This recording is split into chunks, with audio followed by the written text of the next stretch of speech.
Okay, I don't think I've ever gone live on YouTube before. Just trying to set it up.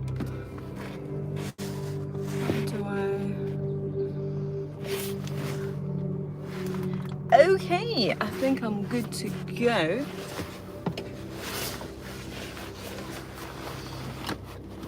So, I am planning to post this after. Well, I haven't driven my car for over a week. Let's get those windows down for a bit.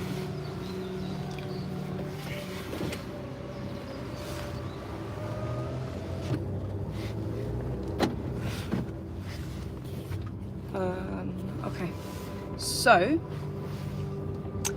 the whole idea is I want to do a little live of just me going about my day as a self-employed electrician.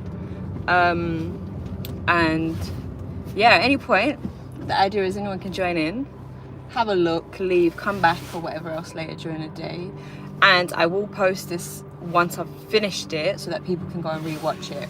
So it's basically going to be uncut, unedited, me going about my day. So yeah, it's either going to be a massive flop or it's going to be an awesome thing that helps one or two people see what it's like in the world of being an electrician, especially a self-employed electrician. Like, I'm allowed to wake up whenever I want to wake up. I'm allowed to leave the house whenever I want to leave the house. I'm allowed to schedule whatever jobs I want to schedule, and the freedom that I have to do anything I want is amazing. So I know it might inspire some people. But yeah, I guess it's going to be awkward because I've got like an hour 45 minutes to drive to my first job. This is just London morning traffic. This is totally normal. This is totally, yeah, just average London traffic. To get from East London to North London, it can take 2 hours at this time, and that was, yeah, totally normal and acceptable for anybody that works in London. So basically 40 miles will take me 2 hours pretty much. So yeah, I need to go to like the petrol station on the way. I've also made a nice tea to enjoy while I drive. So for the next hour and a bit, I'm probably just going to be talking about just life, electrical things. And yeah, so what I'm doing today is I've got an EPC, which is an energy performance certificate, first thing in the morning, a 9 o'clock booked appointment that the tenant missed the second time and I missed the first time. I was in the first week, she was ill the second week. So basically this is the third time that we are trying to reschedule and get it done. And then while I'm there, I called one of my clients in that area, which is North London, and I said, look, I'm going to be in the area anyways, can you send me some more work? And of course I was like, yeah, sure. So they sent me a list of 6 or 7 more EPCs to do in the area. So they're not electrical, but they are an extra qualification that I did to go alongside with my electrical career. So any job that I go into, I always double check whether they have an existing energy performance certificate. And like the lower rate for that is about £45 for like a small place, you know, lower end clients. £45, it costs you about £10 to lodge, but that's an extra £35 that you can make per property that you enter. Even if you are entering to, let's say, make safe or call out or even a quotation, if you see that they don't have one, it's a rented property, they legally basically need one. So it's an easy little money maker on top. And when I've been off doing minimal part-time or no electrical work for whatever reasons, that's been the thing that's paid my bills. So that can easily bring in like 2.5, 3 grand a month just doing that. So you're in out, you go home early, working half a day. So yeah, it's something that I really recommend to a lot of people to do. People say the market is saturated, but I don't feel like it is. I feel like they are always required, and especially somebody that can offer more than one skill and more than one certificate. So they love it when I go in there to do the EPC and I'm like, oh, by the way, your fuse board is really old. Have you had an electric check? If not, I can also do an electric check. So it works both ways. But for this client, someone else has got the electrical contract, but they're also people that I know. So I could easily also get these jobs as electrical, but it's just I'm not really keen on the area, and I'm not really keen on doing that kind of lower end electrical work at the moment. And then after that, midday, I'm going back to East London, where I've got an EICR, but my intention is not to actually do it today because it's an empty property. My intention is to go there, scope it out, basically do a visual check, just do like one or two basic readings, like the ZD, the external, just things like that, just to make sure the property's not bad, like in terms of the main bits, like check the bonding, and create a list of remedial works, and then come back tomorrow once I've got the keys. So I've explained this to the client, which they said was fine. But if I go there and like everything's perfect, I might do the EICR. Again, this is what the kind of freedom you get with being a self-employed electrician. So I can choose to do it today, I can choose to do it tomorrow. As long as my client's happy, which he is, he's been using me for many years, that's all that matters. So yeah, I'm going to be doing that. But ideally I would want to reschedule for tomorrow, because today's my first day back. I had a week off, so I've got a lot to catch up on, and I've got a crazy day planned.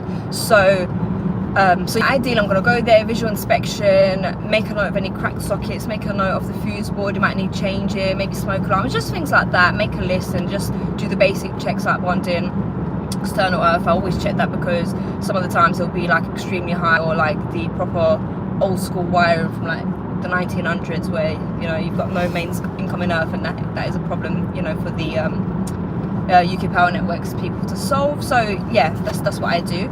And then I've got another EPC literally right there. That is why I schedule that in as well. So what I do, I always schedule things close together, and I have a long list of clients waiting. So instead of booking them in advance, what I do is I tell them, look, within the next week I'll let you know how flexible are you, and I know the flexibility of my clients. So I know some of them are super flexible, so I can literally tell them tomorrow can I come through and do the job, and they'll say yeah, that's fine. So what I do is kind of keep them floating around in my WhatsApps or my emails. I tell them within the next week you'll get scheduled in, but keep it flexible within the next 2 weeks. And then as more clients come through, I bunch them up together. So yeah, I had a guy that called me for an EPC, and I said, look, perfect, I'll bunch these two up together around midday. That is the plan. And then around 3 o'clock, I've booked myself in to be in Croydon. So for anyone that isn't from London, I'm basically doing like a 2-hour drive in between, but it works for me, and the amount of money that I make on these jobs covers my petrol, covers everything, covers my time. And again, sometimes money for me is not the main goal. It's the satisfaction of clients, satisfaction of my own self. I do feel like happiness is a better form of measuring success. So as long as I'm happy, right, at work for the day, and I'm only earning like £250, which is an average day rate, I'm happy. There'll be a day where I'll make £1,000 and I'll be happy, but if I've had a awful day, it will be kind of like a sacrifice I have to make. So yeah, today we'll see what I make. I should be making £350, potentially £450, depending on how things go. Maybe even more if bits and bobs need to be done along the way. Maybe less, depending on whether or not I get no accesses, or I can't get in for whatever reason, or the client cancels last minute, or the tenant's gone out and forgot about the appointment. But that shouldn't happen, because I did message them last night and they confirmed. So yeah, and what else? Oh yeah, and then yeah, in the afternoon around 3 o'clock after school run, which is when the other peak traffic starts, I'm going to be so far away, which is Croydon, and then that is for an EPC as well. But at the same time, I messaged my other client who's been waiting for a week for me to come back. Again, these are very happy clients because I make sure I look after them. He's been happy to wait for me for a week because he doesn't want to use anyone else, and he's asked me to do not an emergency, but basically a call out for intercom not working. I don't do intercoms, I don't do Cat 6 cable, I don't do these kind of things, but I said, you know what, I'll give it a go, because why not? We'll see what happens. And yeah, so that's that. So I'm going to do that after the EPC or beforehand, depending on whether or not I'm on track. And yeah, so that will be one of those things where I'm literally gonna have to be learning on the job. I'm gonna have to get Google out and type in like intercom systems, what do I do, maybe ask some of my community on Instagram, which is extremely helpful. Like anytime I've got a question and I don't understand something, I put it up there and I learn, and then obviously I share that knowledge back to everyone, so it's like a feed of knowledge, which is amazing. So yeah, he said he might have pulled a cable out, and then since then the intercom doesn't work, and he mentioned it being a Cat 6 cable. So I'm hoping I'll be really lucky and I get there and it's just like an electrical cable. And if it is a Cat 6 cable, all I know is people use like special splicers or whatever to like join them into the little plasticky bits. Honestly, never touched it, never took an interest in it. But again, I'm always open to learning, which is again the beauty of being a self-employed electrician. I can choose to take on these jobs, or I can say no. So if I don't really have the capacity to be learning something new and taking on new electrical interests at work or whatever, I'll just say sorry, I don't deal with this sort of work. But if I'm feeling adventurous and I'm excited, then I will take on new jobs where I can learn on the job as well. So recently I had a client who her meter is reading extremely high, she doesn't know what's going on, and I said, look, I've got a brand new tool I've never used, I don't know how to use it, I don't know how to use the software, I've never used the software, but if you want to allow me to basically come through on your job and learn, I'll just charge you like the basic call out fee that I charge, minimum rate, and yeah, I'll basically learn on your job, but I can guarantee that I'll do my absolute best to figure it out. So yeah,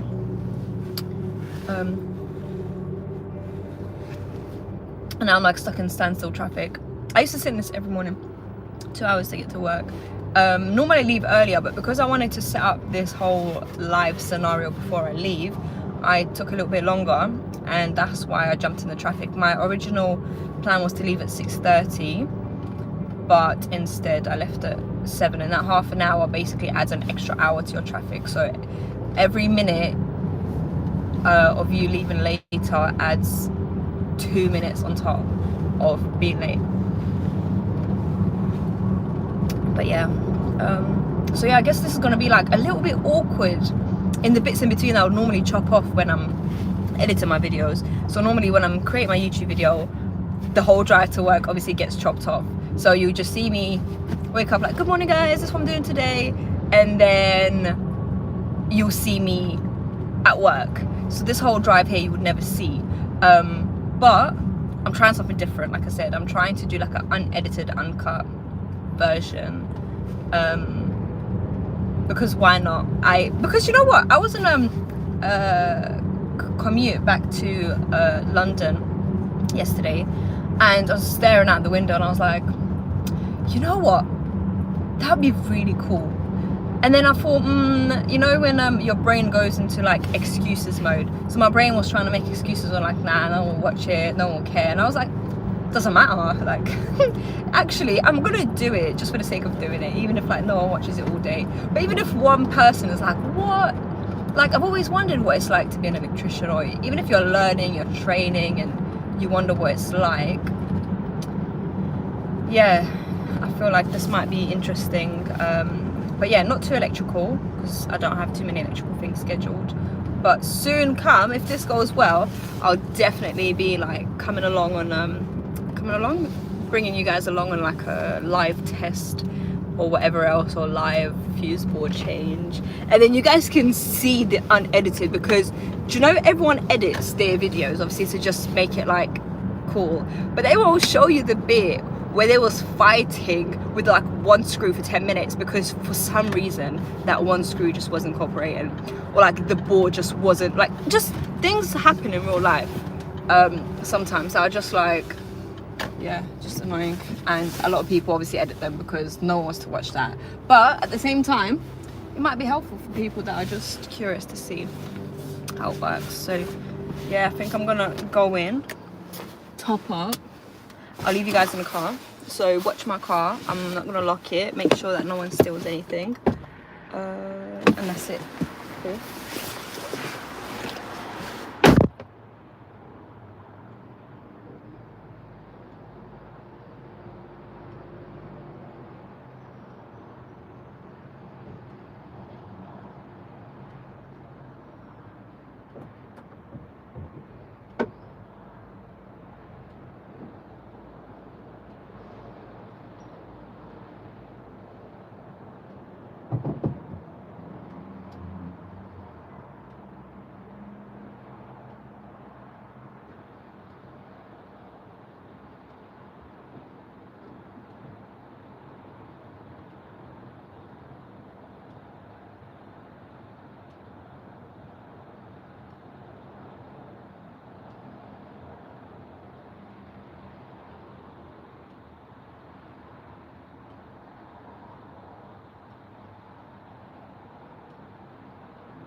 Okay, I think I forgot my wallet. Yep, got it.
Okay, I'm back. Do you know what I really love? I love the fact that in the mornings the whole world is full of tradesmen, as in like, it's like they are the early risers, they are the ones that make the world turn, and they are the ones that run things, basically. So one second, let me just so I'm just seeing a comment. Is it okay to buy a consumer unit yourself, then ask the electrician to install the one you've bought, or is it taboo? It is definitely taboo, but also depends on the level of electrician you're hiring. Me personally, if you say you're going to buy a fuse board and you say it's like BG, RCB, or SPD, I'm like, okay, that's fine, I'll use that anyways. But if you say you buy a board and you come through with like Axiom dual RCD or whatever, yeah, that's not gonna work. But it works for some electricians, but I would say that is more like the lower spec of electrician that would accept any fuse board and install it just to make their client happy, and that's not me. And most proper sparks wouldn't do that, wouldn't get involved in installing fuse boards that the client chooses themselves, because what it is once you start installing fuse boards, you basically end up obviously choosing a brand that you like, you get used to installing it, and you don't really want to install anything else, because you really get to, like, I don't know how to explain it, like you get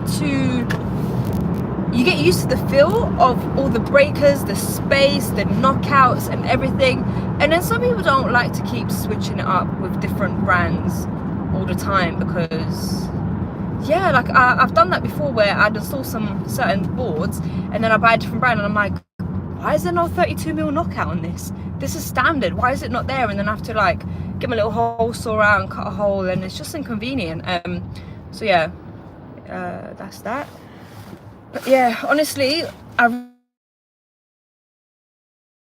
really hate the morning traffics, because it's like you're exhausted from the drive you did to work, because you're basically doing an hour and a half's work of just sitting there driving and staring into the back of people's cars and stuff. So I really envy those electricians that are like, oh, I only take work within 10 minutes of my house, and I'm like, what? That's absolutely awesome. But again, as a self-employed electrician, at any point I can just up and leave and move areas that I work in. So what I've done in the past as well, let's say now I wanted to get more clients in Chelmsford, let's say an area that's like out of London, further out.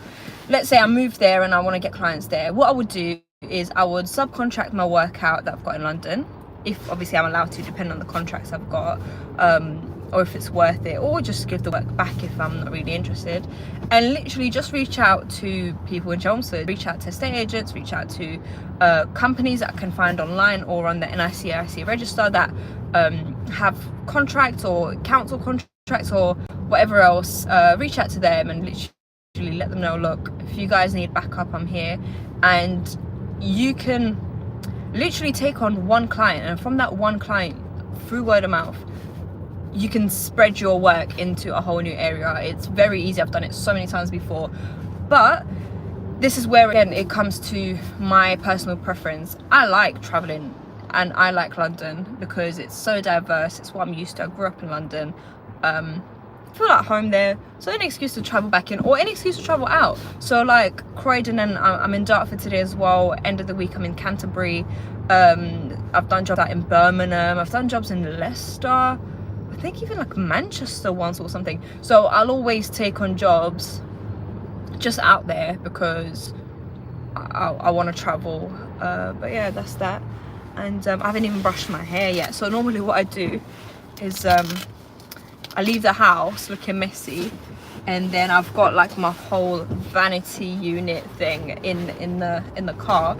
And what I'll do is, like, if I'm sitting in proper standstill traffic, obviously safely, I'll just kind of like brush my hair, do my makeup, and then by the time I get to the job, I'll look like a professional rather than a girl that just woke up and doesn't know what she's doing. Yeah, another little life hack: make one cup of tea in this little cup, and then this thermos holds it a lot better, the temperature. So what I do is I make another one in here, and then I close it, and this lasts for a couple hours, like the heat. So what I do is, yeah, make one, drink one, and that one there I know I can drink 2 hours later. So basically I make a cup of tea in advance. I've seen people have like a thermos and things like that, and I've also got like a work kettle, but because a lot of my work is like in and out, and a lot of these properties don't have electric because they're on the meter, or you know, they turn it off because they've been unoccupied for a long period of time, I don't really bother with the kettle anymore, and I don't even know where it is. It's somewhere in the garage. But I used to have like a proper little box when I was doing rewires. I used to have a proper little toolbox, little DeWalt thing, plastic things with a handle. In there I literally made like a little mini kitchen. So I had a George Foreman in there, a little one. So you know, you get like a meal deal sandwich with cheese or whatever. I used to get one of those and chuck it in the George Foreman to warm it up. Or even like some days I'll just bring a loaf of bread and cheese and make sandwiches like for all the guys on site. And then make tea as well. I had a little kettle. I'd bring loads of cups and stuff like that. So yeah, I loved it. Obviously, for some people example, it's like stereotype, ha ha ha, can't get a woman out of the kitchen, she brings it on site, blah blah blah. But again, these are just stereotypical comments. You kind of like do that and you're like, whatever, mate. But yeah, I love it. You know what it is, like the world of trades is so cool. For me, it's like literally my passion. It's not a job to pay my bills and keep it moving to eventually retire and do my passion. Like, it's actually my passion. I actually love it.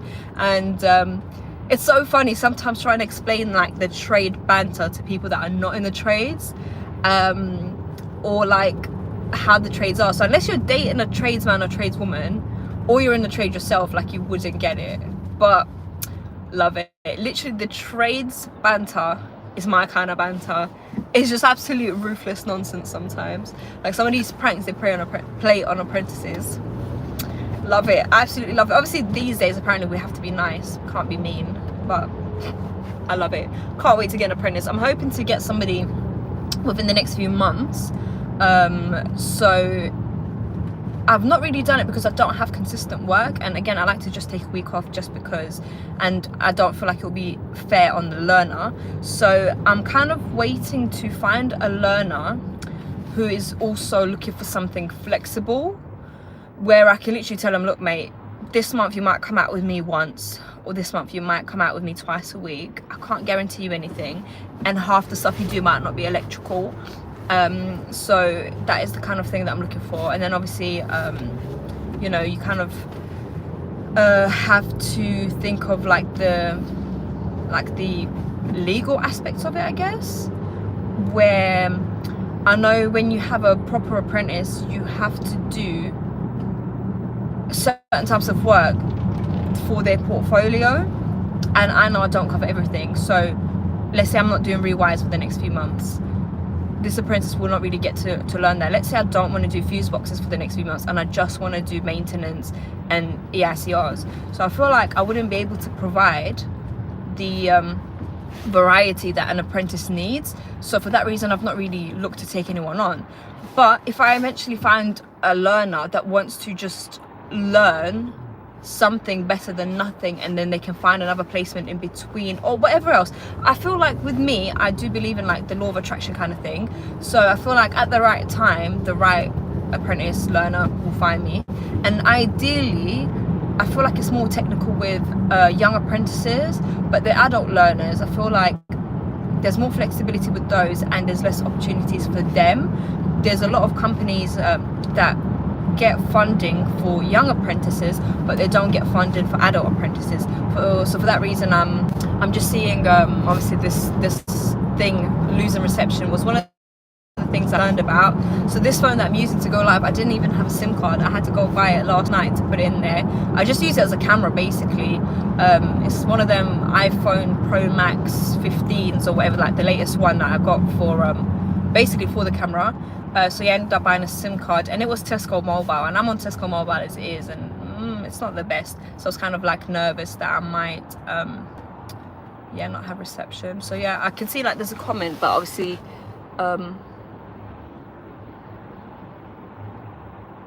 oh yeah, mortgage lenders make it very difficult for self-employed. Yeah, that's another thing. So I'm kind of relying, especially living in London, mortgage for me to get like a 1-2 bedroom flat for like 450 grand, absolutely insane. So I'm just kind of like not really getting anything for now. I'm just saving and hoping to save enough to do a cash purchase, and obviously keep everything as legit as I can to my knowledge. Sounding like a politician there, but you know, keeping everything as legit as I can to my knowledge, and that way I can have as much of a cash deposit as I can when I'm ready to buy. And because I feel like I haven't really settled into life yet, I am obviously at a grown age, I'm 27, but I feel like I haven't even settled down into an age where I know where I'd want to buy my house. I really love like Manchester, I love Birmingham, absolutely love those areas, and also love London. But I also wouldn't rule out moving abroad to something like Egypt or Morocco. I feel like that's kind of like my vibe, with, you know, with like the shisha and the mint tea and the colours and the sun. So I feel like for that mortgage thing, that is a big problem. Self-employed mortgaging is absolutely crazy because nothing is guaranteed, especially with my work. It will literally look like one month I made like 20 grand, the other month I made like £500 because that's what I organize my work like. There'll be times in the summer where I'll literally take 2 months off. I'll literally do like 1 or 2 jobs just when my clients are begging me, and the rest of the time I'll have off, and then I'll be back in like April when everyone's got the, you know, the financial year switches over and everyone's got loads of money. Next thing you know, making like 20 grand in that 1 month, and it's absolutely insane. So yeah, crazy. But yeah, yeah, self-employed, it's a lot of headache and it's hard work, because I was reflecting on this yesterday. When you are employed, you have one boss, you have one company, you work for them, you answer to the company. When you are self-employed, you no longer have one boss. Amazing, right? But plot twist, every single client is now your boss. So now you've got like 20 people to answer to, and everything else is on your head. Insurance, quotations, admin, organizing your diary, everything is now your responsibility. So being self-employed is very complicated, but I feel like we have different types of people on this earth and it suits different people. So for me, I absolutely love chaos. I do feel like I probably have ADHD. Well, I'm sure I do, but obviously it's not officially diagnosed. But a lot of my family members have ADHD and my friends, so you know, like attracts like. So I do feel like I have that, which means that my brain's always going at 100 miles an hour. So my brain kind of like loves the dopamine that I get from juggling crazy things. I can't do an employed job. Out of the nearly 10 years in this career of being an electrician, I've only had 2 employments. So one of them was I think I'd done about 5 months for a company. That was excruciating. Having my van tracked, they was like fuming with me for going to Tesco and then Morrison's and Asda in the same day. So I got into loads of trouble. I had to have an official meeting for that. I didn't enjoy it, but I learned a lot, and that's where I met like one of the most amazing apprentices I ever met, who's now a QS for the company, which is awesome. And then the other employment I had was 7 months, and I only did that because at 4 months I wanted to quit, and then it was like during COVID, so it was great because I was literally the only spark in the whole company that actually chose to work out on the field while everyone else was furloughed.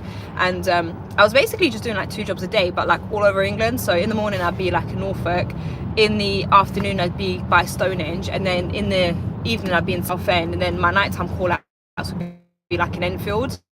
So I actually loved it, but at 4 months I wanted to give up, and then what they said is they gave me an incentive, £100 Amazon voucher. I have to stay for another 2 months, and I did. But then I ended up, actually what I did is I told them, look, I don't really need a £500 Amazon voucher, but what we can do, there is a qualification that I want to do. It's £1,000. It's actually more than £1,000. I think it's like 1,400 or something like that. So I said to them, look, why don't you guys pay the £500 towards that qualification? I'll cover the rest, and that would be more useful. So they said, yeah, sure. So I literally went, done that qualification, got that put towards it, and then I lasted about another month, and I got told off for just several silly things that just really done my head in. And I was like, you know what, I can't be employed, I'm leaving to go do my own thing again. So it works for me, but other people, they get overwhelmed with having to juggle so many things, and there's nothing wrong with it. You know, there's different types of humans out here. You know, you get your job, you go to work, you come home, and you can just switch off. Whereas me,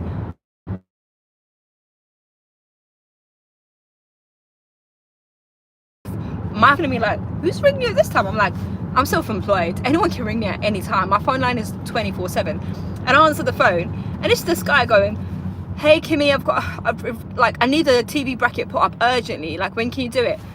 I was like, why are you calling me at 1 o'clock in the morning to ask me about a TV bracket? The audacity. No respect for me, you know, me probably sleeping or whatever, but I don't sleep as well. I'm like self-employed, I'm always up doing something. But yeah, she was just kind of like, what the hell? And I was like, yeah, this is part of being self-employed. My phone is never off, I never switch off, I'm always on the go. But again, it works for my ADHD brain, and it's great. So yeah, got like a whole hour left. And yeah, moved to Scotland. You know what, I'd love to go to Scotland, but I haven't even been to visit yet. And that's my dream, to go in like the little Highlands. I love the Highlands water, so I'd love to go out there and explore and stuff. But also I feel like all these teas and sugar I'm drinking, I'm quite unfit, so I need to get in shape before I go hiking in the Scottish mountains. And ADHD, the AFDD joke. That's funny. I like that. I might use that actually. Be like, I've got AFDD, alter ADHD, attention for. Oh, see, I don't know. I don't like what ADHD stands for anyways. It's attention deficit hyperactivity disorder. It's not a disorder, mate. This is an absolute gift. I don't know if you've seen like other Sparkies, like one of my favorites, Jamie. He is literally like, if you had to put down what ADHD is, like, I'd just put down Jamie. He is literally ADHD unmasked. Absolutely insane. Funny guy. But yeah. So yeah, that's that. And yeah, this is another thing. Because I cover so many different areas, right? I don't really want to commit to an apprentice or a learner, because I'd feel bad like leaving them in a random area to make their way back home themselves with the train. I feel like, imagine now, like, you know, start off in North London, so he or she's got to meet me in North London, and then, excuse me, I leave them in Croydon. That's like, I feel like it's a little bit unfair. And sometimes after I finish work, I do enjoy going to do my admin in like a shisha lounge. So imagine now I want to, yeah, like go out to Canterbury and I want to stay there, sorry, for the evening. What will my apprentice do then? Like, what kind of train can they even get from Canterbury? So I feel like these kind of things, then I have to consider somebody else in advance, which kind of messes with my work, which kind of makes me feel a bit like, I feel like it gives me like employed vibes again. So yeah, until I meet an apprentice who's just like super flexible, or until my work is kind of settled in one area, or I have a day where I'm just in one area, until then, yeah, I wouldn't really, yeah, take anyone on. But yeah, can't wait to get to the first job. So yeah, the first job is going to be a tenanted one, so I'm thinking, how will that work in terms of obviously me recording in their property? So I might just have to bring my phone along any of the house. Obviously somebody's home, but all the other properties are empty. They don't belong to anyone, so I'll be able to set up my camera. I've got a little one of these like little tripod things. I'll put the camera in there and I'll be able to set up and just, yeah, just show more of what I'm doing. So bear with me, that'll probably be around like 9:30. So if you are tuned in, I feel like I'm doing one of them Clive Owen fixed radio things. If you are tuned in now, please come back at 9:30 o'clock when we will be joined. Oh my gosh, I just seen 2 vans of the company I was working for that said I did 5 months in. I wonder who's driving. So sometimes I will see them, I'll be like, oh my gosh, it's the same guys. Oh, he's going on the M25, I need to go on it too. Oh no, I don't recognise him. He must be a new kid. But yeah, I love it because oh, wait, now I gotta merge in. He's not letting me merge. I'm like, mate, I'll call you a QS. I'm messing. But obviously that was me. Bad timing, because I'm not used to going on the M25. My little head's on. Sorry, mate. So funny, honestly, seeing people that I used to work with out on site. I'm still friends with everyone out of all the places I've ever worked in. So when I went to CF Live, whole gang of like my old QS and all his Sparkies and everyone, they went to CF as well. And when I saw him, I was like, oh mate, it's pure love. Like, come here, mate. Little hugs, pat on the back, like, yeah, man, I miss working with you guys.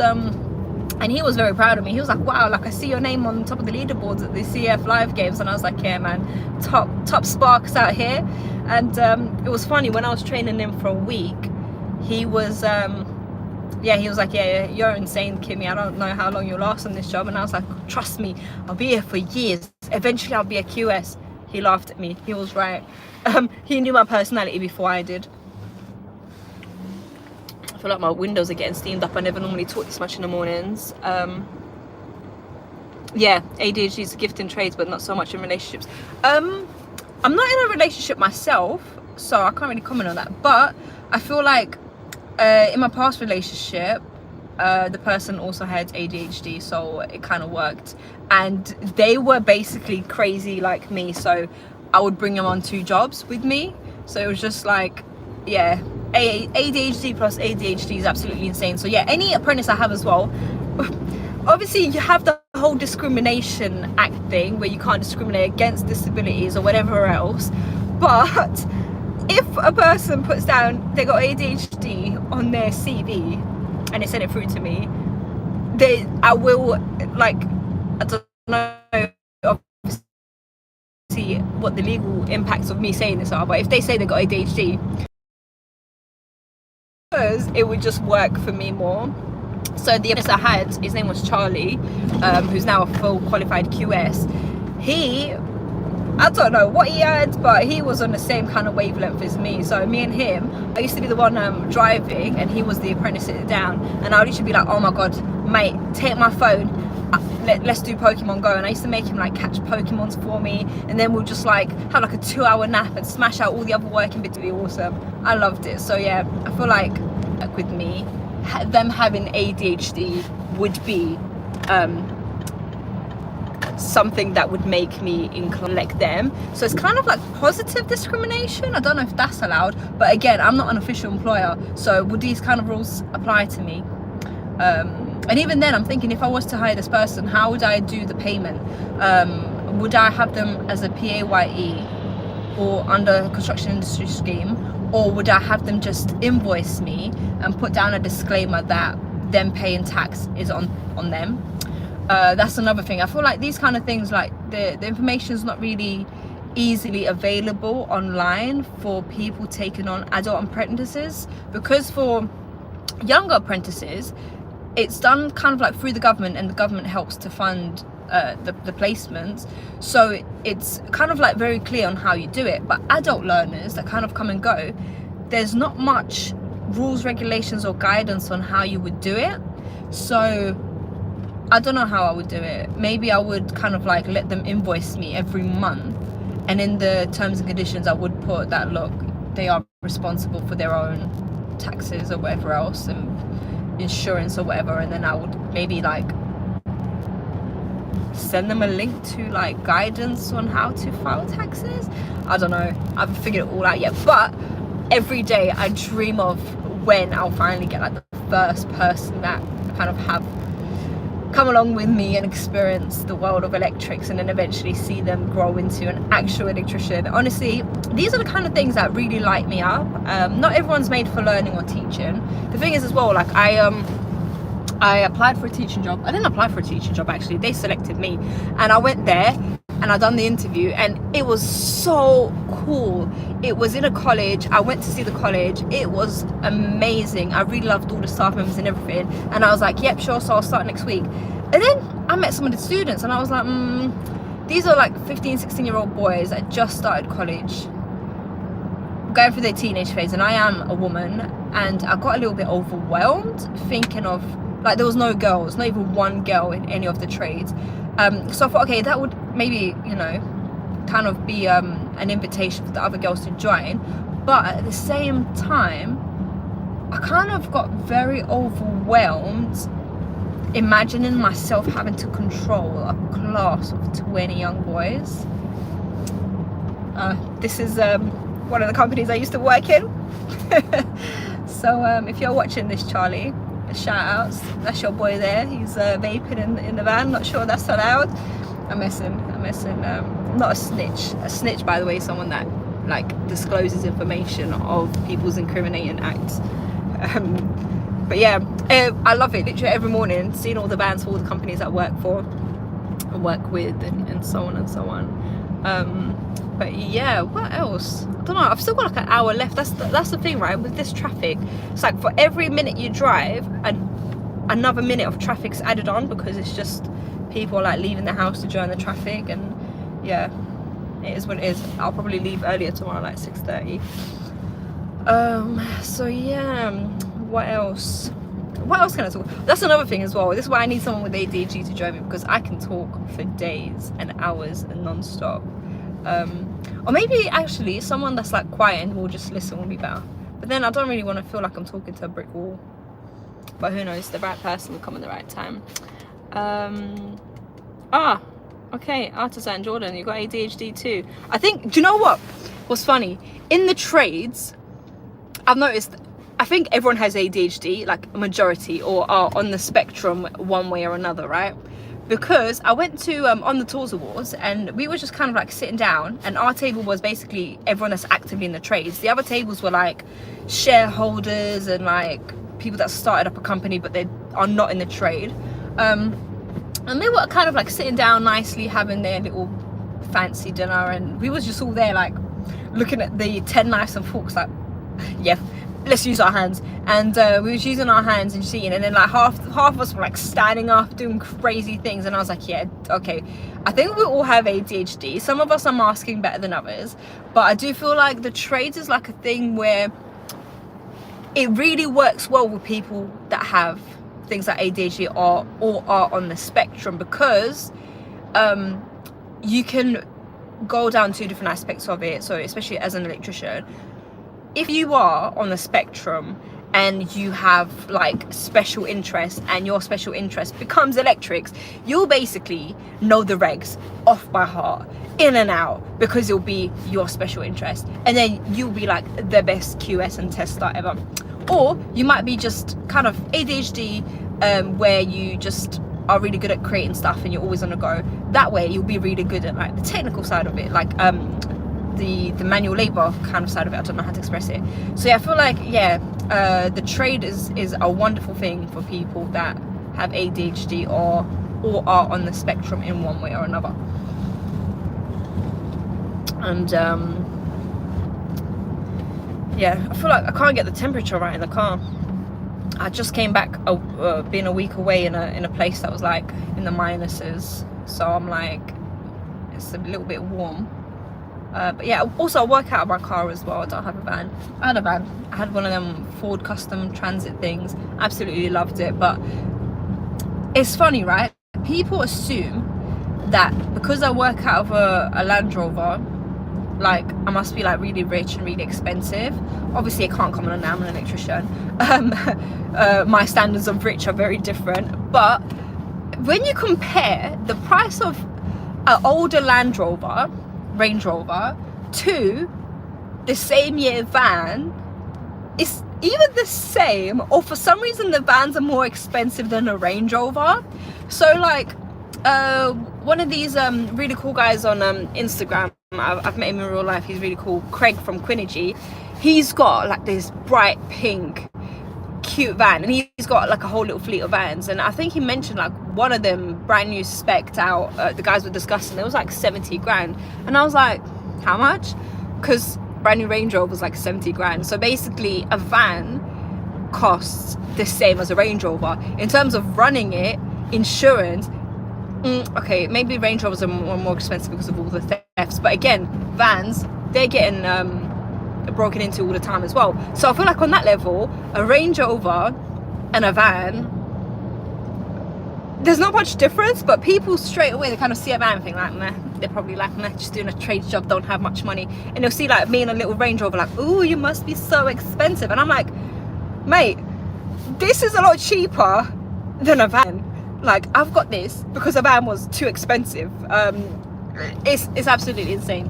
It's insane. But yeah, I would love to have a van again. But yeah, I'm not in a place where I want to lease, because I had one on lease and I did so much mileage I had to return it within like 7 months because of the lease mileage cap thing. And that was annoying. And then obviously you don't own it, so any little scratch would just like absolutely make me very anxious. So like I smashed one of the headlights reversing into a pole, and I was like, oh my god, like what do I do? So I had to like replace it, but I was so anxious. Whereas this, like someone crashes into the back of me, I'm like it's alright, it's not a lease, do you know what I mean? So yeah, so if I was to get a van outright, it will just be a big setback, and then I'll be stuck in a van where I can't, like if I want to just go out, I'd have to bring my van, and then my van would have everything, like my bread and butter, my tools in it, and I wouldn't feel right going out knowing that I might just be in like a restaurant or whatever, by the time I come out, my tools will be robbed. Whereas with the car, people don't expect thousands of pounds of tools in the back. Do you know what I mean? So so yeah, I've really considered a van. If I didn't live in London and I could have a van and a car and insurance was cheap, I wouldn't mind. London insurance is very expensive. So like the last car I had was I was paying like £500 a month, because I was paying it monthly. For a year, it's like, it wasn't even that much cheaper. So I was paying £500 a month, just insurance, right? Super expensive. London insurance is crazy. So right now I'm paying like £350, which is, for me, like compared to £500 is a big difference in a good way. So imagine now I've got to pay this for a car, and then I've got to pay the same for a van. That's so much extra setback that I don't really need. So yeah, it's just one of those things. But I'd love a van. I don't really want 2 insurances and 2 everything else, and I don't want to just have a van, because where I work only part-time, and I don't want to be going out with my whole livelihood always with me in something that is clearly, you know, belonging to a tradesperson. But yeah, anyways, I feel like I expressed what I wanted to say. Yeah, I got a whole 56 minutes left. And I'm thinking, am I going to run out of things to talk about? Nope. Why? Because I've got the gift of ADHD. I can talk for days and never run out of things to say. Absolutely wonderful. But it's also a curse. You know, when sometimes people just want to be quiet, I itch to talk. I'm like, try my best not to talk, and I can't help it. But yeah, also I've got to tidy up. Obviously, you guys have placed the camera this way so you can see more of me and not the back, because it's rank. It's awful. I've not like tidied up for a while, and I've just been like chucking everything back, and because I can't see it's behind me, I've kept the front clear-ish. In my head I'm like, yep, this is fine, but it's an absolute mess. But where it's been so cold, I've not really wanted to like clear it out and whatever else. So yeah, so that's my one of my things to do this week. I need to clear out my car and reorganize. So I've got a storage unit as well, half my stuff's in there, so I kind of need to reorganize in here, get some stuff out the storage unit. I've also got a Hoover in my storage unit, one that like runs off my drill battery, so I've got to get that, just hoover up inside, make it nice and clean, and then that way I'll feel better, I'll feel more organized. But again, it's time. So imagine today I'm back to back running in between jobs. I don't have the time to stop and clear out my car, and then by the time I get home and I'm finished with all my work, let's say about 7-8, in the summer it's nice and light and warm, whereas now it gets dark like 6 and you can't see anything, and I don't have a garage I can drive into with the lights or whatever else. So yeah, but yeah, little Monday. Yeah. Oh, there's a rainbow, so cute. Yeah, it's nice to have the sun out. I feel like a lot of us feel the whole depression state in winter. Even the strongest ones of us feel it in winter. When you're not seeing the sun, it's just dark and gloomy every day and cold. Like that, was it SAD? Seasonal annual depression or whatever it stands for. Like, it really gets to most of us, and it's just having the sun out right now, for me, I automatically feel like I've got this, I can do this, whatever comes my way today, I've got this. It's funny how one little ball of fire can really affect someone's mood, right? Crazy. Again, absolutely love conspiracy theories and all things mystical and magical, so I do try my best not to talk about all these kind of things on my Electrician page, because I know a lot of people are like, that's crazy, but I know some of you guys find it interesting. So obviously, as a person, can't help bring my special interest in every now and again. But yeah, there's no traffic now for like another 12 miles, and then when I'm coming off again, there'll be like standstill traffic, and then I'll be in London. So I'm just on the M25 going around, and then I'm gonna make my way like back down in, and the plan is after that then I go to East London, and after that I go through Dartford, the tunnel, and then I go to Croydon, kind of on the M25 again. I don't know if I should finish in Dartford or Croydon. Yeah, I guess I'll have to see how my day goes. Yeah, that's the other thing. I have to organise my own diary, so sometimes I might not organise it that great, because I'll be like, look, I gotta leave, I'll organise it on the way, and then on the way I'm like, oh sugar, I forgot about this job, I forgot about that job. So I'm hoping I didn't forget about any jobs today. So what I do is I use Google Calendar to schedule any jobs that need to be done, that are scheduled appointments with an actual tenant. So the only ones I had today are 9 o'clock in North London, that's scheduled. Then at midday, that is scheduled. And then the 3:30 after school run is scheduled. So the way I see it is I must make it to these appointments. So on my diary, it looks like I've just got 3 appointments, basically every 3 hours. So 9, 12 and 3. And then everything in between looks like I'm not doing anything and it's empty, but it's actually not. That's where I'll be doing all the other jobs that are not tenanted, where I am not constrained to time, and I can just kind of like do my best to get to it today. If I don't get to it today, I can do it tomorrow. So that's the communal job for the intercom, and the void properties where I've got key safe access, and midday is where I'm collecting the keys from our office to go into the property. So so that way, yeah, I can just kind of like do my best. And if at any point as well, like I feel like an energy slump or someone else gives me a call out, I can choose to move any one of those jobs to tomorrow and then take on an emergency call out instead, knowing that anything that I don't do today I can still do tomorrow, and that kind of like brings like a extra income, taking on emergencies. So I think a lot of my clients as well know what I'm like, so they always know that they can call me last minute, and I'll be able to take the job on, because I keep my diary very flexible for booked appointments and fill the rest with non-scheduled things. Oh, it's so nice, like it's raining and the sun's shining at the same time. But yeah, my phone's gonna die. I've got like 15%. I've got a battery pack thing. I hope I got a charger. If not, I'm gonna have to go to the shop and buy one. I think I've got a charger.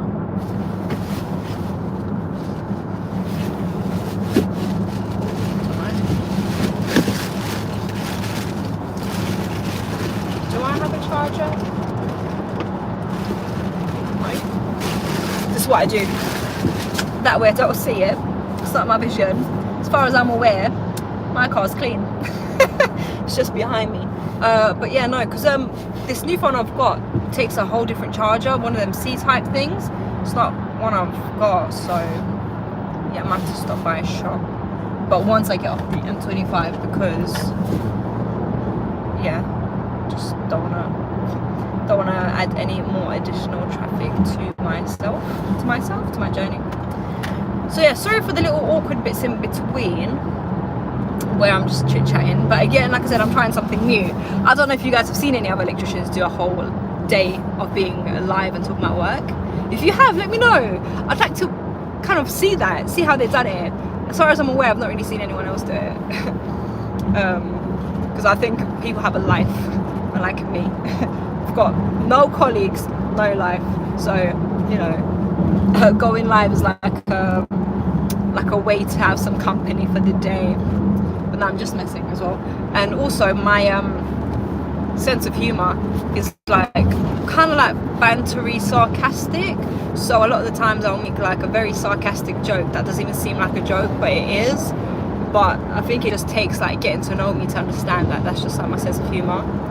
I like stupid jokes, stupid sarcasm. But yeah.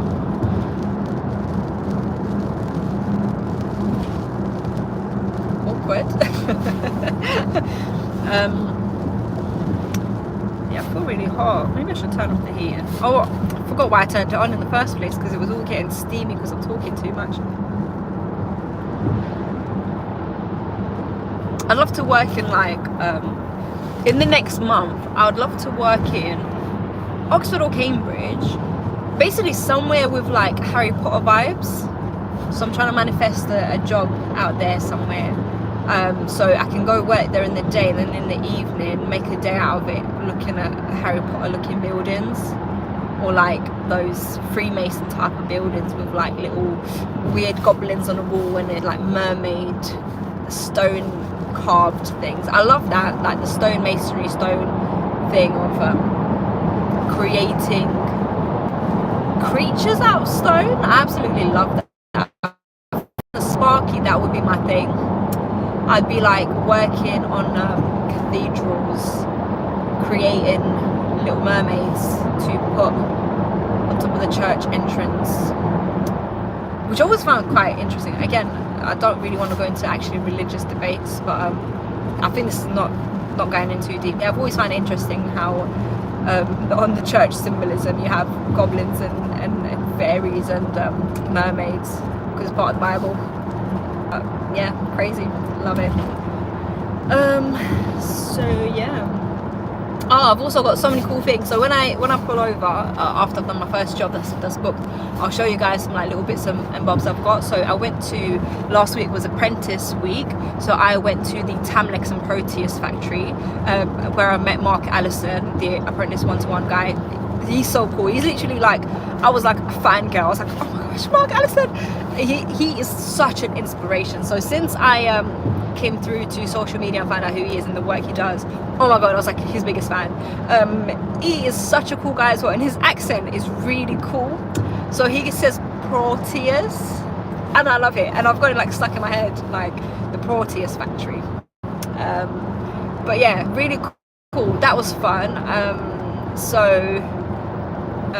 Yeah, I got to see like how they make the giant 3-phase boards and things that I don't even know what they're called. They're like a fuse box, but the size of a room, and they all make it from flat packs, so it's kind of like IKEA.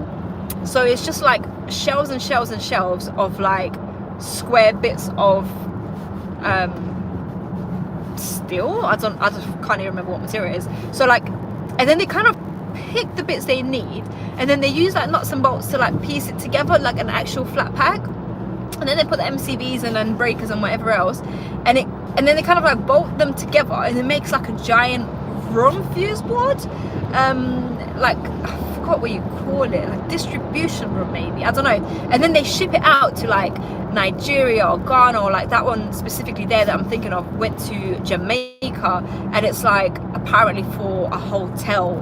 So it's really cool, and then they kind of take it apart to ship it, and then somebody will rebuild it at the destination, and it was so cool.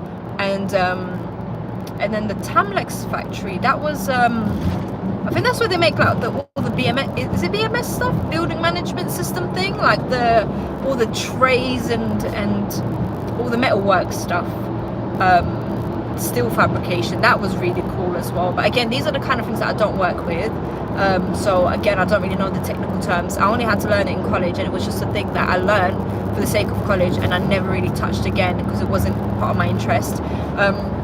So obviously after years of not even working with it or having to deal with it, I don't really know the technical terms. I don't really get involved in it. But yeah, that was really cool. So then after that, I ended up going to the Luceco factory. Warehouse headquarters, BG Luceco. That was so cool as well. I absolutely loved it. Jamie at Luceco, he's like an absolute legend as a person. He's like really cool, and what he does for the company as well, really cool. And BG at Luceco actually really cool as a company, because they reinvest so much into the company, which is what I really appreciate about businesses. People that don't just take the profit and splash, they just reinvent in the business and make it better. So that's why Luceco always come out with like amazing new products, because they actually reinvest everything back into the business. Not everything, obviously, I don't know the politics of the business, but like a majority of it goes back into the business, and they're always like acquiring brands and acquiring new things that they're doing. Yeah, and it was really, really cool. So I ended up getting like some lights. Like I got one of these giant clamp light things that is so sick, and one of them little pen ones that looks like a little pen, and it's got like a magnet at the bottom, and you can kind of stick it onto the fuse box. I used to love those, but I'm thinking about it now, like I had one a couple of years ago and I lost it, and since then I kind of forgot they exist. So I'm really looking forward to using that. And I got a head torch as well, which I normally use for camping, but I normally give it to my boy, and my boy just, he has it and then he comes back without it, and I'm like, where is it? He just doesn't know, and I'm like, you know what, don't worry about it. So got another one of those. Oh, and I got an extension lead as well. Who knew BG make extension leads in Luceco? I didn't. And it's a really cool extension lead that's like a 6-way thing with all the USB things in it, and it's got like surge protection.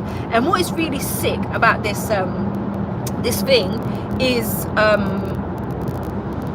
they give you like a lifetime warranty or whatever it is for anything that is damaged by it, because they're so sure on their surge protection device that's built in. Like I can't remember the wording, don't quote me on it, I'll have to show you later. It's really cool. So yeah, I've got all of those bits in here that I want to just kind of like take out the packaging and put into my tool bags and organize. But yeah, these kind of things I did mention, like they take such a long time, and I just sometimes, like as a self-employed person, I have to choose, like, do I go home early and do my admin?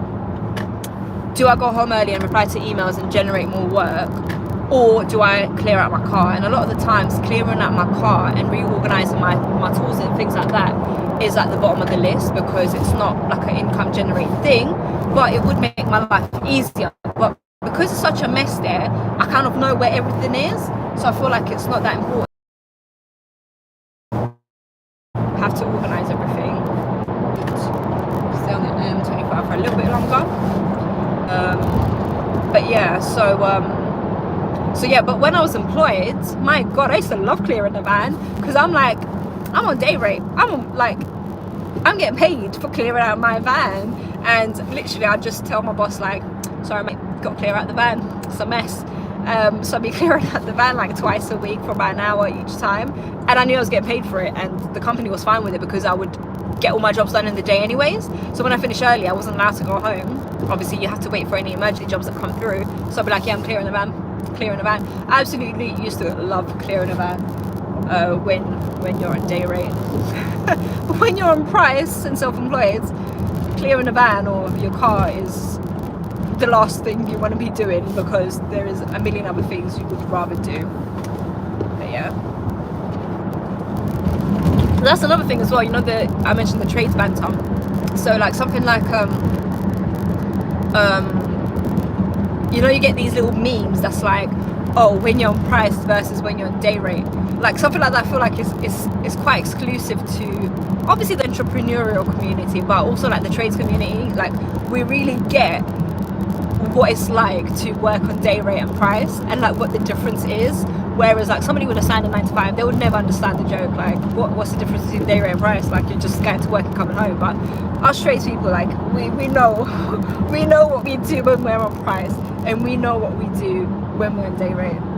We know, we might not admit it, but we know how much time we take to do things when we're on day rate.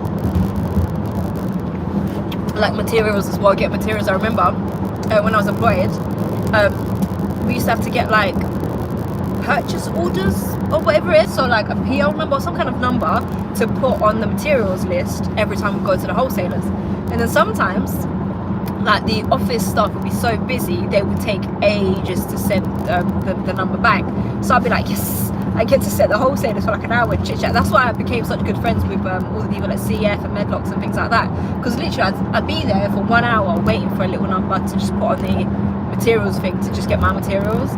And like the girls in the office would be like, I'm so sorry, so busy, just bear with me. And obviously it would be kind of like the ball's in their court, so I'd be waiting for them to call me back with the number. Next thing you know, it's been an hour, and I'm like, none of my business.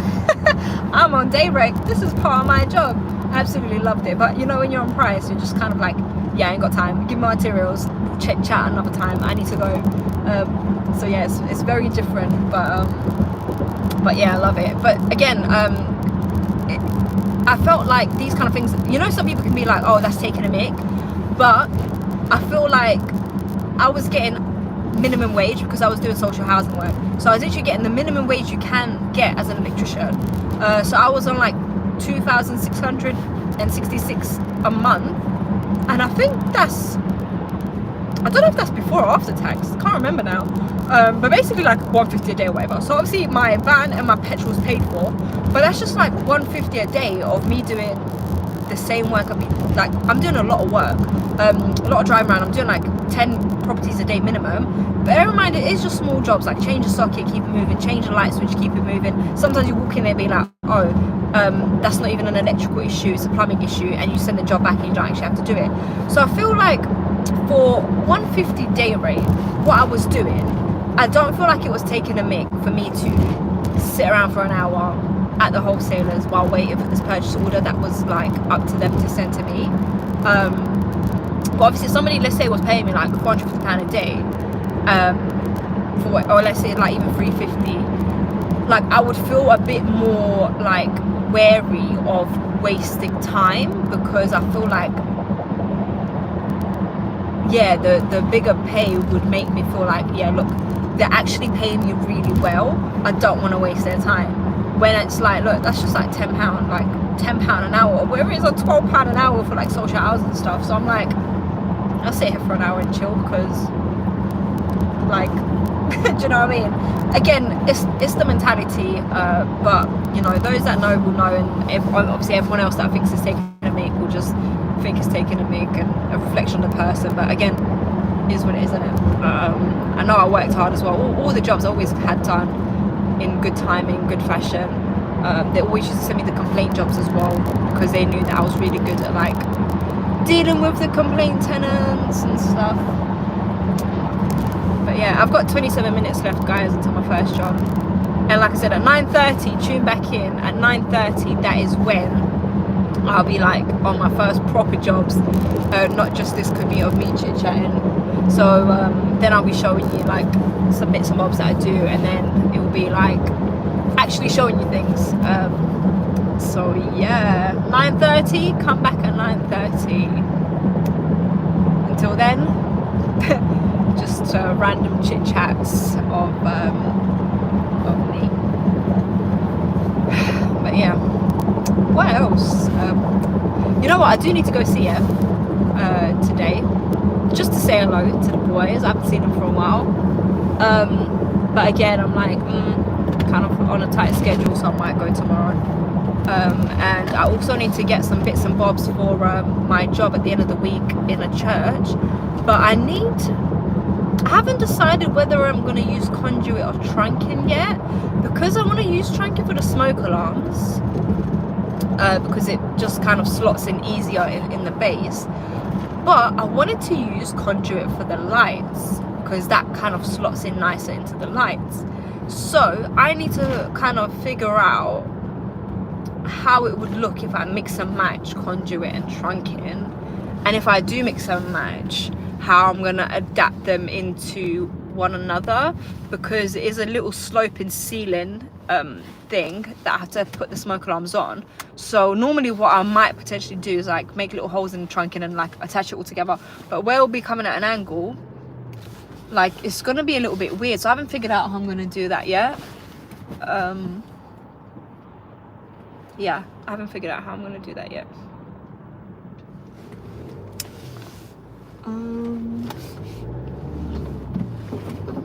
So yeah, 25 minutes left to my first job. So yeah, I'm gonna, obviously the comments are going, but I'm like not looking at the camera because obviously I'm driving and trying to be safe. So any comments I'll have to read when I stop. So if you've left a comment, I'll eventually answer it. But yeah, when I'm on the jobs later, obviously I'll be able to interact more. So yeah, come back at 9:30, and wow, the sun, crazy, but it's nice. Sometimes, you know what, I like the sun, Obviously where we've not had it for such a long time. Just feeling it. There you go.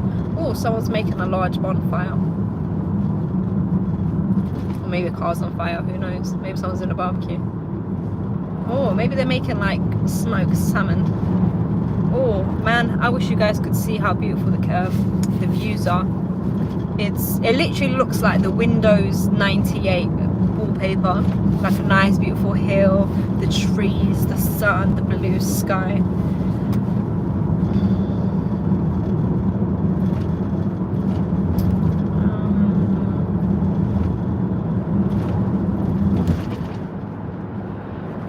I don't even know where I am. Stag Hill? No idea what that is. I think it's just past Enfield. Yeah, because I went past Enfield exit. But it's very nice. Very nice, like very green. And that's the thing as well, working in London, I've not really come across things such as like TT systems. I've done a little bit of work in Thurrock, which had quite a lot of TT systems. But I was still kind of like young in my electrical career, so I didn't really get involved too much. And every time we had a TT system, we had a designated spark who's been in the trade for a very long time, so all those jobs would just get sent back to him. So I never really got to get involved in TT systems, and I think a lot of the sparks that are like working in London will never get to actually see it in real life or even touch it or you know, work on it. So yeah, and it's quite interesting that for other people it's quite like a normal thing, like they'll be doing TT things and even doing like little earth rods for hot tubs. Obviously in London no one's really got gardens big enough for hot tubs, especially like the kind of jobs that I do, which is a lot of flats and whatever else. So yeah. Oh, this is Cockfosters. I know where I am now. So yeah, when I was doing call outs for many years, so there was one point where for about a year I went through a phase where yeah, I took some time out, and then like my financial situation when I first started out was obviously not great, having just been on like a lower wage, and all these kind of things are very expensive to buy, like your Mega, your tools and everything else. So I didn't really have many tools, and I didn't have a Mega because I didn't have £1.5 grand to spend on such a thing.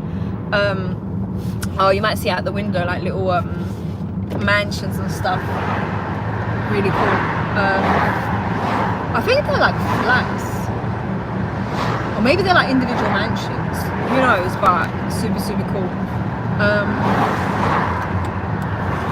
Yeah, so I didn't really have the funds to purchase a Mega, to purchase so many tools and stuff. So when I first started out, I literally just did emergency call outs, which is a great money maker, but you don't need tools. So I didn't need a Mega because anything that needed a Mega would then get put down for further investigation required, and somebody would come out in the daytime with a Mega and test whatever needs to be tested.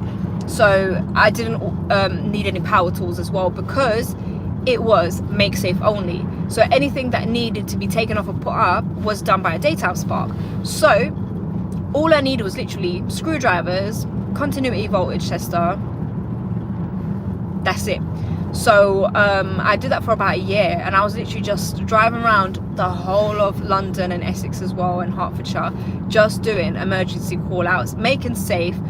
You know, if there was no power, what you do is literally like reinstate as much electrics as you can, which I was able to do with my continuity tester.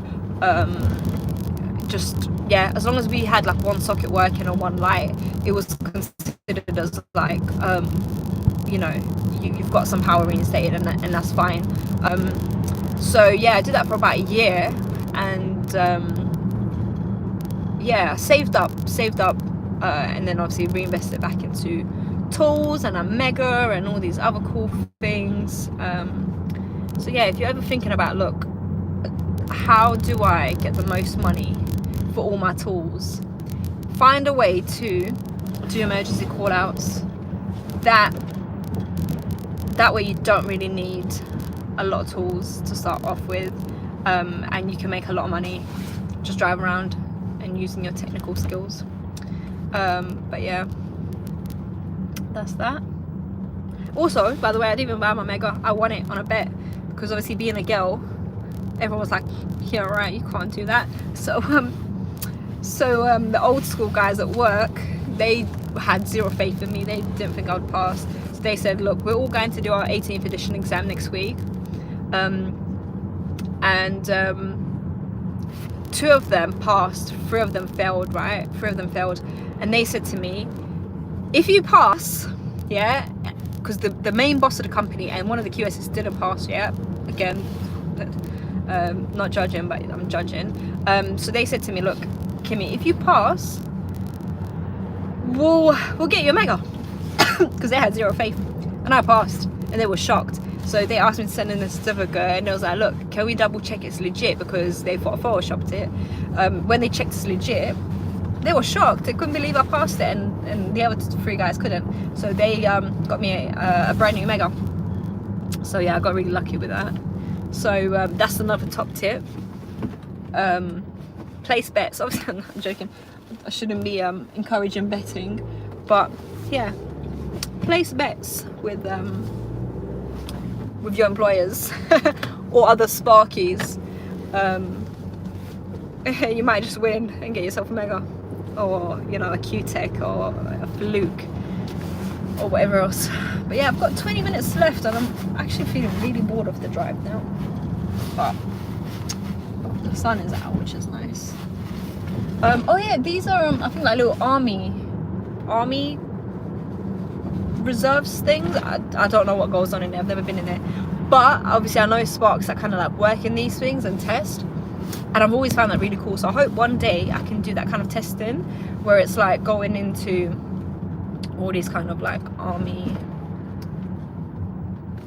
fire people places, fire stations, or like ambulance depots or whatever else. So what I might do is I might pull over for a sec where it is safe to do so, and find my charger for this mobile before it dies, because otherwise my one day of going live unedited of being an electrician will not be a thing.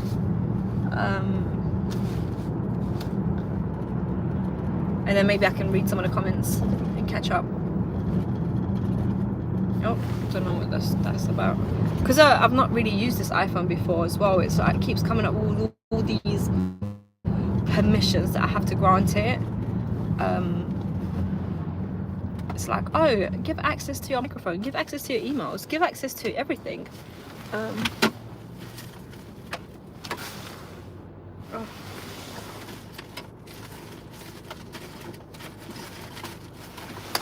Okay, don't think I have the charger, which is a problem. That's a little inconvenience. So I might have to stop by a shop to grab one, or you know, such a mess that it might be like somewhere.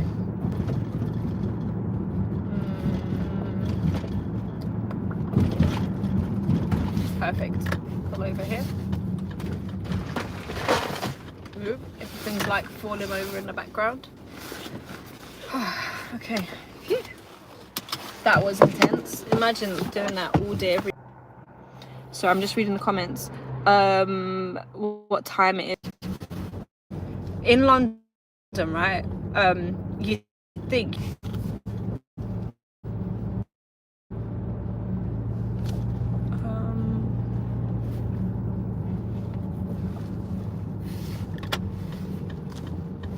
I see a comment, someone was like, oh, I've never seen anyone blab on for whatever about nothing for so long. I did put in a caption of whatever I'm doing. It's like basically that's what I'll be doing. It's live and it's unedited. I think a lot of people are so used to like edited videos, especially like TikTok. It's literally like 10 seconds. It'll be like a day's work edited into 10 seconds. It's very fast paced.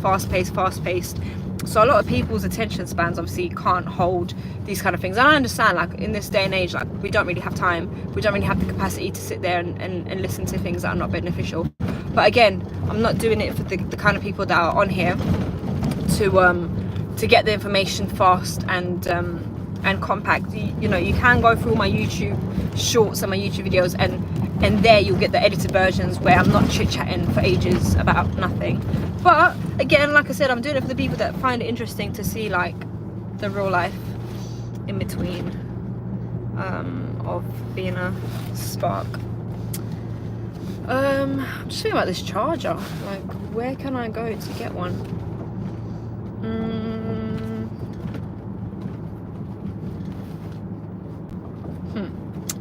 No idea.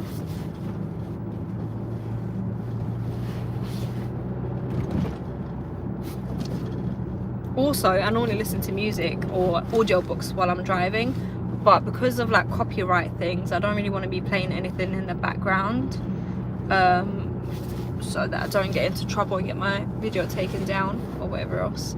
And obviously my choice of music is, I think, too varied too varied to be played on here. It literally goes from like Bollywood to drill to rap to old school Sade to like Russian trance psychedelic music, and it's absolutely insane. I think my playlist is also like a reflection of ADHD. I love it though, it keeps it interesting. But yeah, okay, so I've got 15 minutes left to get to my job, and then yeah, 9:30 will be my first official job where I will not be driving and just be able to take you guys there with me and show you my first job. It's crazy, right? End up like waking up at 6 to get to your first job for 9 o'clock, sorry. But you know, it's part of the setup that I've created, which is the long London commutes. I'm thinking in terms of getting this charger, I'm the kind of person that's like, look, I'd rather just go a pound shop and get it for like £2-3, right? Rather than going to like a petrol station and pay like £15 for it, and then it's like basically the same brand but in a different packet. Because money saved is money made. But again, if my phone dies, that'll be annoying, so I feel like I'd rather get anything than nothing. So yeah, and there's always like shops, but I'm not seeing any right now, which is annoying. Okay, I think I'll go this way.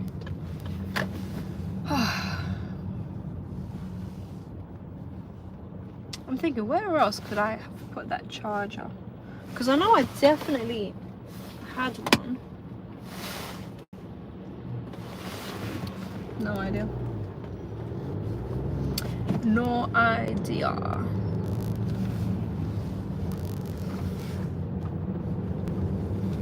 Oh, I can see Ali Pali from here. I wish the camera was the other way so you can see what I'm seeing. It's like, I'll describe it. It's like a beautiful downhill slope of where I'm going, and in the distance it's a beautiful mountain looking hill with the domes of Alexandra Palace reflecting the sun rays and all the other bits in between. Oh, talk about Alexandra Palace. Is anyone going to Alex end of the month? Because I'll be going there for both of the days. I'm really looking forward to it. In the past, Alex wasn't that good, but I think this year they're stepping it up. I think once I went to the Ali Pali one, I was quite disappointed. I literally like walked through the whole thing in like an hour, like taking my time. Oh, look, B&M. Let's go here. B&M would definitely have a charger if it's open. And what is this? Builder depot. Giant builder depot. Wait, Aldi and B&M that way. Okay, get in there. Phew. Okay, welcome to B&M.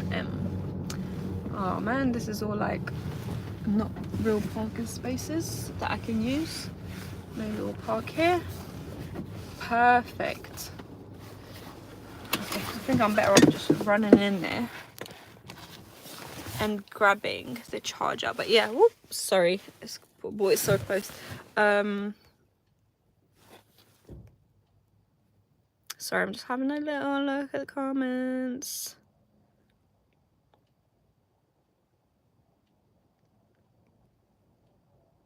Is this fake taxi? She might crash.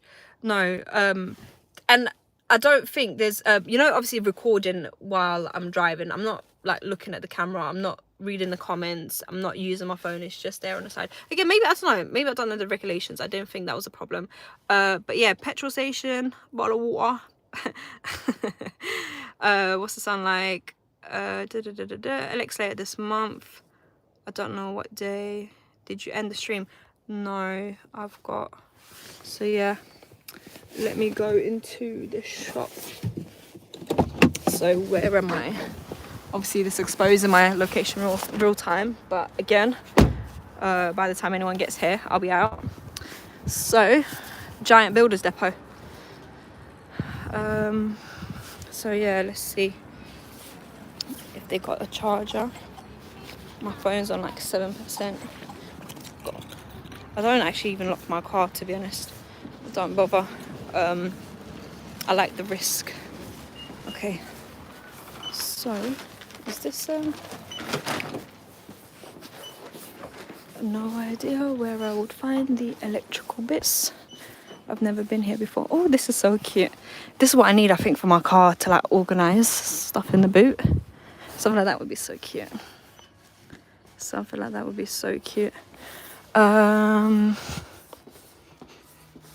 I feel like this is what I need to put behind my behind the passenger side seat. That would be quite a thing.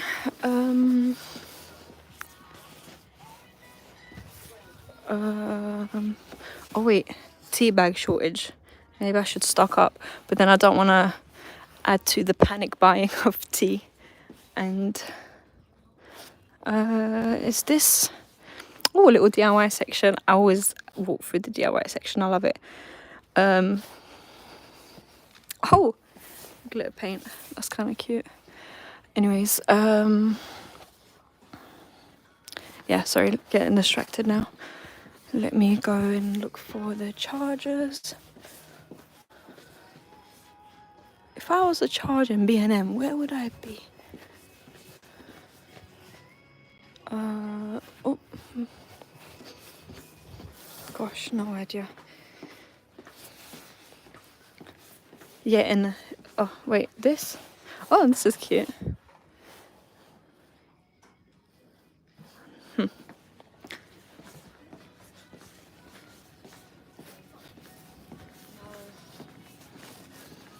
Okay, no idea. How can I not find these chargers? Maybe I have to ask someone.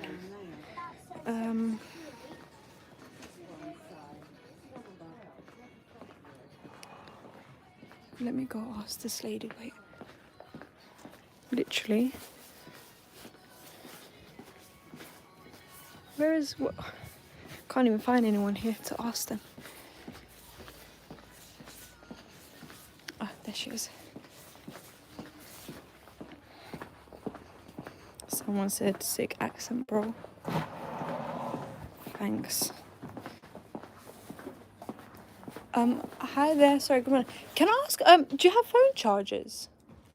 We have cables. Yeah, like I couldn't see them anywhere.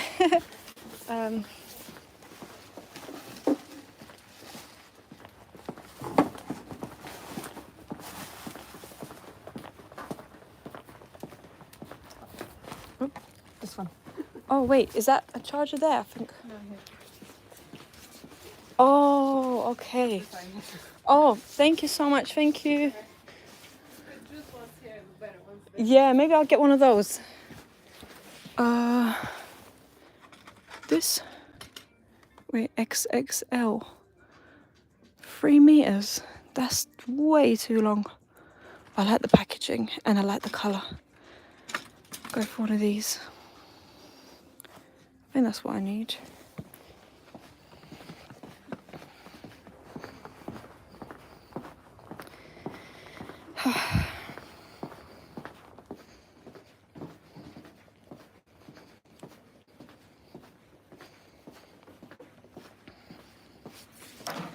Okay. Wait. Hi, good morning. Just that, please.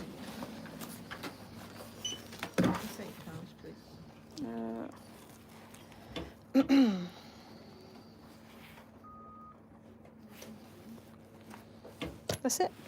Thank you. Oh yeah, just in case, that'd be great. Thank you. Thank you so much. Have a nice day. Phew. Okay. Wait, where'd I park? Oh, there. Phew. So, okay, I got one of these now, so I can charge my phone. So yeah. Sorry about the close-up zoom. My hair's like everywhere. So,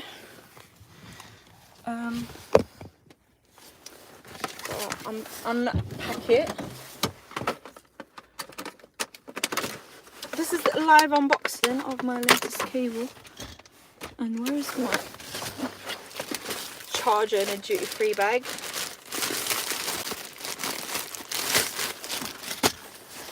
Perfect. So,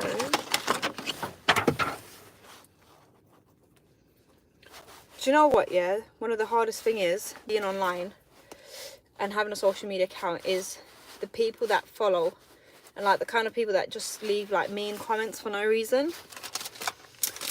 And I'm like, you know what? It would be like 2 mean comments and like 100 nice comments, and for some reason my brain will focus on the 2 mean comments, and then I'll just completely stop doing whatever I'm doing because someone said something mean. But you know what? This cable is so long for no reason. But yeah, I'm kind of like, you know what? Just gotta do my thing. Yep, perfect. 5%. You know what? Oh yeah, shit, I gotta go to the job before how long have I got left to get there? Oh, it's only 8 minutes away. That's fine. But yeah, so yeah, no, sometimes, you know what, I'll literally be like, yeah, these mean comments.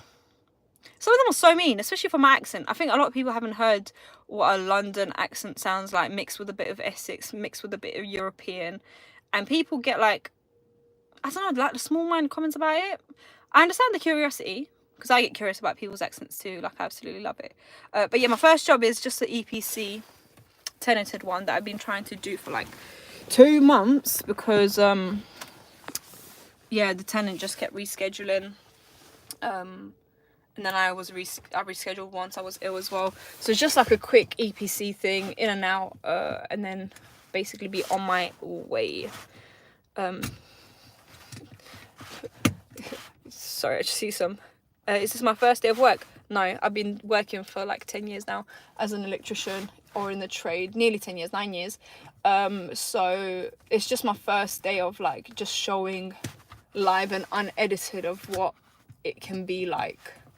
So normally I'll make videos of me at work, but I'll obviously edit all the boring bits like the driving. I'll edit all of those bits out, which is what normally everyone does. But I thought yesterday I had like a little idea of me, yeah, just doing this. Sorry, who's this person? How do I remove user?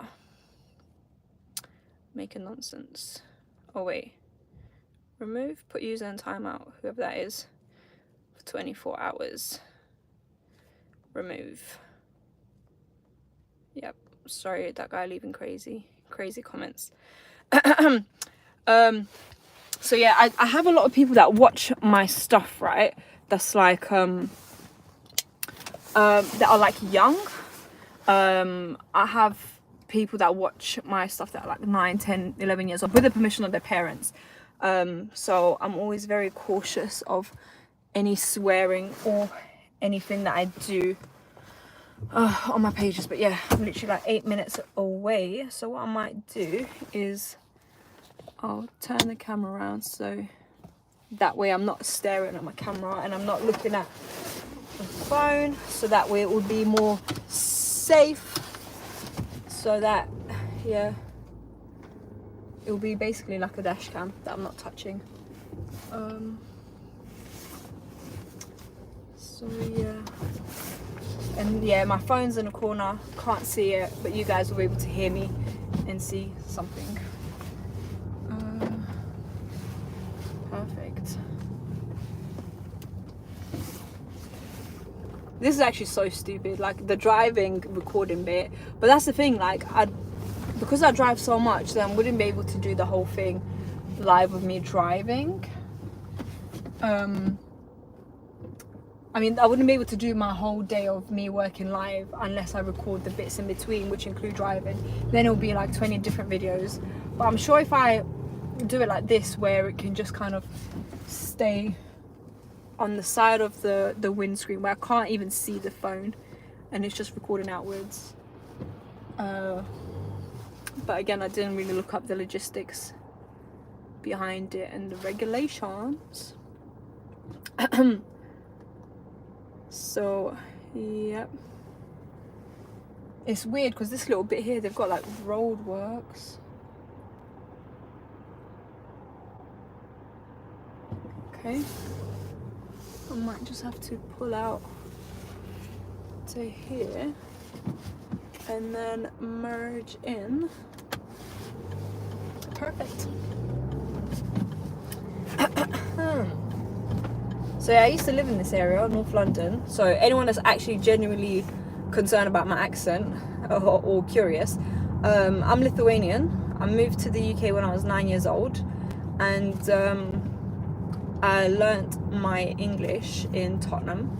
So I learnt the proper Tottenham way to speak. So the top boy jokes and everything like that, that's appropriate because yeah, I basically learnt my English in these kind of areas. And I learnt a lot of like the patois and like the Caribbean kind of words because of the, you know, the kind of community that is majority in North London. And then I had to kind of unlearn it, and then I moved to Essex when I was like 16, so then I kind of got some of that coming through. So my accent is literally a mix and match of Tottenham, Lithuanian and Essex, and then everyone else's bits in between. That was like the fastest traffic light. That was annoying.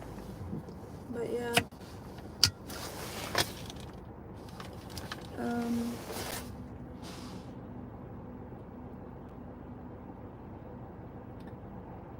So yeah, bear with me guys, 5 minutes, next job, and then 9:30 we'll move on to more interesting things. More interesting things.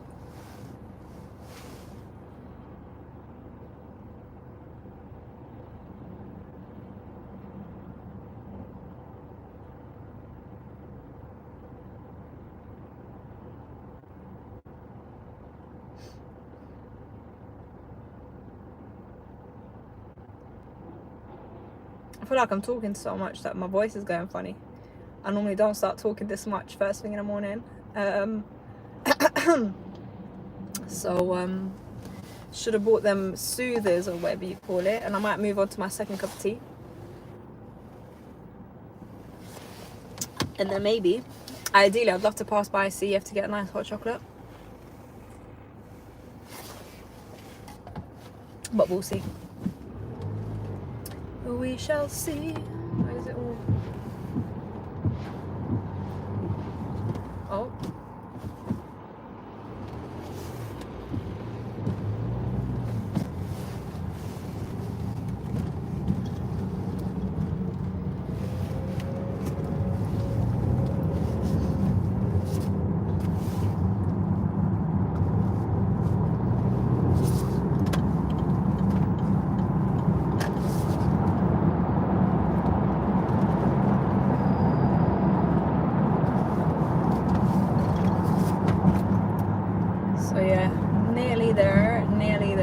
5 more minutes. So I don't know how I'm going to do it. Maybe I might have to like keep my phone facing my face from a weird angle while I just quickly smash it out. Literally, the EPCs take like 5 minutes. They literally take 5 minutes in and out. Especially with my experience, like I can literally do it in 5 minutes.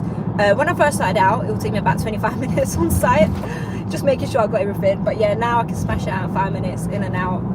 So it's just something really quick. And normally I'll do like my paperwork on site, but then that adds an extra 5 minutes. But sometimes I like to just kind of like do smash it out on site, as in drive around, just gathering all the data, and then actually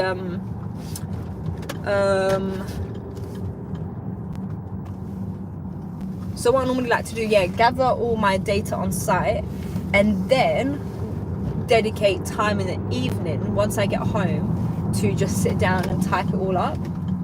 That way I can get out and miss the traffic if I can finish earlier, and yeah, just get it done later. So yeah,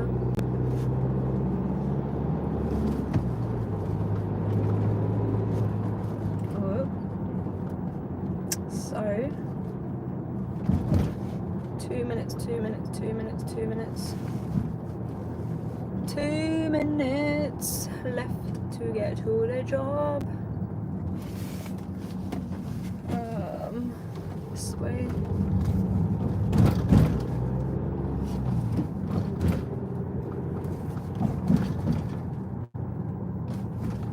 So yeah, the first one I'm just gonna run in and out, and then I'll be off to my first one. The first one I'm gonna do after this is gonna be in a void property, so I'll be able to freely record, freely film, so then I can actually just show what I'm doing.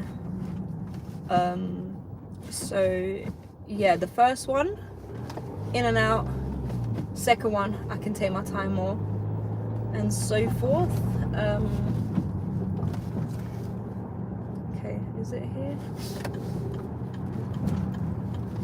A lot of London as well is like a 20 zone, which is like a little bit annoying, but again, safety. Okay, sorry, 1 second, let me take a phone call. Labas rytas. Labas rytas, kaip gyvuojat? Labai gerai, kaip jūs? Gerai. Dirbat? Jo, dabar darbė. Dabar jo, tik privažiavau prie darbo, tai galim. Aha. Ten, matai, neskambinau savaitgalius, žinai. Už 250 padarytumi, čia kešu bus. Jo, gerai, galima. O čia pato testą ten, aš supratai, reikės pato testą dar padaryti. Jo, galima, aha. Kada šį savaitę reikėtų?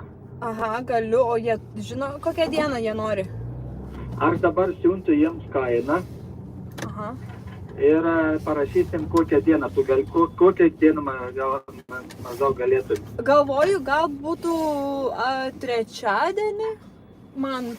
Gerai, kaip tau sakyti, kas atvažiuos, kaip tu sakai angliškai savo vardą? Vardas Kim. Kimas, aš gerai. Kim. Tai gerai. Gerai, skambinu, sakysi, sutiks. Gerai, tada man parašykit. Nes tas ten ofisai, žinai, kur buvo, jie mano nebeprašė nieko. Ai, jo, žinai, kartais tai būna. Tai gerai. Gerai, man parašykit. Gerai, aš to apdeisinsiu ir tada aš suderinsiu laiką, jeigu jie norės. Jie norės, nes jie nebegyvens, ten nori nuomojimui, žinai. Gerai, tada. Paleis. Tada kaip nors, matai, reikės tavo parašą įdėti, paskui, nes reikia, matai, biškį tokį, reikia rental property sertifikatą išrašyti. Aha, tai darysim per tavo tą software, ne? Jo, reikia, matai, turi būti rental property, turbūt, žinai. Jo, gerai tada. Na. Tu viską susirašyk. Aha. Susirašyk, ten tos pat testą, tu turi lentelės pasidaryti, ne? Jo, aš turiu viską, tai aš surašysiu, tada tau nusiųsiu, tada galėsi, kaip tam, sugalvosim tada kažką. Pat testą ten daryk, ten kaip tu esi, darai, taip padaryk pagal savo. Tik tai ten gal įrašyk mano lighting, ten tą įrašyti, viską, žinai. Gerai tada. kad atitiktų, žinai, jie būtų, kad atitiktų vienas pavadinimas, kad būtų. Aha, gerai. Bet čia tą pakalbėsim, reikia man skambinti su dylinti. Gerai. Nes aš nelabai turiu laiko. Gerai, tada. No, iki. Gerai, viso gero. No, viso. Okay, that's a job booked. Yeah. Oh, this is a person I met in CEF. And they're from the same country as me. So I was like, oh my gosh, hey, I'm from the same country as you. Take my business card. And they didn't call me for like a year. And then after that, they just started calling me all the time. So yeah, I'm going to be doing a little EICR and PAT test for them this week. So that was that. And oh yeah, the church thing. I did see an email from you. I'll have a look. But yeah, I've got to go in to the... Oh, I drove past the house. It's much further down. Wait, am I even on the right road? This don't look like what I remember it like.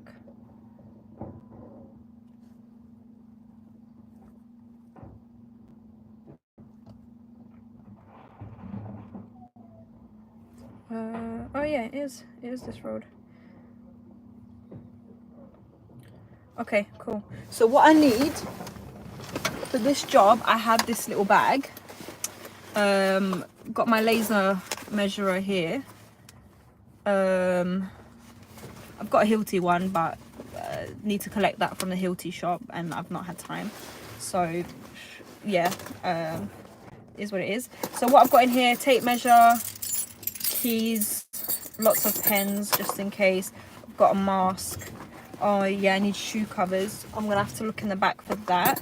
I've also got like a little fidget thing just in case I have to wait by the door for 10 minutes. So I've got that, and then I've also got notebook, which I'm gonna just be opening up to a page, clean page. So I'm gonna be sketching the floor plan on here, using my tape measure to quickly measure it up. I'm gonna be taking pictures on my other phone, and yeah, that's it. And then when I get home later, I'll be typing it all up. So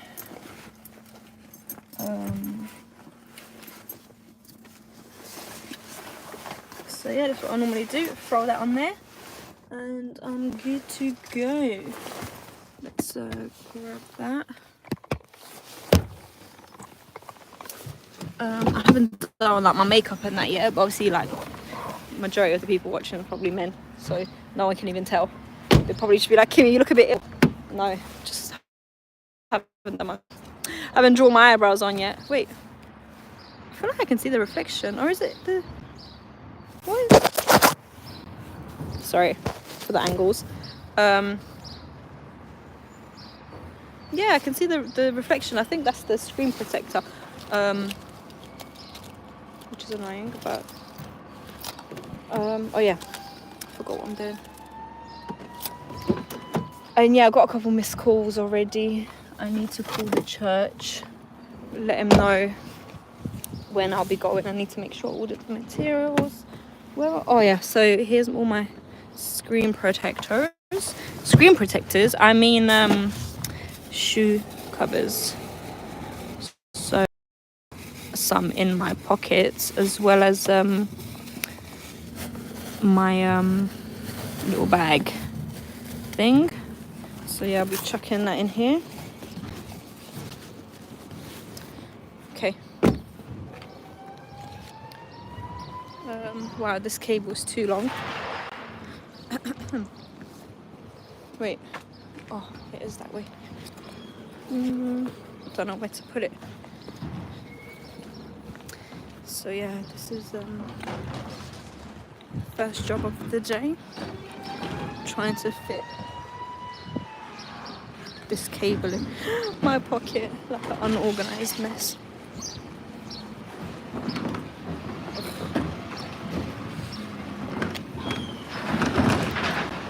I think no matter what I do, it's going to look ridiculous because it's bright orange as well.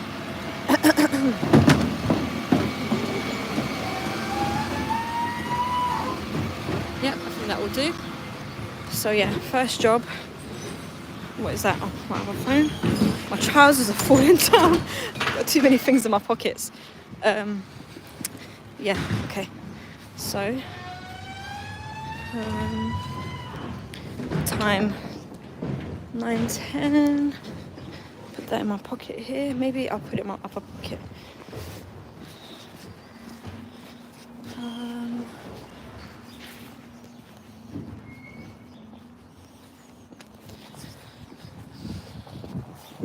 Okay.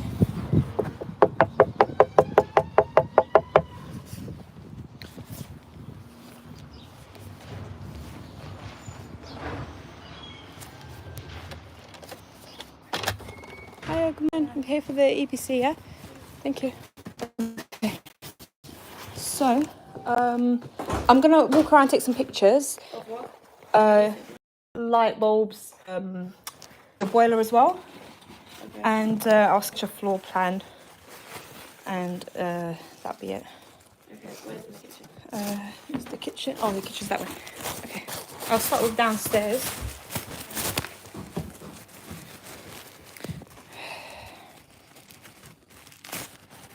Okay, so okay.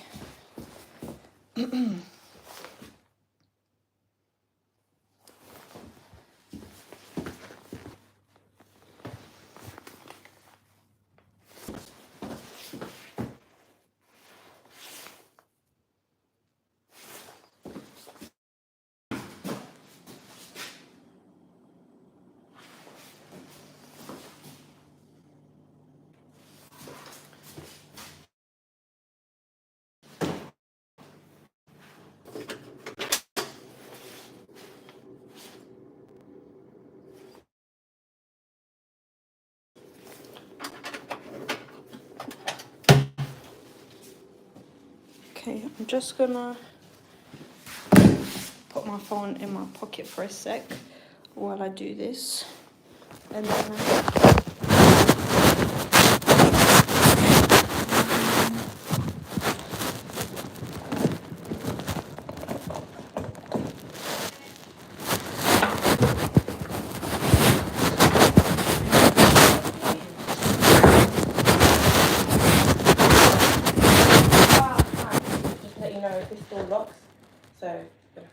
oh, okay, no, so I'll just, it'll just take a few more minutes and then I'll be done.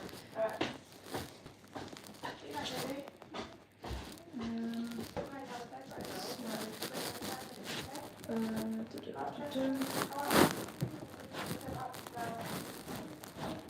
Okay, so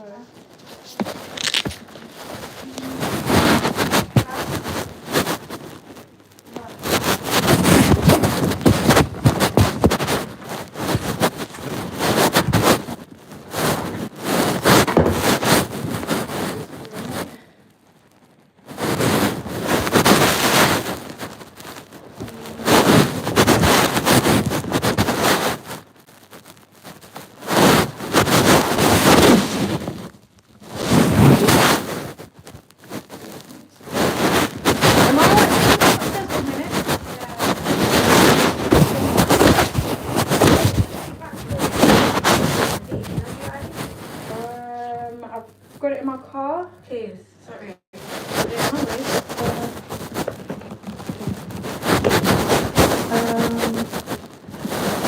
I've got a business card if you want to be interested. Okay.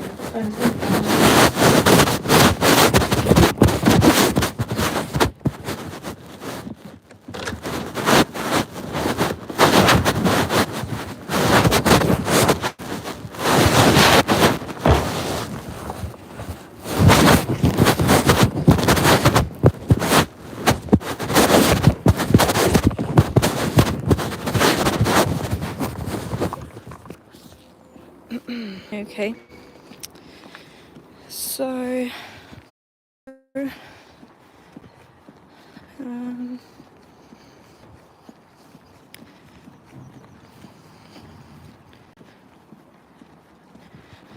so what's annoying is that this specific client hasn't got my IDs yet, and my other IDs I think they're in the car, but everything's such a mess I don't even know where they are. But yeah, sometimes you just have these jobs where it gets a little bit technical, and yeah, to go in the loft, I have to go in the loft sometimes, but sometimes the lofts are locked because the landlord's locked them, which counts as a no access. So yeah, have to basically, oops, probably should have sat in the driver's seat. Got to try to call the client. Wait, where is he? Oh shit, let me shut the door.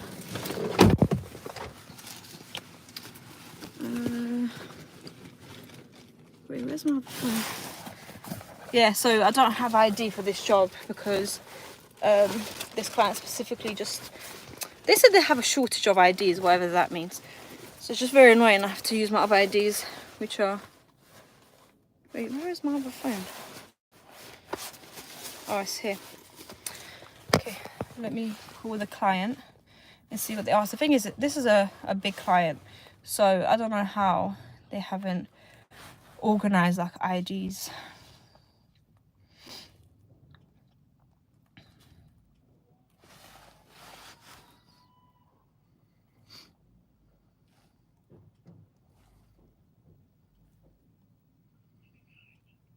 Hi, good morning, you okay?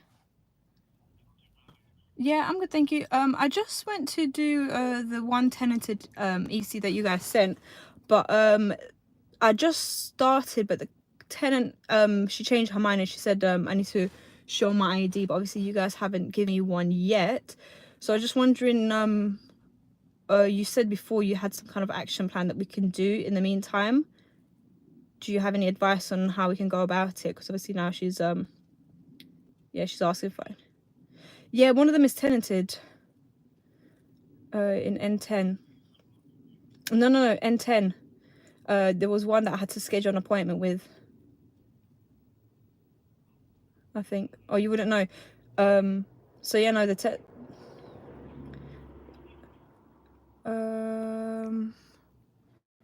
one second. Sorry, give me one sec. So sorry, bear with me.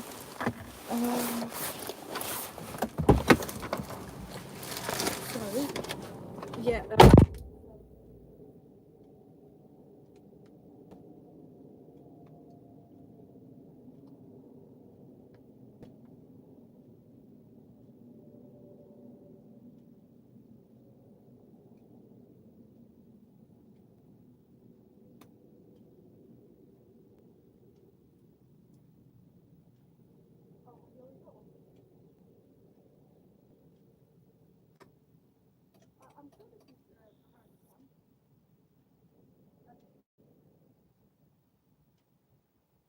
So obviously I've got these instructions from David. Yeah.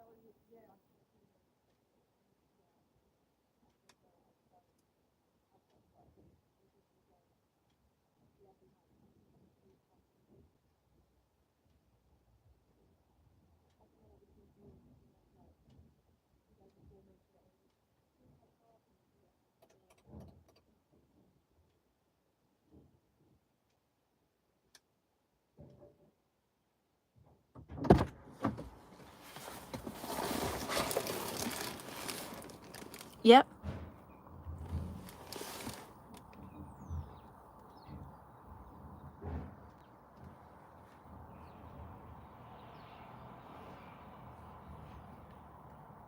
So you have one.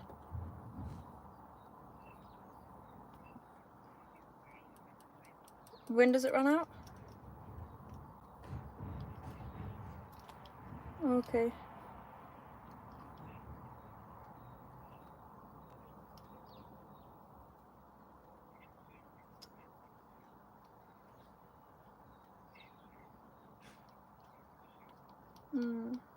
I've had it for about a month, I think now.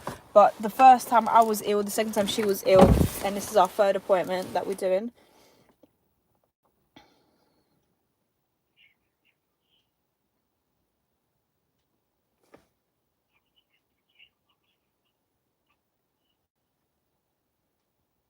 Yeah, I was sent it through as a tenanted appointment. So I was originally sent it through with the phone numbers to call to schedule it in.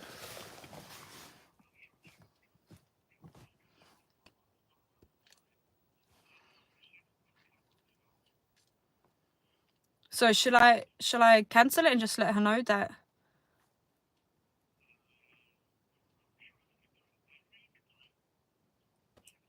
It's only because I'm halfway through it in her house, and she asked me to leave to go get my ID. And I said, look, I'll have a look to see if I've got any other ones, but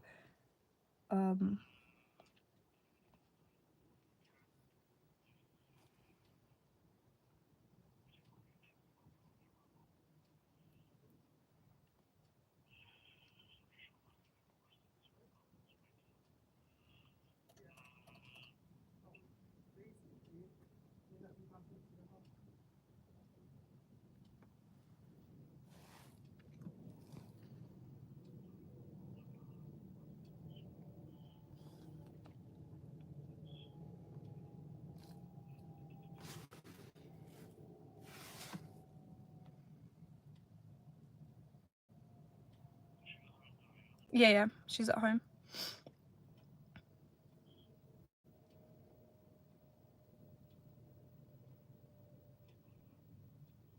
Do you want me to give you her phone number that I have for her that I've been using? Okay, once.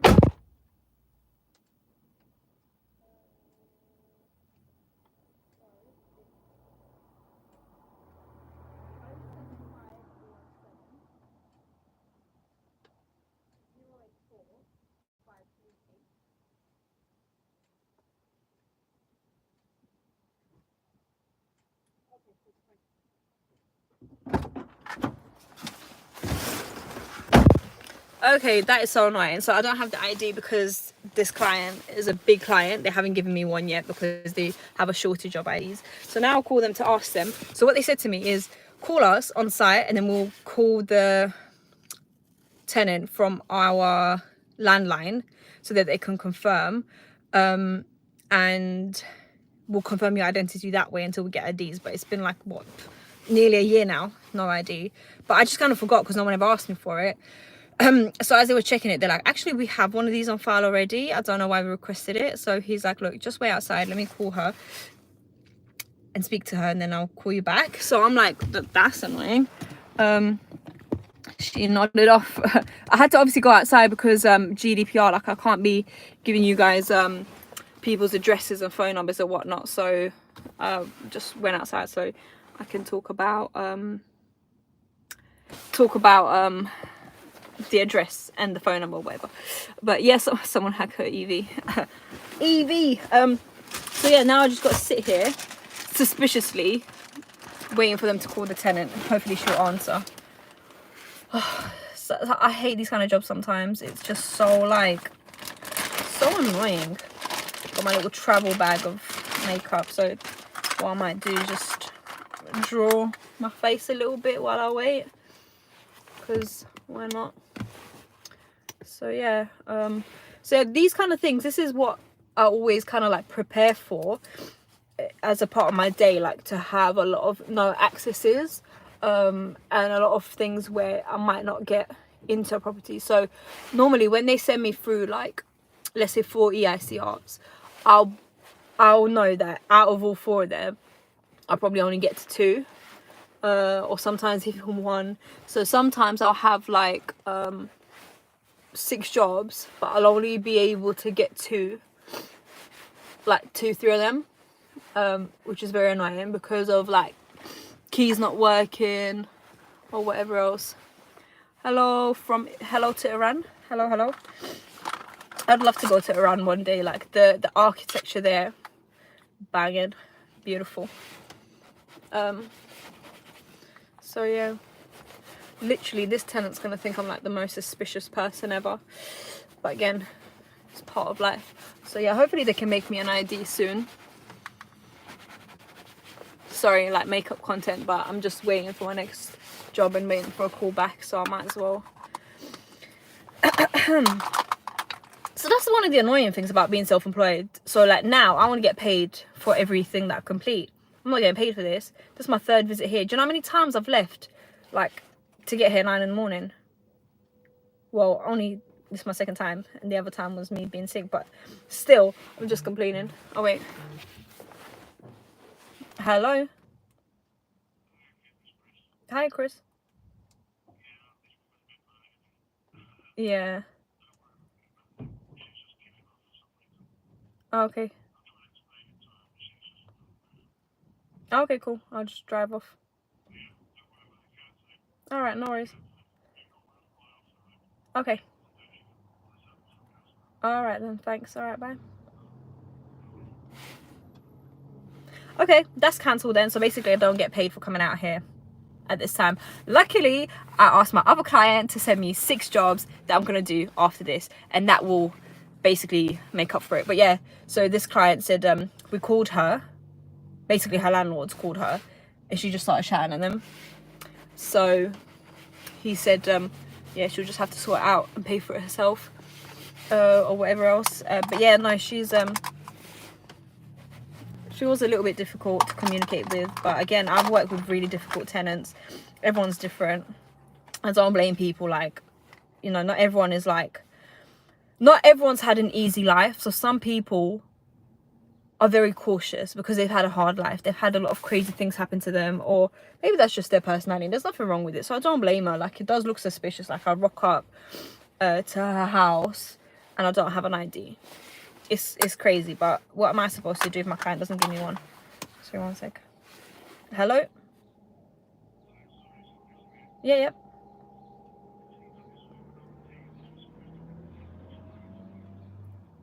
Yeah, I've been speaking to her for a while, and I think they let her know. So I literally confirmed with her last night. She said, yeah, that's fine, I'll see you in the morning. So it was just, I think, the ID thing that threw her off. But yeah, cool. I'll let my guy know, and we'll update the right team. Yeah, no worries. All right, then, thanks for your help. Bye. So yeah, anyways, that was that. Was that I hate you. Thanks, bro. Okay. Okay.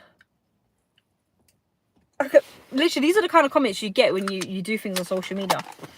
It's just mean people being mean for no reason. Like, obviously, but you know what it is? It's some people have a lot of anger in their heart, and it overspills into the world. This is why there's a lot of evil things happening in the world, and you know what? Don't blame them. But luckily, I've got more than enough happy people that uplift me in my life for me to do what I need to do. So yeah, I'm just gonna have to drive off of this job. Oh, which is annoying, but yeah, I've got the other jobs that will basically give me my day's worth. But yeah, sometimes this happens. Sometimes you'll go out as a self-employed person, and like, you know, the jobs that are booked in will, you know, add up to a day rate, and then you only make half the money, which is annoying. And obviously you don't get this when you're on day rate, like employed for someone, because either way, like, you get paid for your time. But it's just how it is. Part of life. So yeah, sorry, I'm doing makeup and stuff, but where am I from? I'm Lithuanian in London. So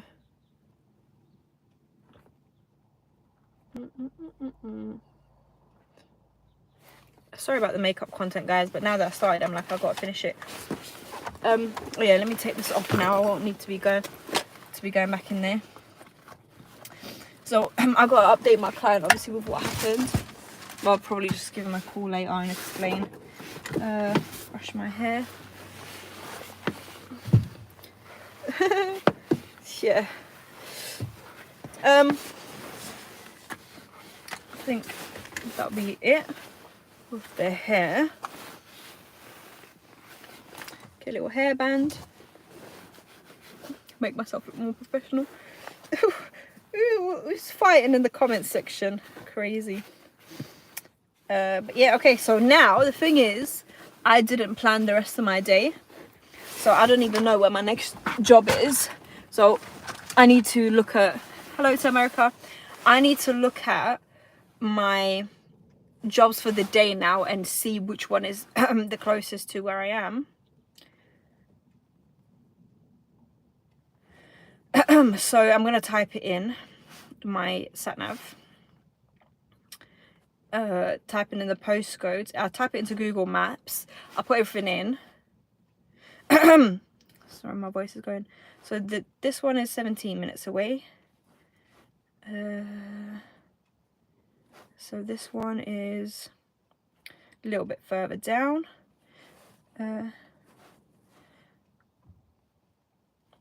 So normally when you're employed, somebody would do this for you. They'll organize the diary for you. You turn up to work and it's all good.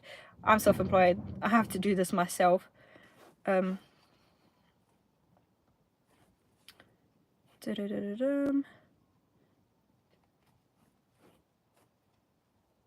Okay, so I'll show you guys what I'm doing. So I've literally just typed everything into the sat nav. 2 of the jobs are literally like the next row down from each other, which is great. And they're all within the same area. So yes, waste of time going to this first job, but again, I'm keeping my client happy. I don't get paid for this. So if this was like a private client, I would charge them a no access fee, but this is a client that I have a contract with, who provides me with regular work. They give me like 20 properties a week that I visit. So as like a mutual agreement thing, because I make so much money from them on everything else, I don't charge them no access fees. I just, you know, as they say, take it on a chin or whatever. So so yeah, but it's all right, it doesn't bother me. So let me show you guys what I've come up with now. So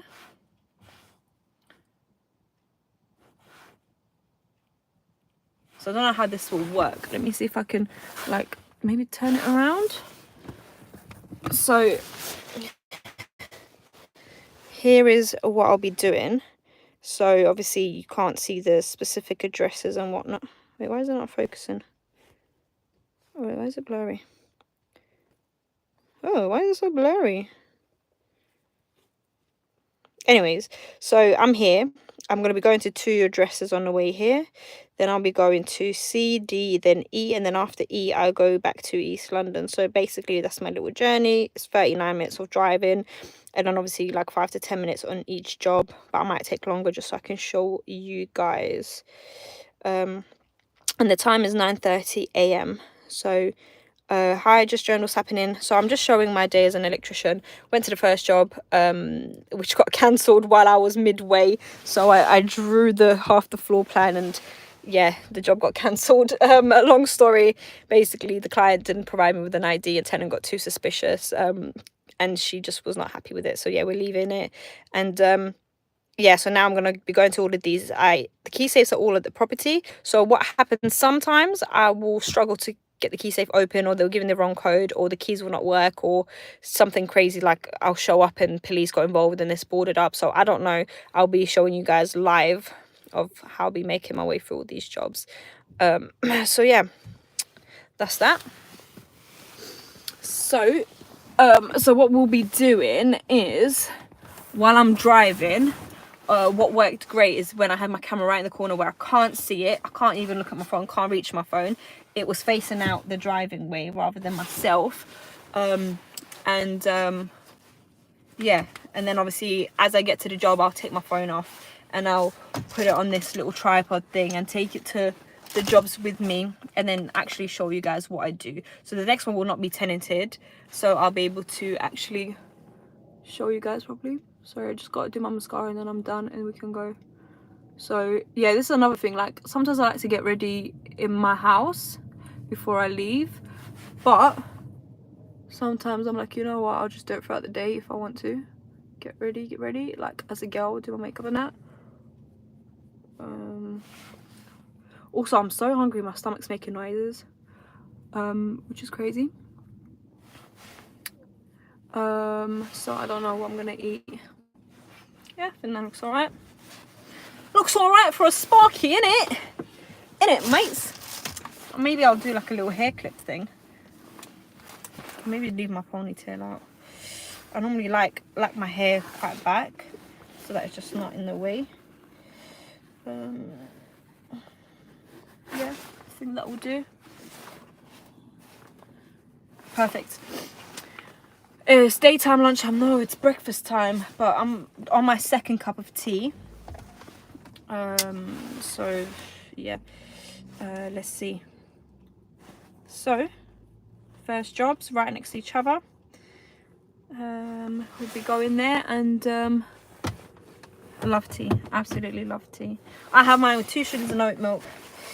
Sorry, gotta fix my trousers. So I love mine with 2 sugars and oat milk. And yeah, whereabouts am I from? I'm a Londoner, Lithuanian Londoner. Dabble in Essex and all over the UK. Sorry, just do my hair as I drive off. I don't think that works. That's fine, I'll just leave it as it is. Okay, cool. Let's start driving. So yeah, I won't be reading any comments as I'm driving, and I won't be able to see my phone because I've turned it away. So yeah, any comments I'll have to read. So my next job is in 17 minutes. So tune in at, oh, look at that. It's supposed to be 9:30, but see what happens when jobs get delayed. So yeah, delayed now.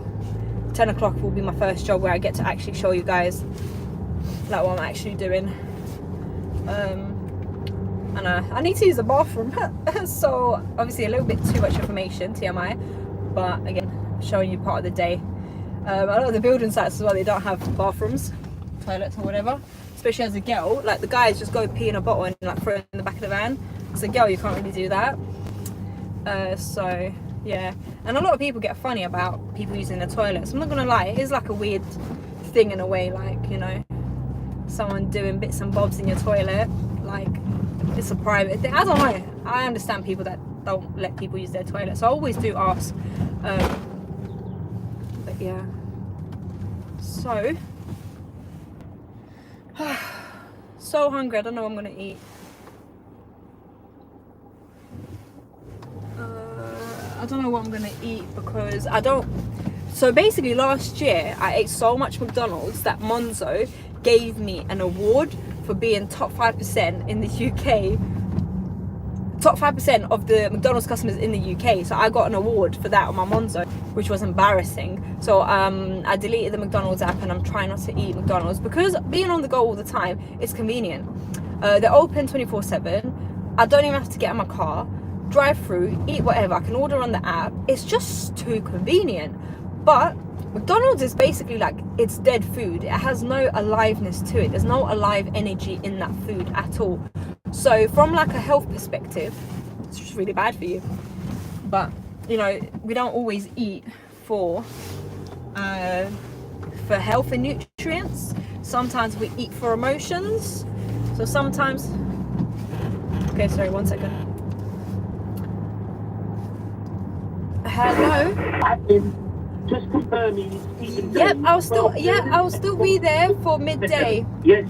So I'll give you 12 noon. I'll see you. Yep. So I'll give you a call when I'm on my way, just if I'm running late or anything. But I should be. Give me a call. Thank you. Perfect. I'll see you midday. Bye bye. Bye. Okay, so that was a client, that meeting for midday. See how cool he is. He just calls to confirm. I know that's like scheduled. Unlike this thing that I just went to that was like cancelled last minute, which was annoying. My windows are getting steamy again. Whoa, that pothole was so bad. That's the thing in London, yeah? You think like, at least we can have like smooth roads. We can't. The road work's happening all the time, but the roads are still like absolutely awful. Like you've got to drive all weird to avoid the potholes. But yeah, no, that was a client. See that phone call? Smooth. In, out, straight to the point. Done. Love it. So yeah, I take a lot of phone, but I'm just a little bit cautious, obviously, of like anyone revealing like specifics. But yeah, should be alright. Worst case, come stalk me. I'll fight you. Woo. But yeah.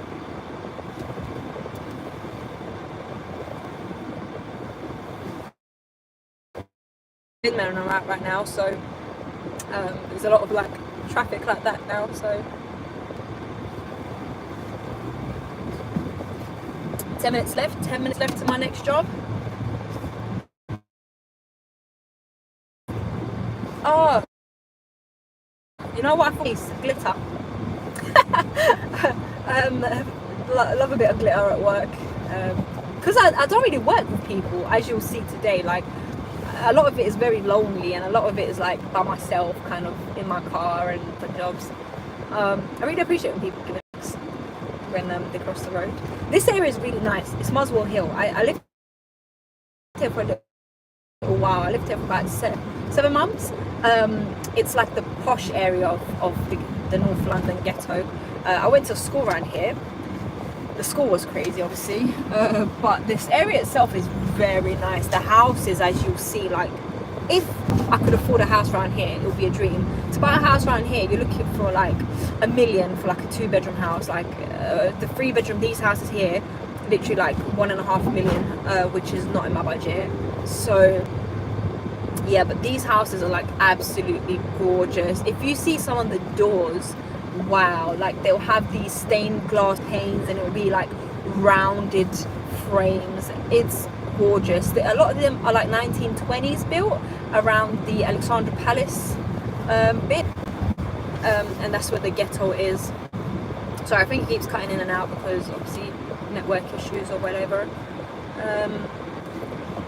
But yeah, I feel like I already know myself, like the spots that don't have reception. I've literally been living and working in this area since I was 9.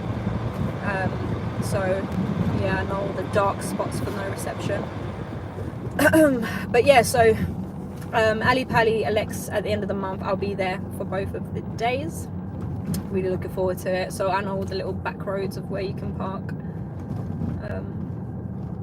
Yeah. So yeah, 8 minutes left. Then we'll be at my first job where I can take you guys with me. That'll be cool.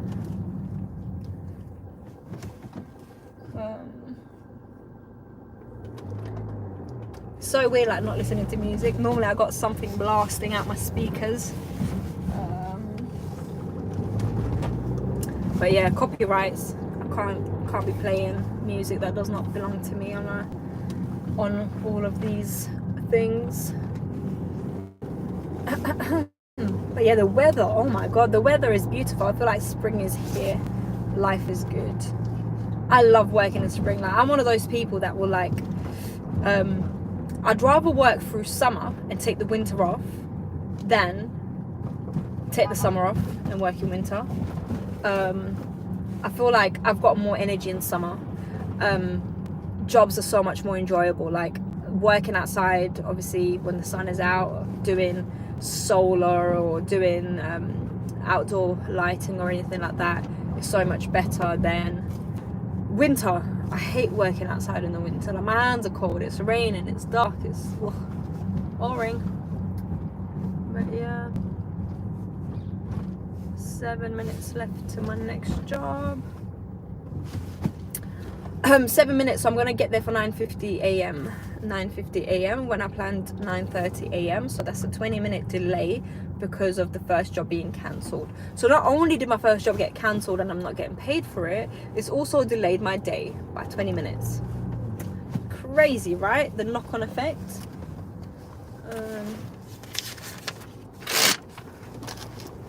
So yeah, and I've got to update my clients, got to make the phone calls as well, let them know what's happening so they can update their clients. I've done a couple rewires in this area as well. Yeah, it's quite interesting because I went to school around here and I grew up around here. Seeing it as an adult, from an adult's perspective, very different.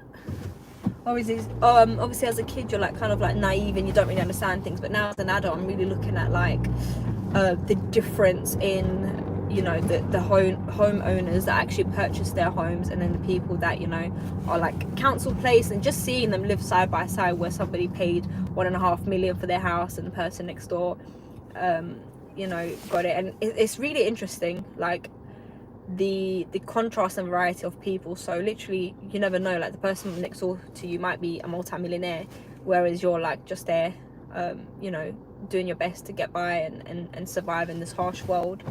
Yeah, and the diversity as well. There's so many different cultures, which I love. So many different foods, like any food I want I can get here. Turkish, Mediterranean, like Vietnamese.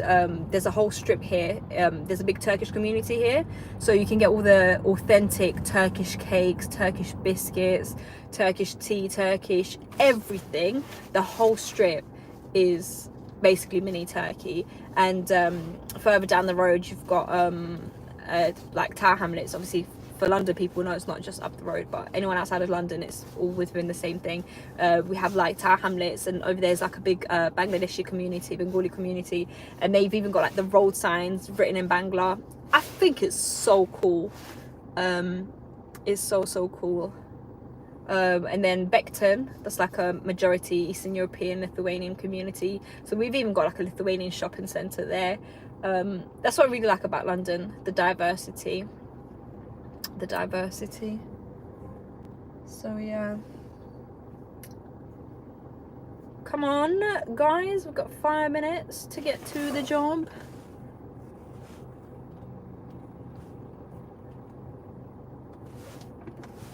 This traffic light is normally so long. So this area is called Wood Green, and the cinema is called Hollywood Green. I like the little wordplay they did there. It's kind of cool. Hollywood Green.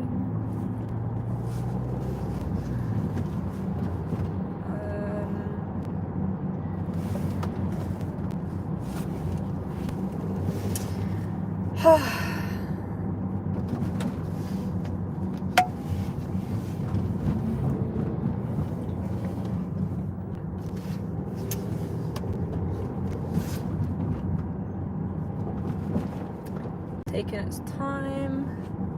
5 minutes guys, 5 minutes, and then we'll be on our first official job of the day, unless I can't get in because of key safe issues. And if that's how it is, I'll be fuming. I'll be absolutely fuming. But yeah, all good. So yeah, I feel like so far I've had quite a few people join in and watch my little live day of being a Sparky, self-employed Sparky, which I think I'd say is quite a little success in it. So yeah, honestly I can't wait to do one like this, but like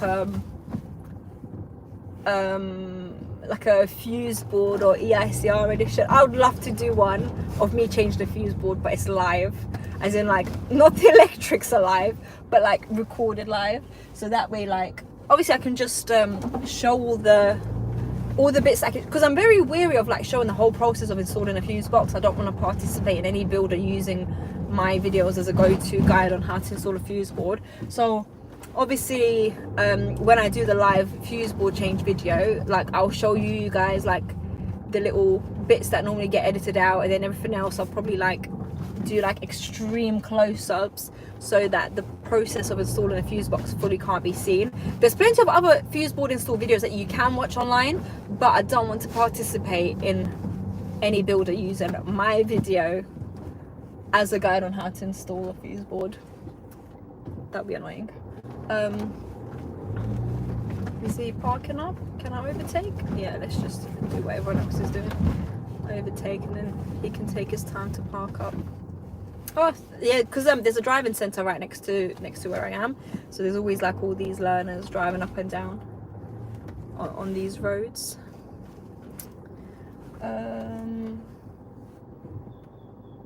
Is he stopping? Oh, thanks mate.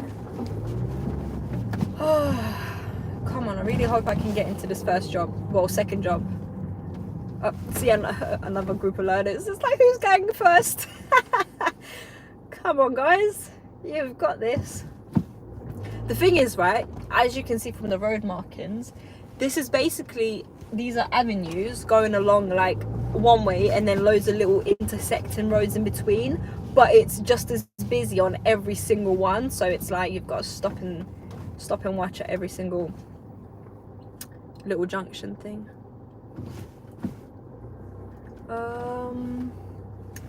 Okay, so nearly there.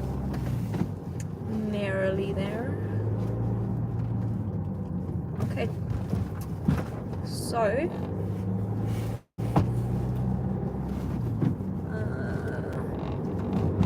you know what I hate when I'm like doing this late at night and then I've got to drive by slowly, like scoping out every single direction for the address, and then it looks really, really, really suspicious. I absolutely hate it. And you get people watching like, oh, who's that? Is that a bailiff? And I'm like, oh mate, just the Sparky. So, am I going in here? Oh, I'm normally very cautious of going in these kind of things because they can lock me in at any point. Oh, this is FB keys. I've got those. So yeah, that's alright. Parking. Park anywhere? Yeah, just go here. What's this? Private parking. Yep, I've got the permit for these guys anyway, so we are good. Okay, so maybe this will be my first one where I can actually get in. So what I always do is get my little bag on. So I used to do the same thing with call outs. So I had this bag with just like screwdrivers and whatever else. So yeah, let me get this little thing. Can I do it this? Oh yeah, I'm doing it this way. Sorry about the weird awkward angles. How do we do this? Oh, I think you screw this to get it. Hey guys, what time is it up here? It's 10 a.m.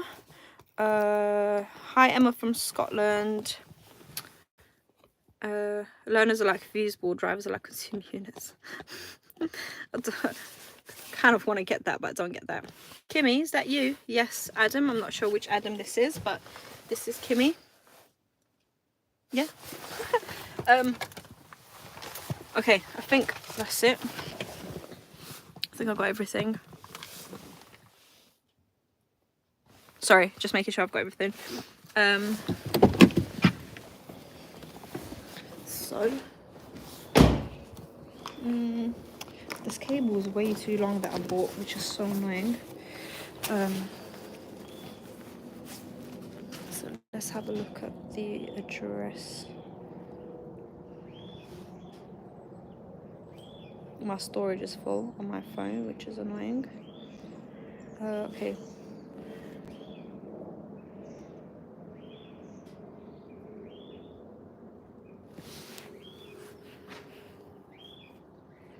Okay, so let me go and look for the entrance. So it's going to be upstairs.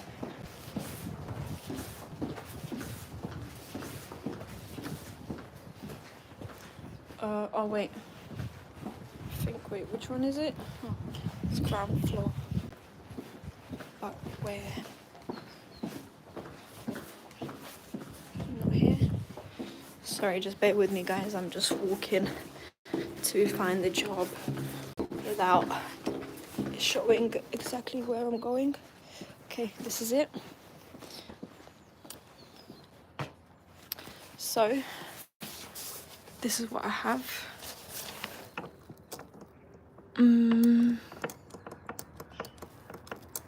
Oh, it works. There's no key there. That's annoying. Maybe the guys are in here. Which never happens as well. So I'll put that back. Oh no, the key is in there. What? I didn't see that. Okay, well, I swear to God, that's magic. Was the key there before or not? Because I didn't see it. I genuinely did not see that key in there. Okay, not bad. Smells quite bad. I think it was like a excess. Oh wait, I've got the key safe here. Let me take that inside. So maybe I can leave that here. The key, leave that here. So yeah, not bad. Oh, that's cool. I like that. So yeah, as you can tell by the yellowness of everything. This was an ex-smoker's house, so it does smell quite a bit like that's supposed to be white, but it's not. So yeah, just a quick little EPC here. Oh, look at the fuse box. Wait, let me just double check. There's no, like, no, doesn't identify who the contractor is. 5 years, brand new, SPD, single module with RCBOs. That's the standard for this council. So this council and housing association, they've got enough money. A lot of the councils are actually bankrupt, so they don't have the funds for RCBOs, but they do. And then that's little fuse box. So yeah, I'm gonna go probably use the bathroom. So you guys chill here for a bit. And look at this beautiful kitchen. And I'll be right back, and then we can get into what I'm doing here.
Okay, I'm back.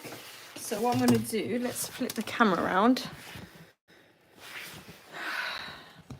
Cool. So, first job of the day, managed to get in successfully.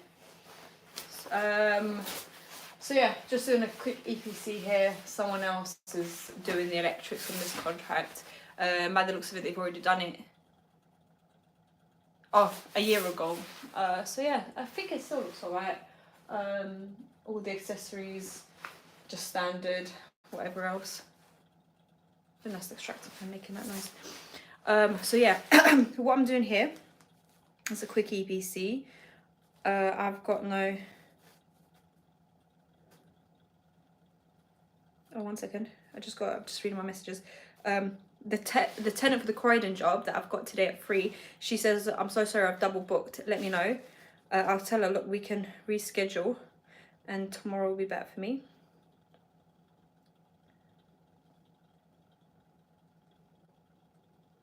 I'm going to tell her we can reschedule as I'm on a tight schedule today.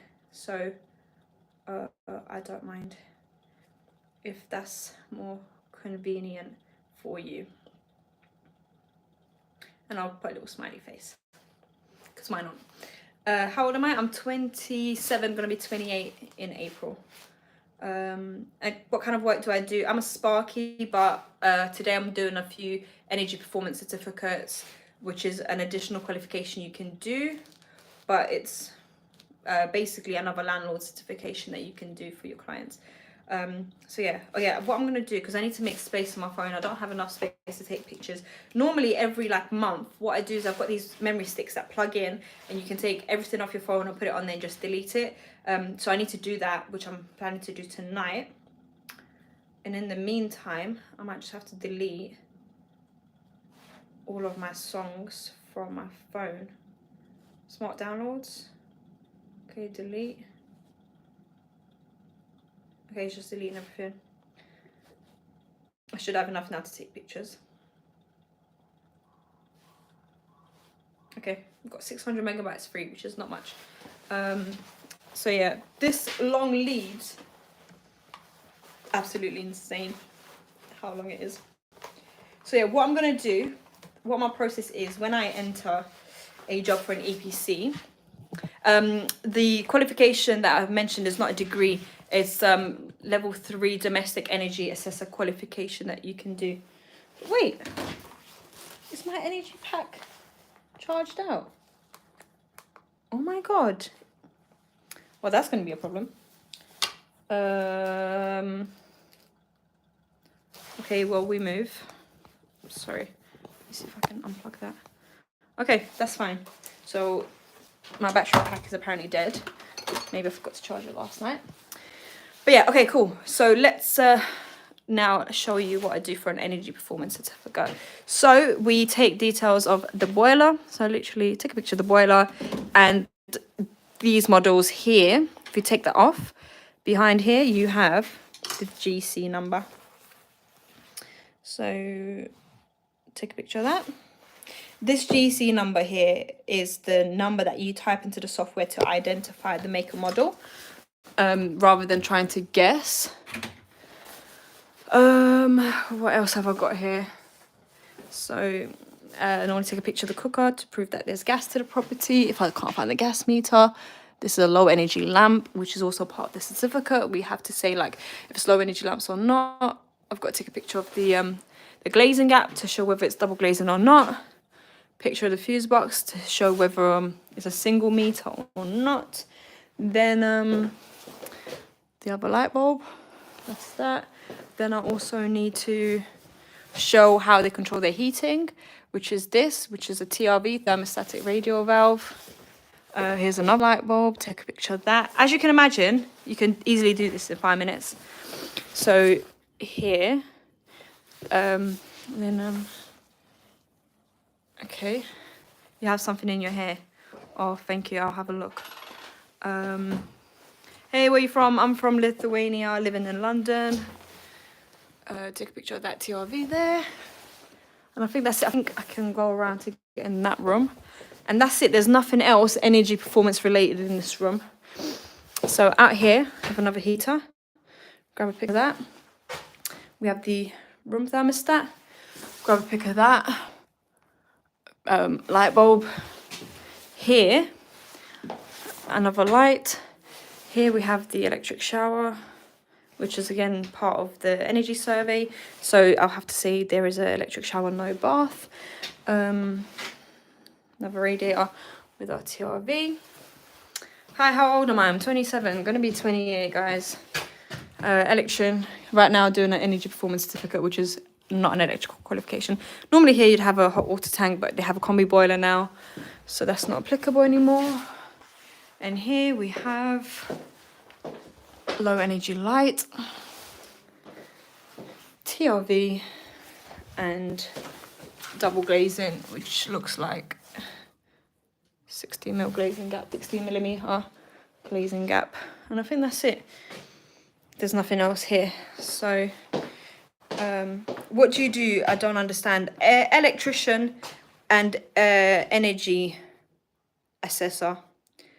Hello. You have something in your hair. I don't think so. Anyways, so this is where I do the floor plan. So I've got this and I need this. This is what I use to measure. It's like a tape measure, but digital. And I normally use the Hilti one, but right now this is a temporary one. The Hilti one is obviously much better. Normally I keep a pen in here. So yeah, what I do is walk around the property and kind of mentally think of what the shape is. This one's very easy. It's basically a rectangle. So let me just put the tripod thing back down. So yeah, so what I do is I walk around and I look at the shape. So right now this shape of this property is quite easy. So you've got, don't know if you can see, if I do this, you basically have, this is the shape. So here you have that little door here, just over there, the door, and here you have the living room and kitchen. In the kitchen you have a low energy light. In the living room you have a light here, then you also have another light here. Only I'll be looking at this, by the way, and I also do need to send this to my certification body ask for it. But what I do is I normally rewrite it nicely before I send it off to them. I'm going to switch to a different pen. That one's a bit rubbish. So here we've got a window, 16mm. Here it's a heat loss perimeter wall. So this is not a party wall. This is a heat loss perimeter wall, and I'll have to figure out this after. Here we have the bedroom with a low energy light and 16mm window. Here we have a radiator with a TRV. I also have to put this here. We have a radiator with a TRV. Then here was the main entrance. We had the low energy light. We had a radiator that didn't have anything, so I just put heater. Here we have electric shower, no bath. This is rough sketch, in and out. And what I normally do as well is this little thing that I took off. I normally write down the GC number here so that it's faster for me when I'm typing this up when I go home later. Sometimes I bring my iPad and I do all of it at the same time if I want my evening to be free. But normally I gather all the data and then I just kind of chill at home in the evening, typing up all the paperwork. So this wall here is a party wall, which means that there's no heat loss on this wall. This is as well heat loss perimeter, heat loss wall, heat loss wall. And what I do is literally this. Get my little laser, measure to that wall, add it to there. Now I've got basically the full length. So 8.021 meters, which I'm gonna add here, 8.021 meters. And then I'll measure it from here. I'm going to go into the other room to measure across.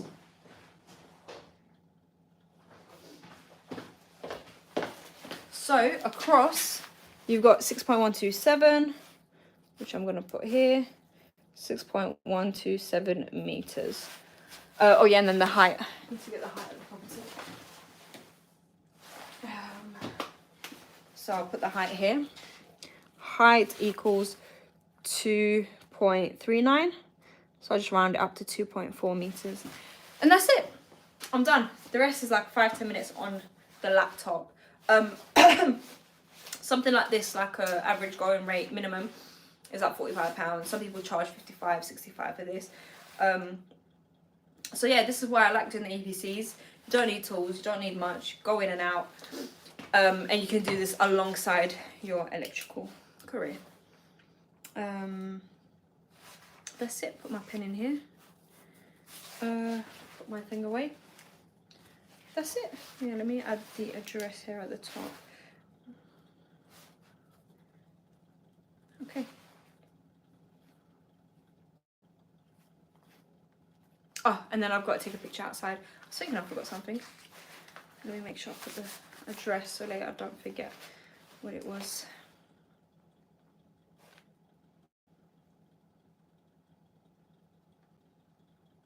Okay, so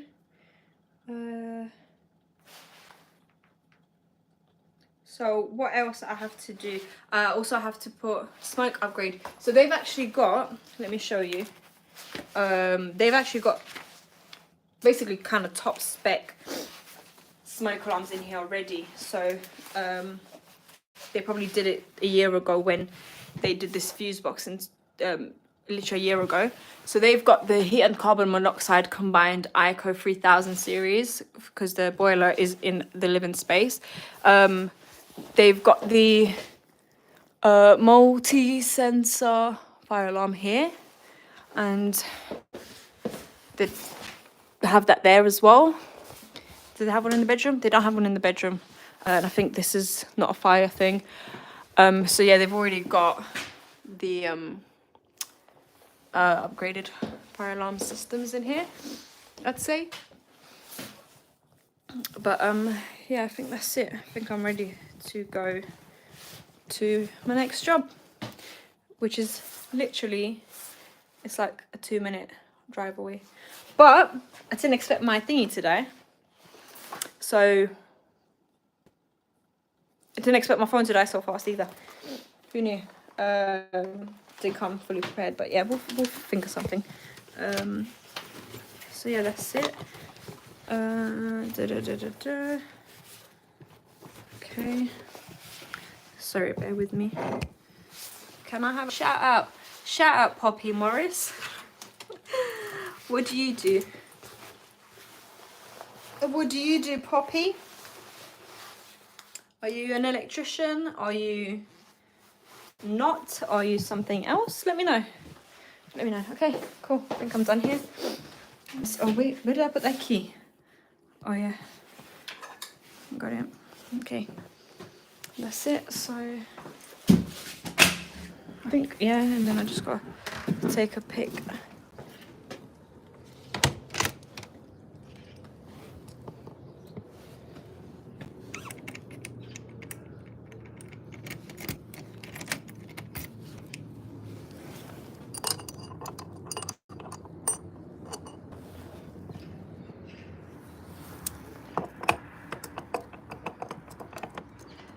Perfect. You're in college. What are you learning? What are you learning? A trade? If yes, what trade are you learning? Oh yeah, I forgot to take a picture of the property from the outside.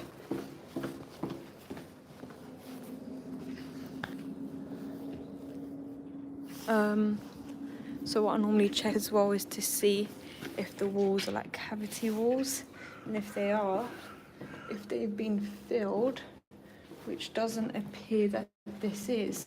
So normally when a cavity wall's been filled, you'll have like little drill holes that you can see. And I don't see it here. Let me get a picture of it from the back as well. Perfect. So yeah, that was easy. Hello, Timmy. Oh, 1 second. Hello, sir. Why are you taking the pictures? Of what? I work for the council. I was working in that property. I have to take pictures. I work for the council. Who are you? The person managing here. Yeah, so I work for the Voids team. Okay. Yeah, Kim. You can, if you ask Chris, So let you you've know. been in Number 9. Okay. Yeah. No worries. Okay. All right, thanks. So, yeah, anyways, that's that. Like I said, obviously it always looks suspicious when I walk around. I get stopped a lot. People asking me like, what are you doing here? Why are you doing this? And I don't bloody have ID. Why are they not getting me an ID? I don't know. Anyways, cool. So, hello Timmy. Yeah, you know what? The USB, I have a USB in the car, but I have 2 phones that I have to charge, so it gets a little bit annoying. But yeah, it's alright, we'll figure it out. And the USB charge is very slow. It must be like 1 amp or something. And my next job is in like 5 minutes from here, so I don't think I'll get much charge.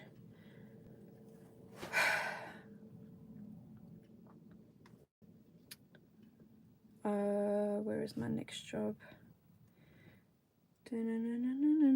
Oh no, the last picture I took came out blurry. That happens to me sometimes when I'm in such a rush. I just take it and keep it moving, and then when I get home I realize that the pictures came out blurry. Never mind. Anyways, okay, let's see the next job.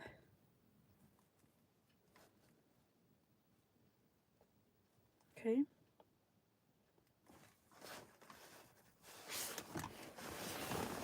So,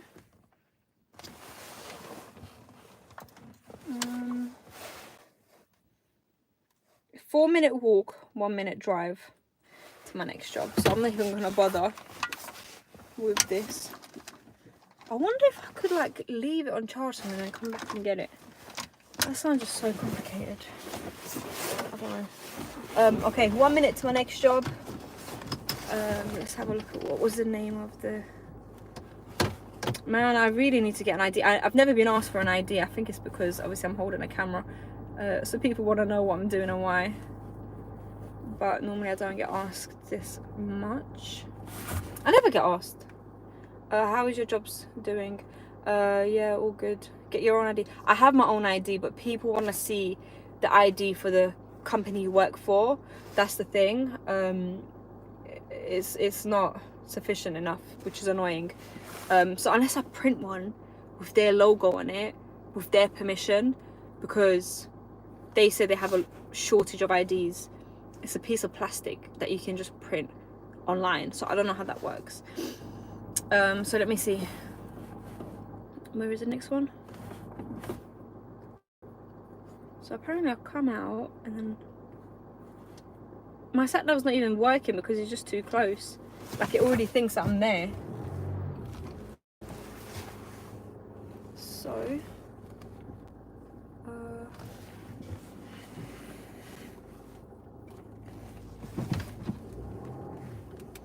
I'm just trying to figure out the best way to get out of this car park. Sorry, let me just.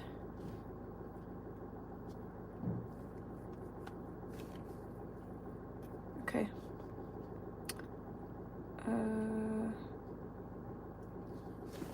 Okay, let me just focus now on. I need to come out and then take the next turn and come back. Okay, perfect.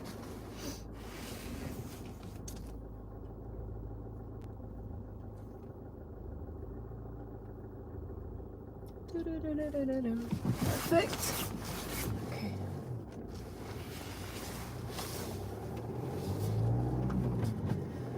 Phew. Okay, the next one I take a thing that way,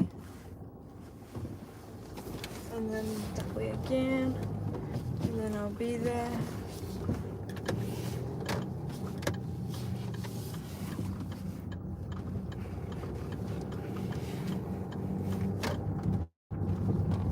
Gets there.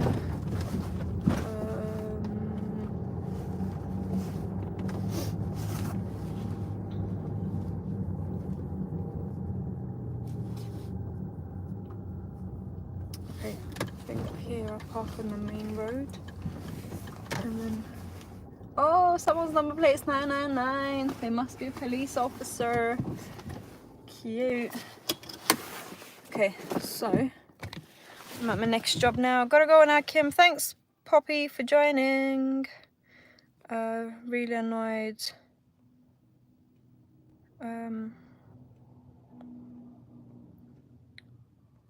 Whoa. Okay. Sorry, I'm just having a look at the little comments.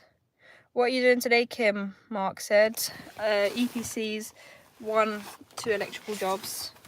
That's it. School rewire. Oh, that sounds fun. How are you doing it? Conduit? Me, I'm from London, Lithuania. Lithuania, living in London.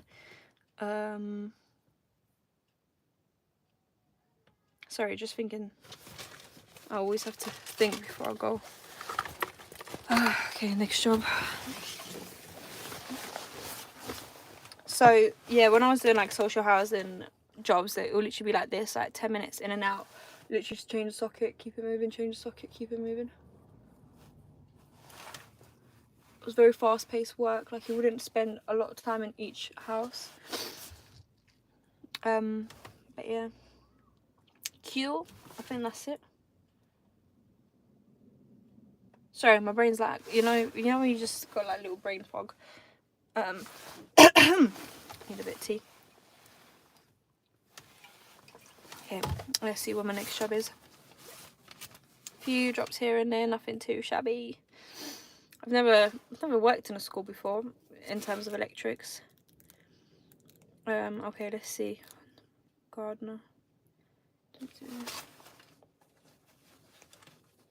Thoughts on Sparkies using standard twin and earth rather than heat resistant flex 4 cookers. It's just one of those things where no comment. No comment. It's just something that's always been done, and I've never actually found any burnt out or damaged flexes. Twin and earths, right?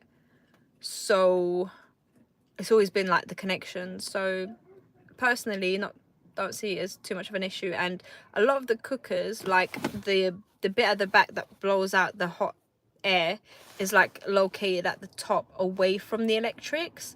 So again, it's up to the hopefully competent person to have a look and figure out what is the most appropriate thing to use. And if they want to use twin and earth standard, but you know, they've looked at the connections, they made the connections good, and the little heat blowing outlet thing for the cookers at the top nowhere near everything, I guess it won't be getting that hot behind it. And again, yeah, wouldn't get involved. But me personally, I do use twin and earth sometimes flex. It just depends what I've got, and if I've got like a CF near me that can cut me cable on a roll rather than having to buy the big drum myself. But yeah, anyways, okay, cool, let's see. I've got everything that I need. Whoa, sorry about the weird angles. Okay, let's see. Not really. Okay, I don't know how far I'll go, so maybe I'll lock my car this time. Maybe. Nah, won't lock it. It'll be alright. So I think it's this way. What number am I going to? Okay. So yeah, the thing is, like, normally for a cooker as well, you'd want like 6mm cable, and getting like, or 10 even ideally, to get that on a flex is just not as easy as it is getting twin and earth. Sorry, I'm just checking the job number at rear. So where is the front? Oh, 1 to 4 this way.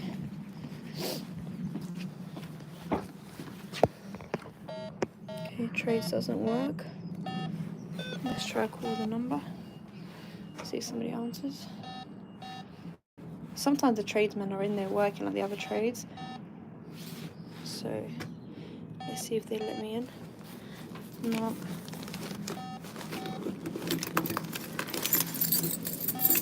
No, I don't think anyone's there.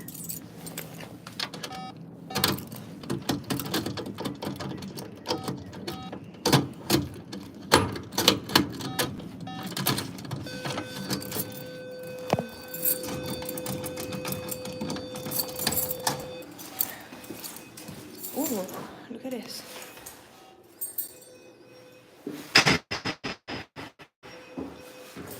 That looks cool. Okay. Oh, I like this look. Accessibility. Very, very cool. So, okay, let me... The buzz is still buzzing.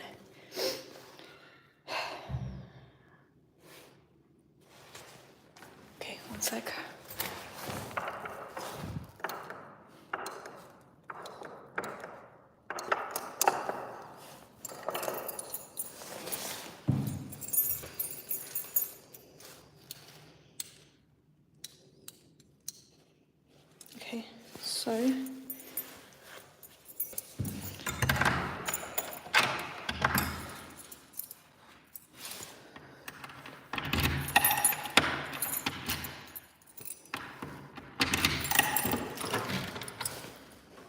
Okay, so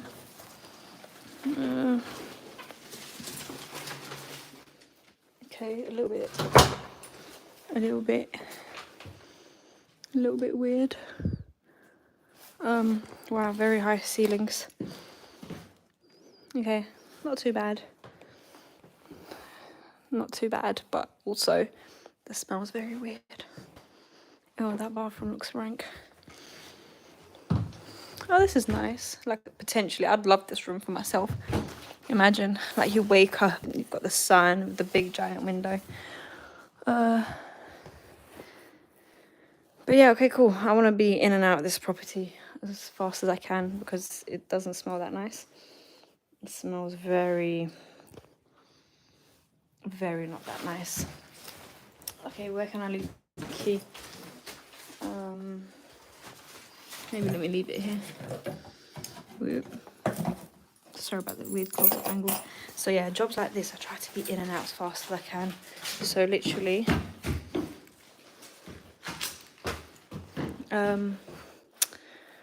okay, wow, what a high ceiling.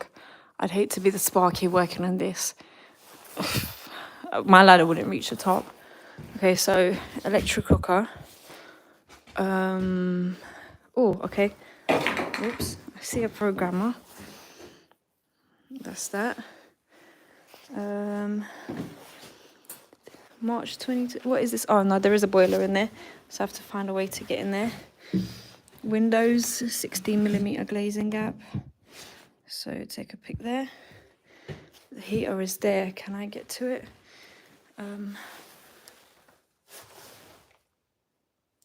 Kind of. Okay, how can I get to this boiler? Don't want that to fall on me.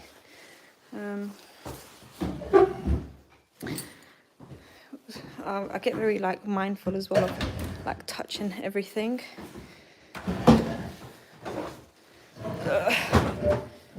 Can't even get to it.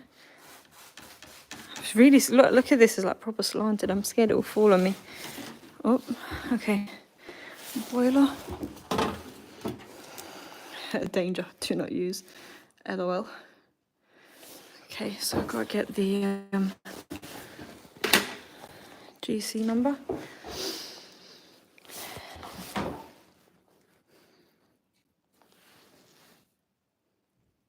Perfect. Put that back. Oh, this is cute. Sometimes I see like really cute things. I like this little booklet. Very cute. Anyways, please stop touching my things. Sorry, mate. I'll put it back. All of this is going in the skip, by the way. Everything that you see in this room, the clearance guys will come and just put everything in the skip because they get a certain amount of time to go and get their stuff. And if they don't, come and get it, then all gets put in a bin. Wonder what's up there. Probably nothing. Oh, spider webs. Yeah, probably nothing electrical related. Trying to find out what's my job. Electrician / domestic energy assessor. So right now, another Sparky's going to be doing the electrical work here. I'm doing the domestic energy performance certificate. Okay, so there's no thermostatic radio valves here. Okay, one sec, let me answer this. Hello? Hiya.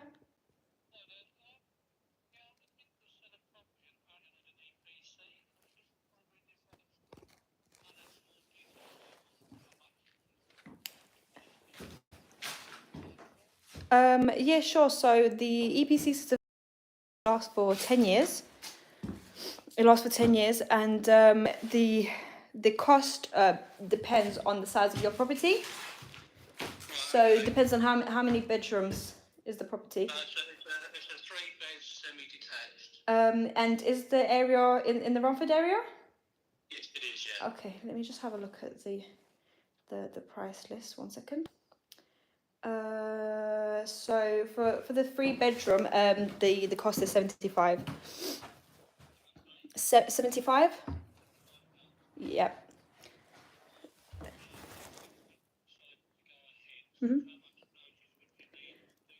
So I don't need too much notice myself. I have a flexible diary, so I can do short notice appointments as well, or we can schedule it in advance. So I will be in the Romford area later this afternoon and at several points during this week as well.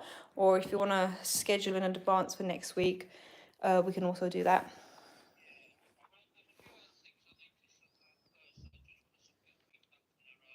Yeah, no worries. So yeah, it's a 10-year certificate, and it takes about 10 minutes on site. The rest all has to be done on a software in the office. And to carry out the EPC, we'd need access to the loft to measure any loft insulation, and just gather details of things like your boiler, heating systems, energy, like your light bulbs and things like that. So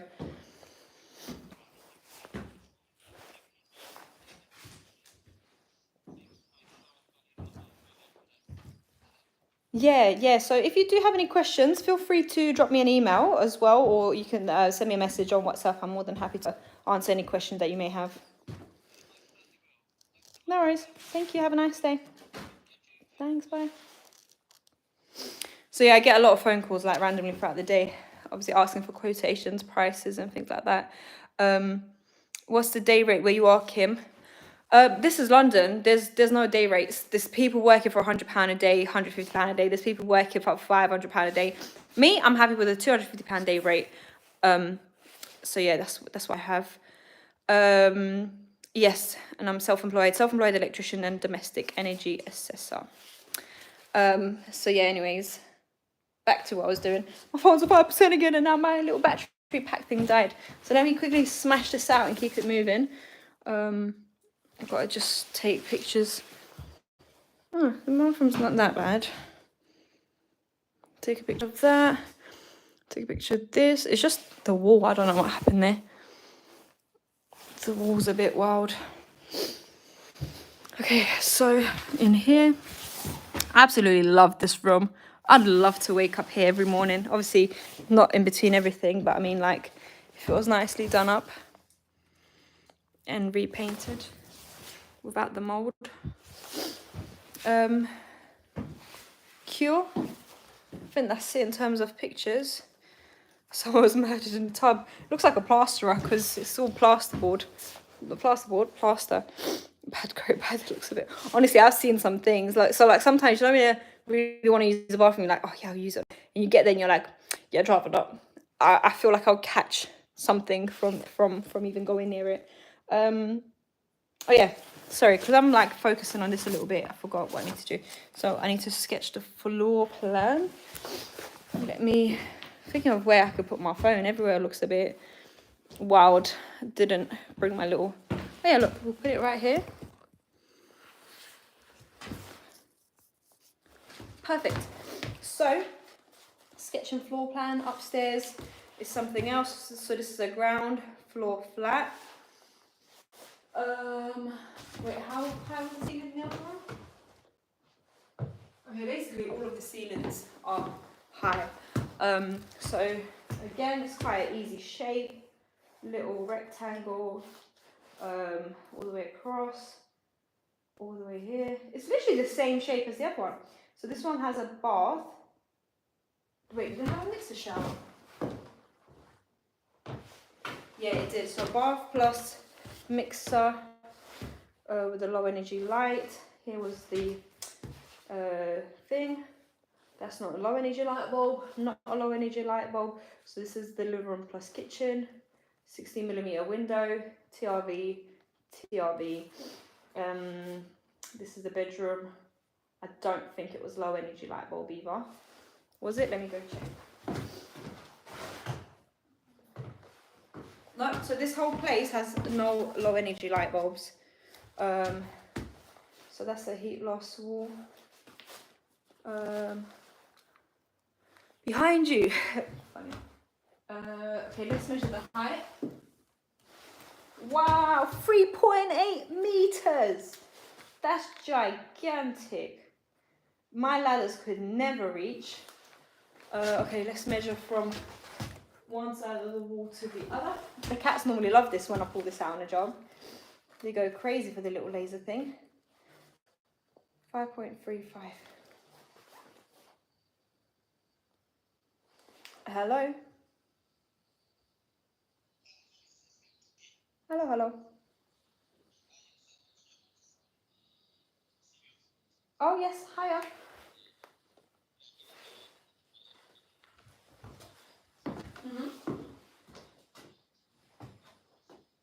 Yeah.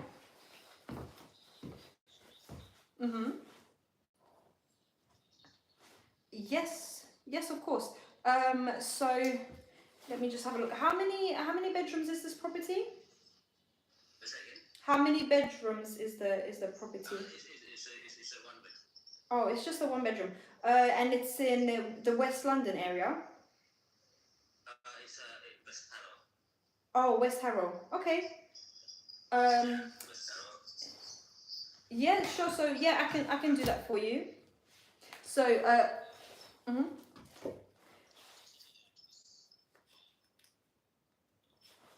Is it tenanted or is it empty, or will I collect keys? Okay. So you so yeah, the charge is £55. I don't charge VAT, and it's a 10-year certificate. And yeah, so if you want to send me the tenant's details, I can give her a call and schedule an appointment and let you know. Yeah. Oh. Yep. Okay, no problem. Okay then, thank you so much, sir. Okay, if you can send it to me on WhatsApp, that'd be really good. Yep. All right. Perfect. Thank you, sir. Thanks. Bye. Okay. Damn. Wait. How much battery have I got? Okay, 4%. Yeah. Another phone call. Another EPC. Just got that booked in. Obviously, the price is different because it's a 1-bedroom. The guy that called before was a 3-bedroom. I got 2 phones. One for the live and one for the EPCs. But yeah. Anyways. Cool. I've just taken my measurements and that's it. I'm out. See you later, alligators. I've got to look up. I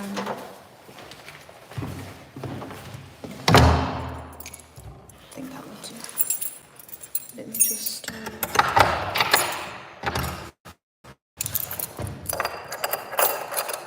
I got 2 phones, one for the plug and one for the load. I got 2 phones.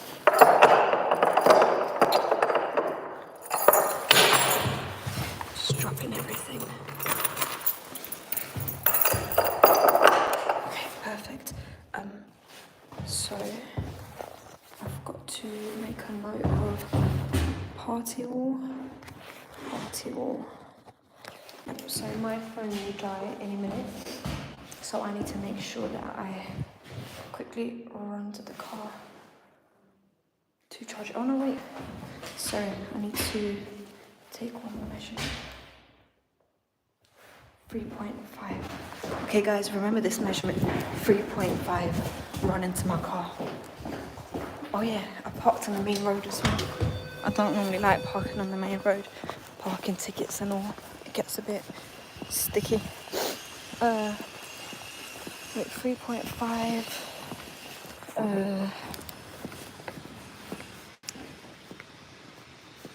3.5 meters shelter wall.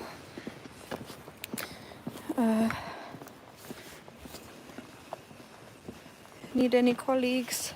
One day I will. So yeah, this is the morning of a self-employed electrician.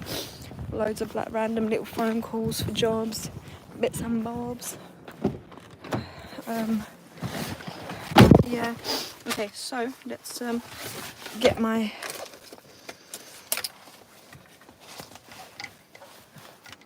this long charger, 3 meters. No one needs that. My God, it's just so long for no reason. Okay, so sorry about this. Okay, perfect. So charging. Whoa. Okay, so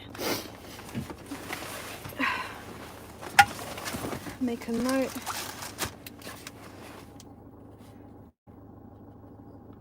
So this is why I keep my diary quite free, because a lot of the times I get random phone calls that just want jobs booked in soon, and my other jobs are like tenanted. So as you've seen here, I could go to this any day of the week. They've had this property empty for over a year, God knows how long. So there's no rush. So let's say now somebody calls me and says, look, I need an EPC done, when can you do it? I can literally say, look, I can do it right now, because I could go to any of these any other day of the week. So that's what's I think really cool about how I've scheduled my schedule. Half of them are booked appointments, the other half are like basically very, very flexible. So yeah, what am I doing next? I think I need food because my my brain is not braining anymore. What's this? Annoying. Thanks. I hope that's not talking about me, and if you are, then thanks for watching. Thanks for watching someone annoying in your spare time. But yeah, so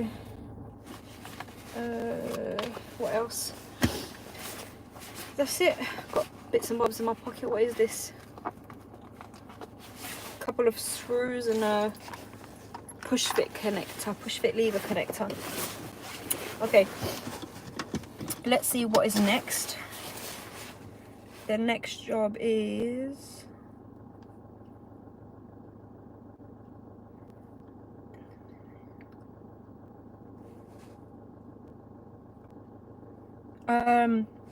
I do like Costa, so maybe I could do that. Go to Costa and get like a nice fancy hot chocolate frappe. That would be nice. So okay, cool, I'm gonna drive now, and I'm gonna turn you guys around so that I cannot see my phone. I cannot see my phone. That's a proper bait undercover police car. His number plate's 999. Guys in the middle of the road, they're doing crane stuff. Do you reckon I can go? Yeah, we'll go. Or is he gonna stop me? Or is he just watching? Okay. No, you just moved out of the way. Whoa. Thanks, buddy. Oh man, what a day. What a day. So yeah, a lot of the properties I go into are like quite disgusting in like a hygiene kind of way. So a lot of people don't want to do what I do. But I like it because I don't mind it. Like I've seen things, you know what I mean? Like, and there's like no one there, like you're in and out. Like if I had to do electrics there now, that would be another thing. Imagine me doing a kitchen rewire in there with all that stuff in there. It just wouldn't work. So luckily with me and what I do, I don't have to, yeah, I can just be in and out. So I don't mind it. So I don't have a lot of competition because a lot of people don't want to be doing these kind of weird, disgusting places.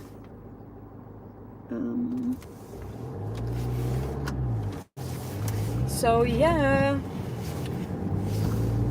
Oh man, but the weather is absolutely beautiful. Absolutely beautiful. 5 minutes to the next job.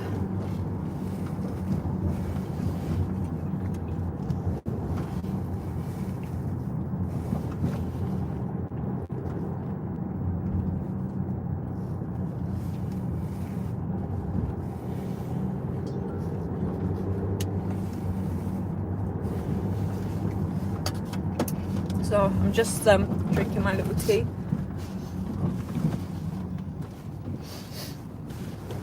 Whoa, what was that? I used to love this chicken and chip shop here. They used to have the best wings, but I don't eat that anymore. I'm trying to do like a whole clean eating thing, as clean as I can.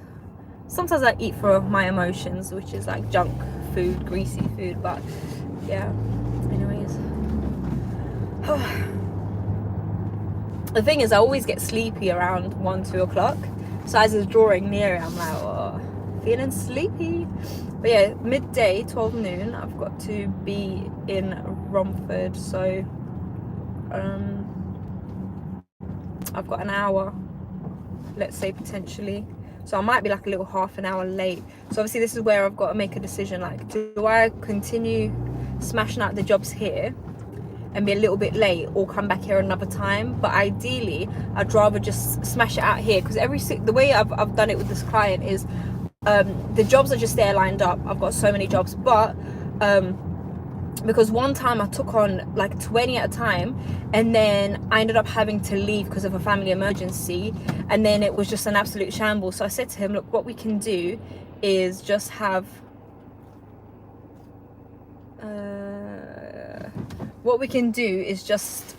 send like 6 jobs at a time. So let me just overtake these guys, let them sort themselves out. So what I said, like, let's just send 6 jobs at a time. So I'll complete 6, send 6 back and get another 6, and that way works better for me. So that way I'm not like in control of too many at the same time.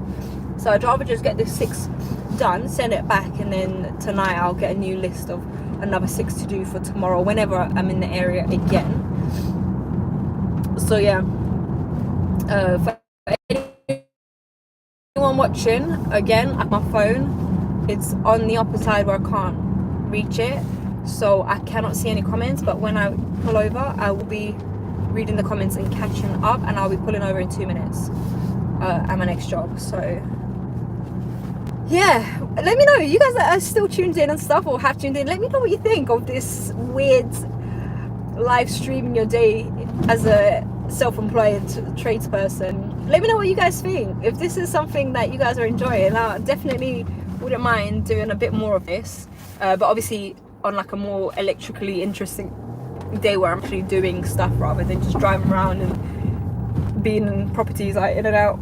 So yeah, let me know what you guys think of this kind of live stream. But obviously I'll still be doing my normal content, like the little random crazy shorts that I film on these kind of jobs or whatever else.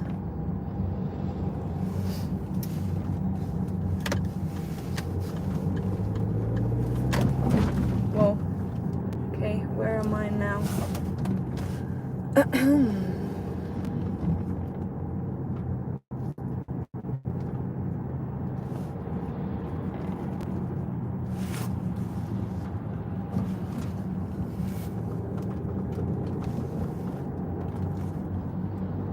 Okay, wait, it's somewhere here.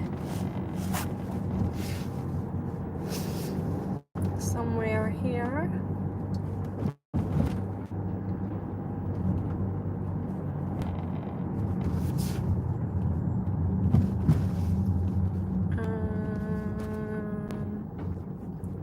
Apparently it's in here. I've been here before, but like for personal things, like there's like a little thing that I had to park here for. Oh, it's like proper private parking, which I don't think I'll be able to get in. So okay, no idea what is going on here.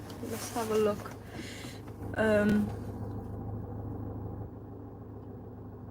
Oh man, I think it's the next roll down and my sat nav just took me here for no reason. Yeah, it is. Well, that's annoying. So I've got to maneuver out of here.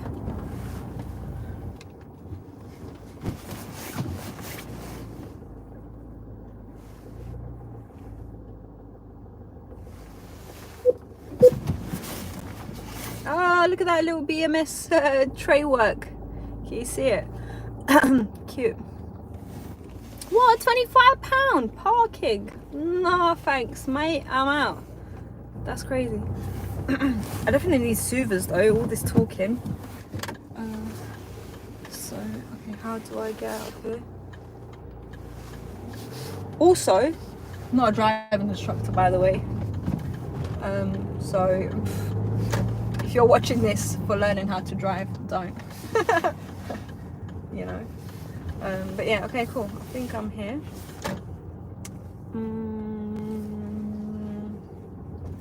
Thanks, mate.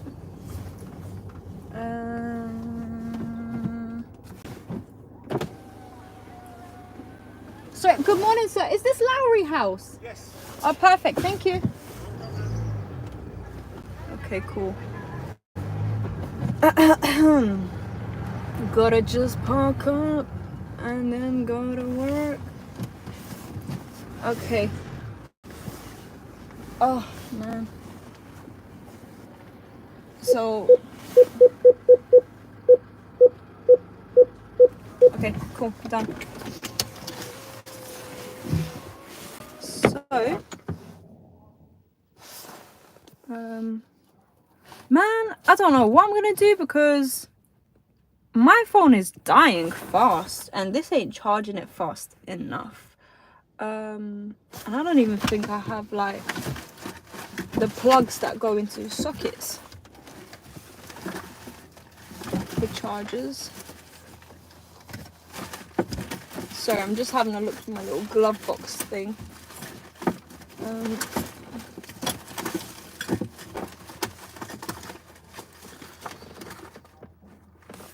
Nope.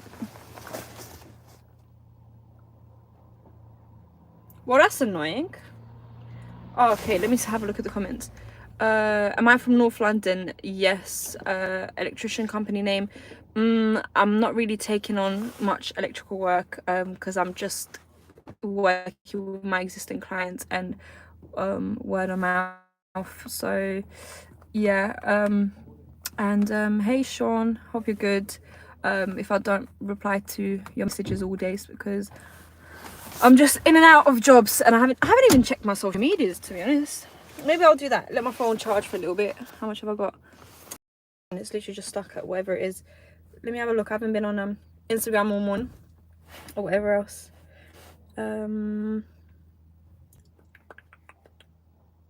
Let's have a look. There's not much reception here either. Okay, so this morning, someone's reposted me hitting 2k subscribers on YouTube. So cute. Just seeing little comments. I posted a little video this morning of tool bag must have part 12. So just reading the comments in there. I wanted to show you these, which are the CK hexagonal T keys. Cute. These are Anyways,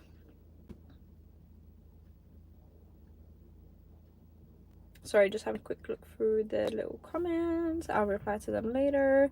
Having a quick look at my messages. My friend's like, whoa, you're doing the live, because I told her about it. I was like, look, I've got this crazy idea. I'm gonna be live for like the whole day, just streaming my day. And she was like, wow, that's crazy, do it. So shout out Vets. She's my, what do we call her? She goes to all these events with me. Content collaborator, project collaborator. So she's like my best friend, and she comes along with me to all these jobs, and she like helps me record content and everything like that. And Sean, I haven't got myself sorted. I kind of am dealing with it, but obviously I don't want to talk about it here on public social media. So yeah, if we can not mention that, that would be great. So yeah, let me have a look. Sorry, some of these comments I get online are just so stupid.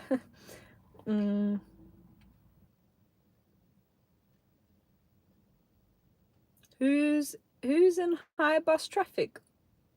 A traffic warden? Wait, what? What does that mean? What does that mean? Ow. Okay, cool. Let's have a look.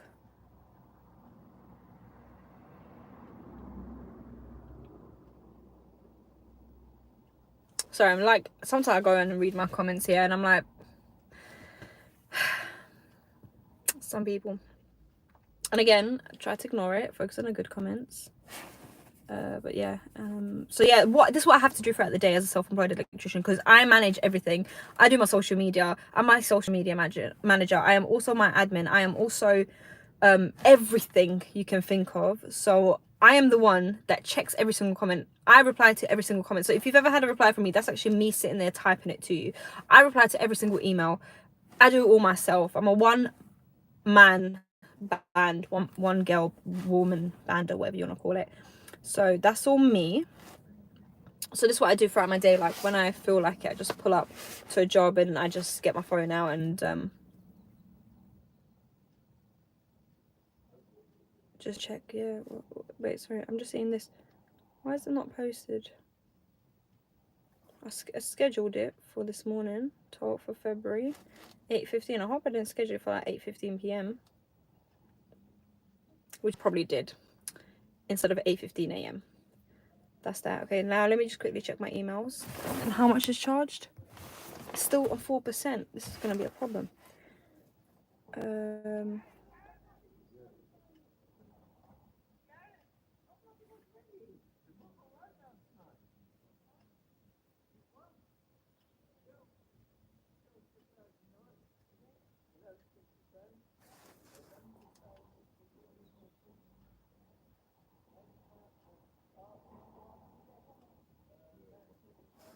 Okay, cute.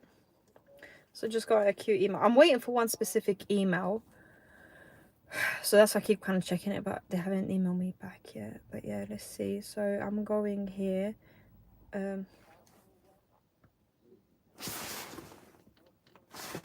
Sorry, just checking my mirrors. Okay, I don't know what I'm gonna do about this charge. Sorry,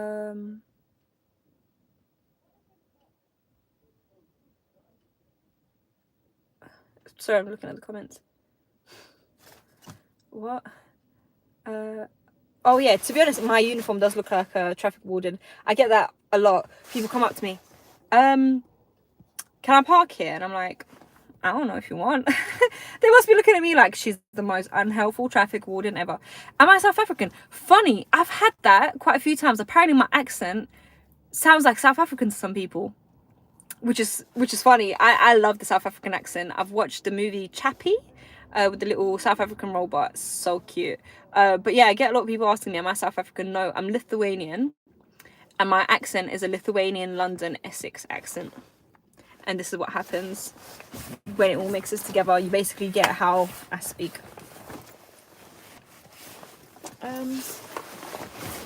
Just thinking, what can I do on my phone? Charge. I wonder if this has any charge in it. Worth a go.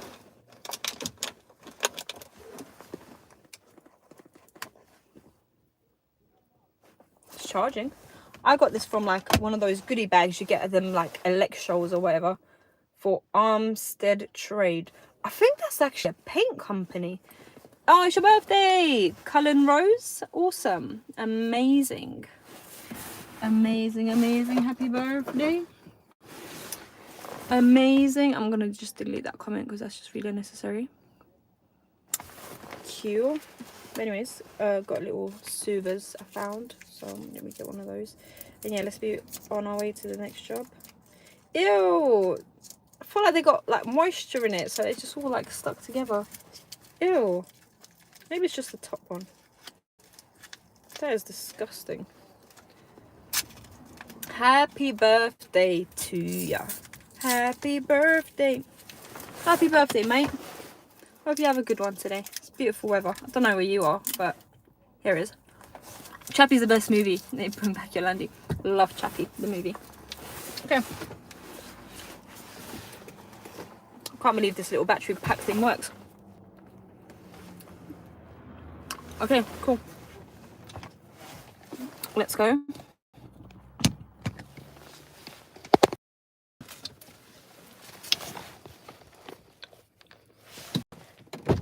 Sorry about all the close-up angles again. Oh shit.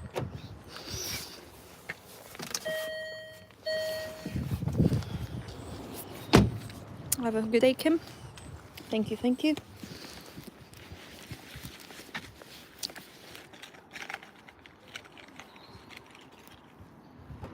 Good morning, you alright? Yeah, but curious.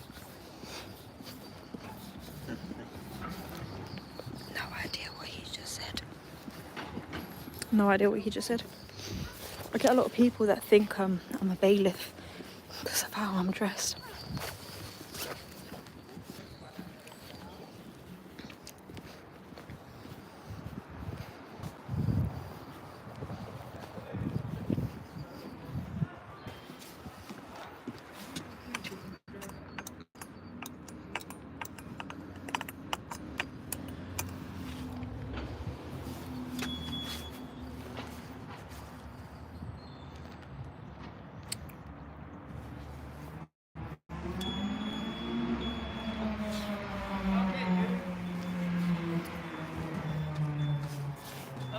Oh, have you got the key? No worries. Got security. I work with the council. Oh, the can. I was going up to one of the void properties. Well, electric. Yeah, how did you know? What one you going up to? Number 32. Oh, number 32. Yeah. Not mine then. Oh no. Mine. Don't know how weird it is. Oh, let me show you something. This is lightning strike protector. Lightning strike protector. Lightning protection.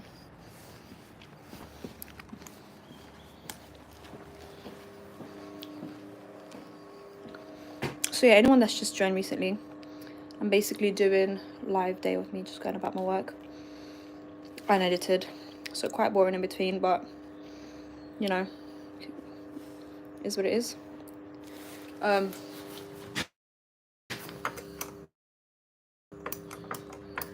Yeah, doing a okay, key safe didn't work.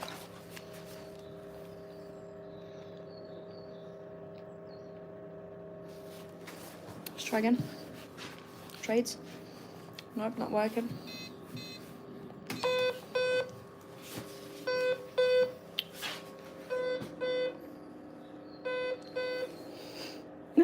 Would always call you grumpy old Spark, that's why. Or was it the dog whisperer? Grumpy old Spark. I love it. You're so funny for choosing that name. Okay, I'm not getting any answer, and that key safe is not working. So, I'll try one more time.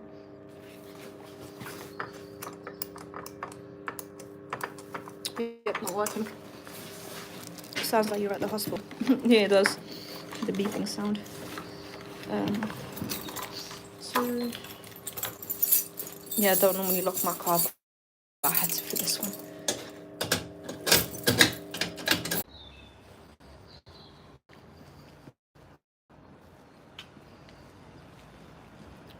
Hi, you're right. Yeah, I'm good, thank you. Can I just double check a key safe number with you, please?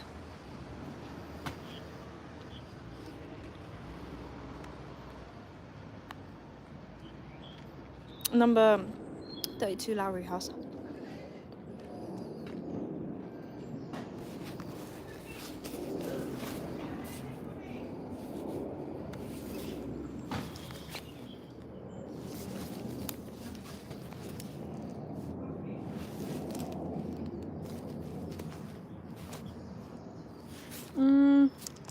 Tried it, didn't seem to work.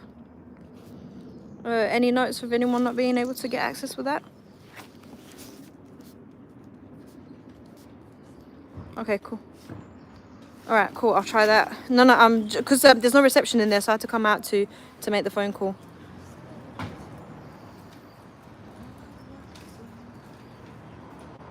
Okay, cool. I'll try that. That looks a lot more legit. Okay, cool. I'll try it. Thank you. Thanks, bye.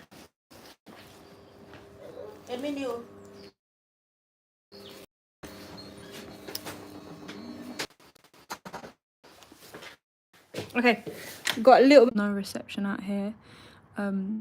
This whole building. Honestly, you'd thought like you're in London, there'll be plenty of reception. There isn't. So I've literally, this is what I had to do. Had to open the window to try and get some reception, and I've just got one bar.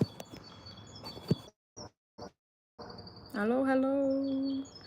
Much reception on this job, which is so annoying. So I need to try be in and out. It's really bad. So okay, let me go get my notepad.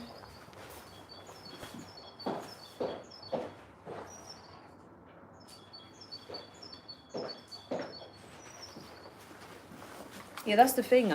See, I thought London will be alright, but turns out that it's quite bad in terms of reception. So I'm gonna have to leave you guys by the window because it'll get disconnected. Oh, it's 11:11. Yeah, so you've seen how long it takes, that 5-minute thing. Take pictures of everything, and then we can be off to the next one.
Cool, I'm back guys. That was me done with all my pictures.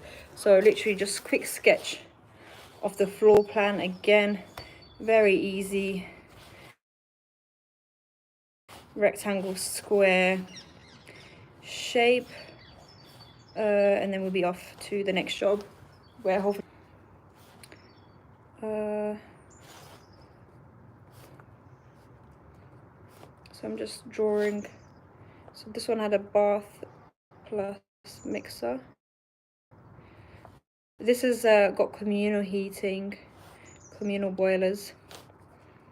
But yeah, okay, cool. Let's measure from here to there.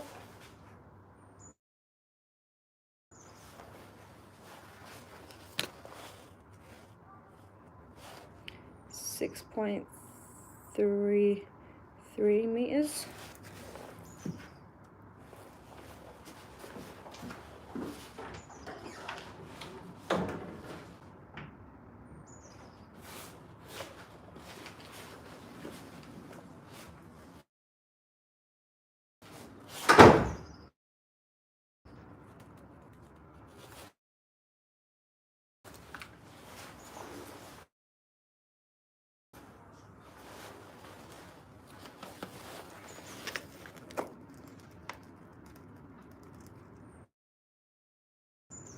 Okay, so this is a bedroom, that's a living room, that's a kitchen,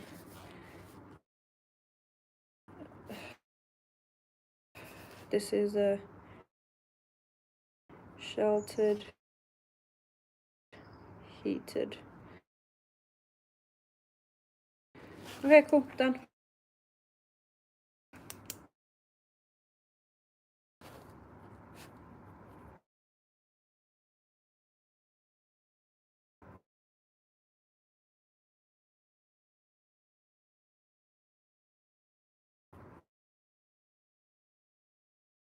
So fast, it's just things that EPC. This is the full EPC survey that I was doing. I was just doing the full EPC survey on this. Oh yeah, wait. This is what I need to see if the building has cavity wall insulation, and how you can tell is like, oh, I'd have to just show you. Oh yeah, look. So if you can see, there's a little dot there, so like those 3 dots there, that's where the holes were drilled. That's where the holes were drilled for them to fill the cavity with the insulation spray thing. But yeah, that's how many? 3 jobs down, 1 job no access, I think 3 left, I think. Oh no, I only had 5, that's good. So I've only got 2, and then I can be on my way to Romford for 12 noon. What is this? Oh, I found some candy. Don't know where that came from. But yeah, probably need some water as well. Don't have any. Oops, don't have any. But yeah, I'll need to stop by for a snack or lunch soon. So let's have a look at where my next job is. Yeah, that whole reception thing, I didn't think about it. Didn't know that so much of London has such bad reception, especially in the lifts.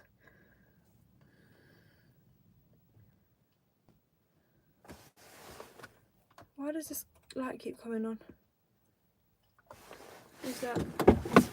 Oh yeah, fix it now. I hate when the light comes on automatically every time I open the door.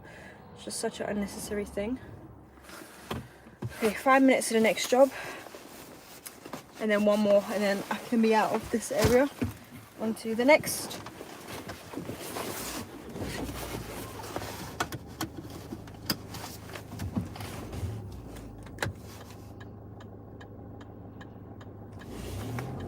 So yeah, good morning. If you've just tuned in, we'll give you a little summary. Sorry. We'll give you a little summary. I'm gonna turn the camera away so that I cannot see it, that I cannot touch it. So yeah, if you just tuned in, basically I'm doing a live stream of me going about my day of being a self-employed tradesperson, doing energy performance certificates, doing some electrical bits and bobs, but unedited, raw, including all the phone calls I take, all the email checking in between, time management, traffic, just a whole lot really, but like unedited, you know. And so far it seems like it's going really well. Oh, literally, if you guys could see what's behind me, that Spurs, Tottenham Hotspur Stadium, really cool. But unfortunately I'm going the other way. But yeah, so I feel like this live thing is going quite well, so I'm really looking forward to actually doing an EICR or some proper electrical work live with you guys, so that you can see like that sometimes one screw can take 10 minutes just because it's not what's the word, abiding, whatever the correct terminology is. But yeah, I'm getting really hungry. I'm thinking of yeah, what I can eat, but I don't want to eat something too much and then I'll need a nap, so a little bit wary, but also time constraints. I must be in another area at 12 noon, which I definitely won't make, but yeah, just do my best. What else do I have to do? Oh yeah, so the appointment for 3 o'clock that I had in Croydon, she said she double booked, so I said to her, look, I am more than happy for you to reschedule that, but I did have that call out with the Cat 6 thing in Dartford that I said I'll go to. Again, I could reschedule for tomorrow and then today just have an easy day, but I don't know, I'll have to have a think of what I'll be doing. Yeah, then maybe I could use today because the weather's sunny to like organize my car. That might be a good idea.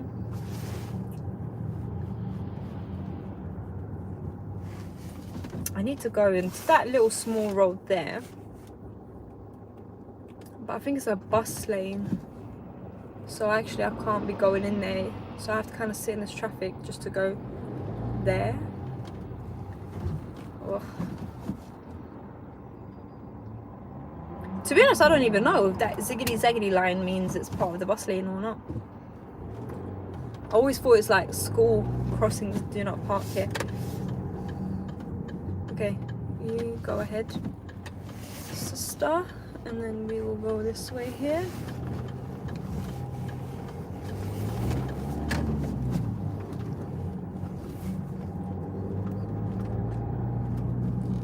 So yeah, the thing is as well, with the EPCs that I do, I don't need to go in lofts because they're all flats. This is why, for the price that I get, I don't mind having no accesses that I'm not paid for sometimes, because it's very easy. I don't even need to bring my ladder. You guys haven't seen me put out my ladder even once, but it looks like it's kind of houses here, so I'm hoping I don't have to go in the loft, because that would be a little bit annoying. I hate getting the ladder out sometimes when I just want to be in and out.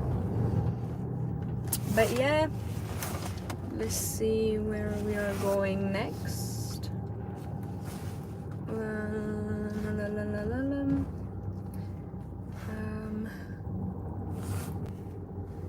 Trying to look for the address.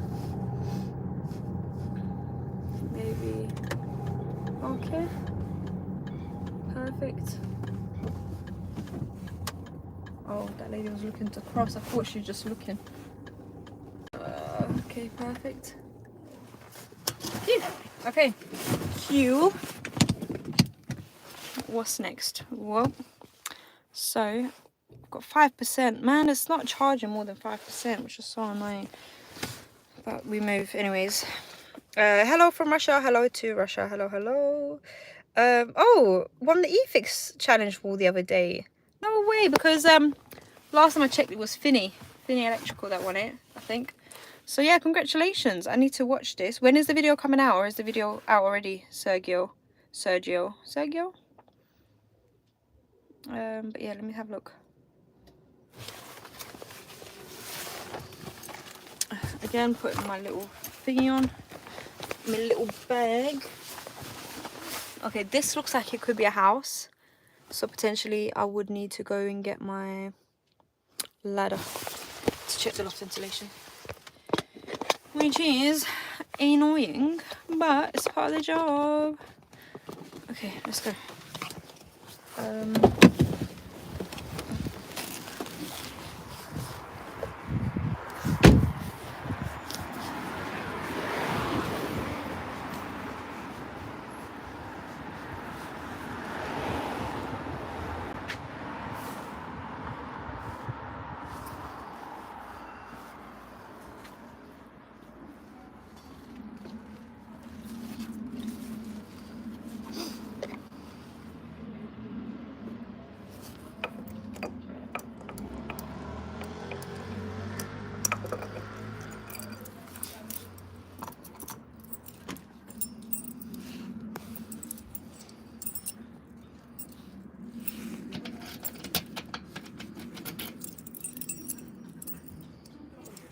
Yeah, blue skies, it's lovely out here.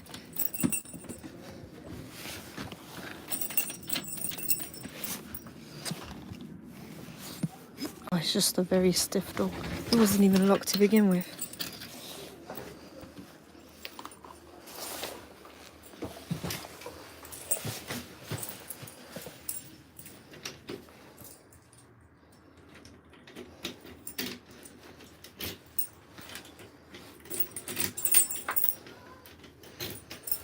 Oh, come on, mate. Must be one of these keys. Okay, not this. Not this. Must be that one. Oh no, I just cut myself. It's none of these keys. Let me put my phone down because that's annoying.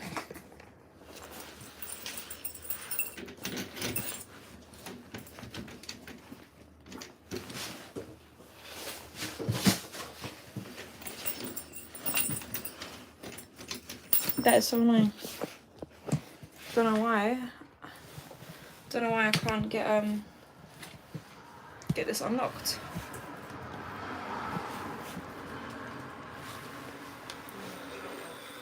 And I've cut my finger. Okay, definitely not this key. What part of the country am I in? North London. You're not gonna get it. Yeah, you've been waiting 6 months for a prize.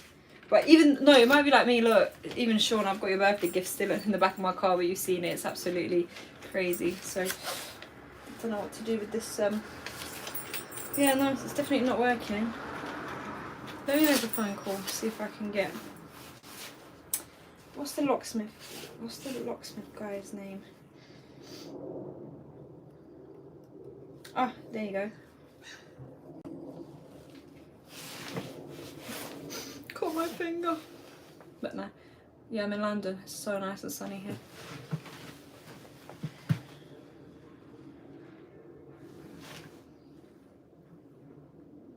Hello, Jimmy. Hello. How are you doing today? I've got this one property I can't get into. I don't know if it's a void that you're covering. Number 87 Dowry Road, maybe? In N17. One sec, let me just double check what it's called. A dowry, I think it was. I'm not sure, one sec. 87, oh, Dorset Road. Yeah, there is. There's 3 keys, and I'm trying every single key, and I'm not getting, like, one of the keys works for the front door, but I'm trying kind of like, you know when you said like jiggle the little barrel, I'm trying that, and none of the keys are working. So I was just wondering, I don't know if it is one of your voids, if it's maybe something you can help me out with. What is that? What's the PSL?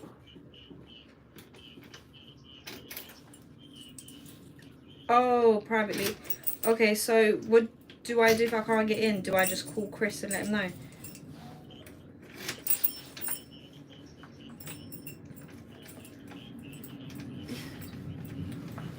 Yeah, alright, cool. I'll give him a call. Alright. Alright, bye-bye. Oh, Croydon's actually quite not bad, but it's just very far. And Australia sounds lovely. Beaches and weather, I guess. But yeah, turn and jiggle. Yeah, I'm trying the whole turn and jiggle and turn and everything. It's just not working. So I'm gonna have to call the big guys and tell them, and then they're gonna have to organize a forced entry. All the guys will obviously come and use the key and will manage to get in all right, but who knows. So yeah, am I acoustic? Oh, maybe a little bit.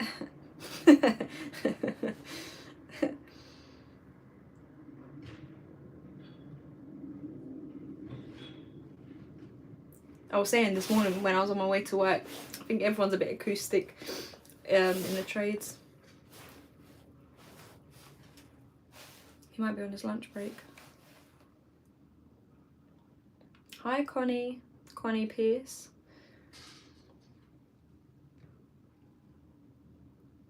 Okay, I can't get into the property. Key's not working. These guys are not answering.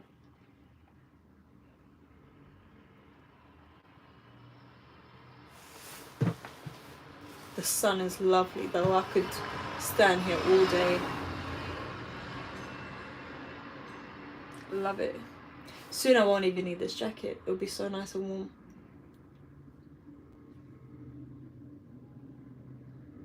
Okay, they're not answering.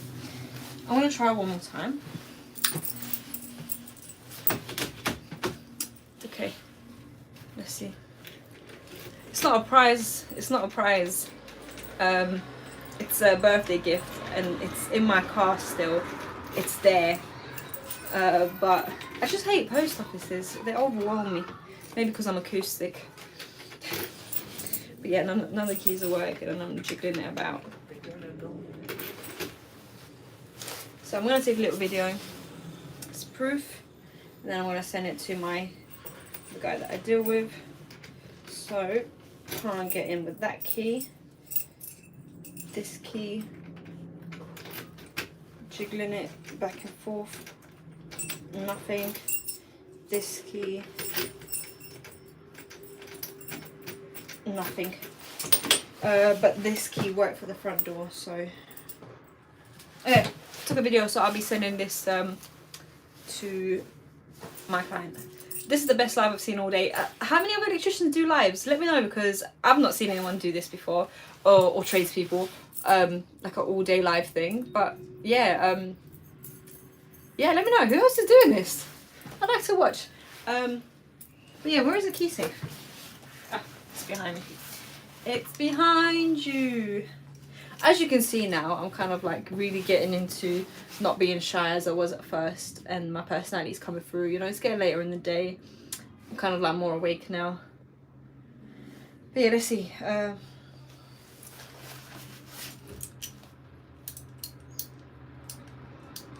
Okay, cool. Can't get in. Keep it moving. You are the first ever female. So what other male electricians do like a all day live thing? I'd love to watch or see. Oh my god, it's like the stiffest store ever. Okay. Hello everyone, just scrolling. So I'm on your channel. How are you? Oh, where are you from, by the way? Lithuanian, living in London, Essex, working all over England and expanding into Europe. So all over. Yeah, what jobs have I got planned today? A couple EPCs, didn't get into 2, got into 3, got 1 more left. Then I've got another EPC and EICR midday, but I'm just planning to do visual inspection and come back tomorrow. And then I've got an emergency job in Dartford for door entry not working, but it's Cat 6 cable and I don't really deal with that, so I'm a little bit... Okay, can we just pretend we didn't see that I took this, because I can't bother to get back out of the car and I'll just take it with me. No, don't tell anyone. I'll put it back next time I come back. Anyways, so yeah, that's that. And then yeah, the door entry job at about 3 o'clock. And yeah, that's it. And yeah, we'll see. And I'm gonna delete that. No need for religious talk on here. But yeah, okay, cool. What's next? Okay, last job in this area, and then I can be on my way to East London. Let me see what my last job is.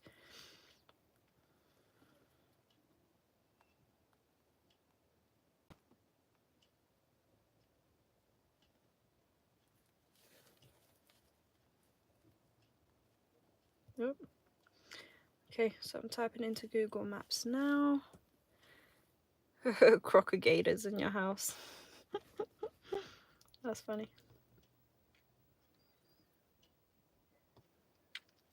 Hi, hello everybody. Hello everyone.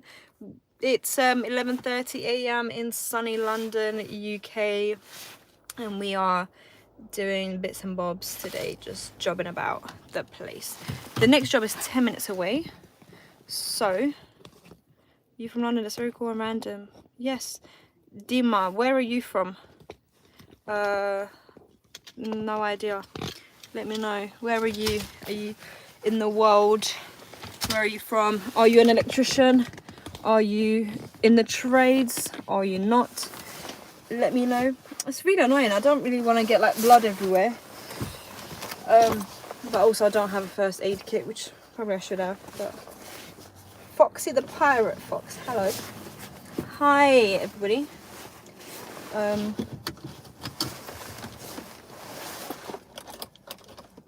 Okay. So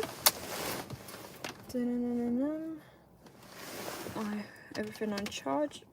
10-minute drive. Hello everyone. Hello everybody joining.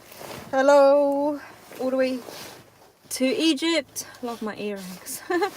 Thanks. My hairbands come loose. But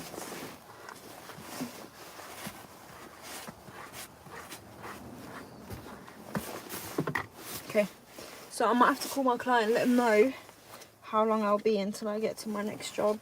I mean to his job. It was supposed to be for 12 noon. Spark from Suffolk trying to watch as you work. Make sure you're not working live and you safely isolate. As long as you do that, you can watch anything you want as you work. Okay, let me see. So from here to Romford, oh my god, an hour. So I'm gonna be 1 o'clock. I have to tell him. I'm gonna have to tell him, look mate, sorry, I'm running a little bit behind. It's gonna be 1 o'clock. Still a Sparks, but now teach at Tech. Oh, that sounds cool. Sounds very cool. And no, I didn't get into this job not working, called the locksmith, but the way it works is the job needs to be raised for them to go out there.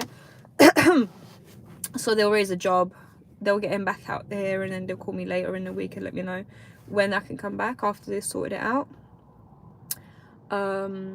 Hello USA, hello everybody. Favorite color? Anything bright. Used to be yellow, but I'm bored of yellow now, because after I told everyone yellow is my favorite color, everybody just got me everything yellow, and now I'm kind of tired of yellow. But anyways, sorry, let me just quickly call the client.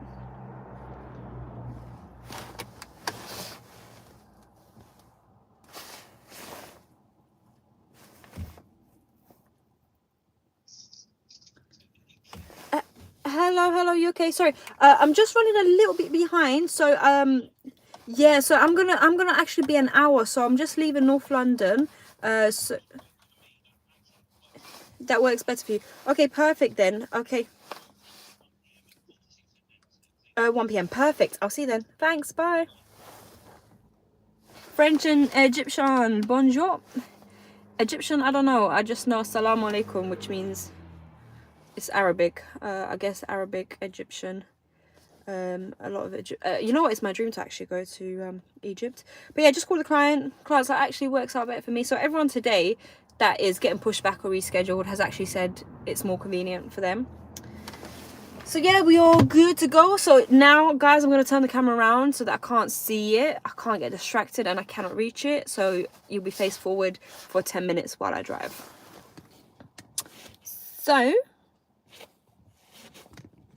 okay, let's go. I am starving and I need another tea. I literally run off tea. I think, yeah. Tea is like my favourite thing in the world. Come on, mate. Can we do a little U-turn here? Yes, we can. A little bit tight, but we can do it.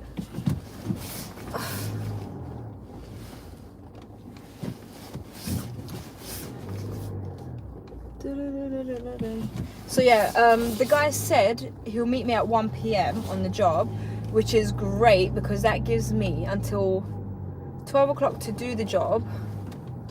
12 o'clock to do the job, and then 1 hour to get there. So yeah, perfect for me, 1 o'clock. And then, oh yeah, the other tenant, he was scheduled for around 12. I think I might have his phone number. I might have to let him know I'm running a little bit behind as well. But yeah, I think my hunger's getting to me. I think I need like a little snack. I need a little snack.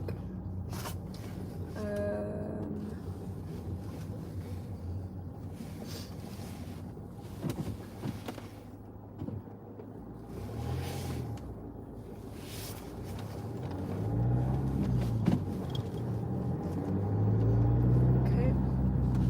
Thank you, mate. Thank you. So yeah, so far today, 2 no accesses out of the 6 jobs I had booked for this morning. 1 left. Then 12 o'clock, well, supposed to meet a client. Now it's being rescheduled for 1. And then that's for an EICR and an EPC right next to each other. EICR will just be checking it. Visual inspection to see if any remedial works need to be done, and ideally I want to come back tomorrow when I've got more time to do the inspection, or if there's no remedials that need to be done, I'll do it today and then go to Dartford after for the call out that I have for the door entry. But yeah, this is Tottenham. This is where you have the Spurs stadium, literally like a 2-minute drive from here.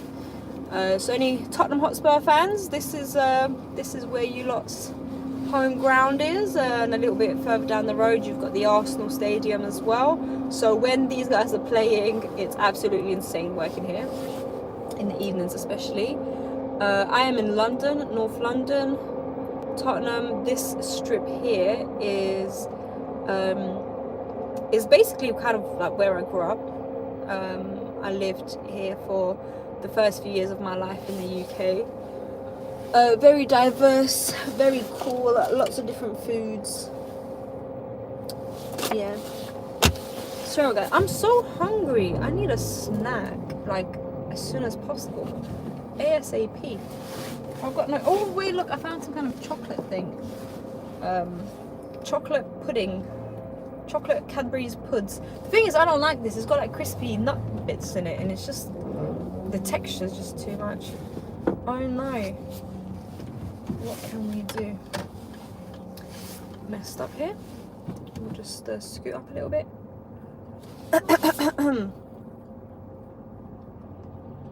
So it's going to take me 8 minutes to drive 1.3 miles, maybe even more.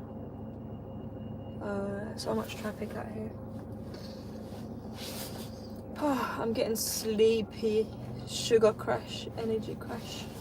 And I finished my second tea as well. Oh wait, I think McDonald's started doing those like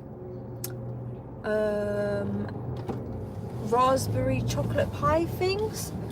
If I can get a little, can I squeeze in here? Yes I can. Let me quickly, can I do that? Oh look, CFM behind me. I wonder if it's one of the boys that I know. No. Oh yeah, it is. But I see him in the branch. But yeah, perfect. Okay, cool. Phew, I'm hungry. So yeah, let's go to McDonald's. Little 8% my phone charge. Wow, look at that. It's back to back to back buses. So yeah, I'm gonna run into McDonald's. Whoa.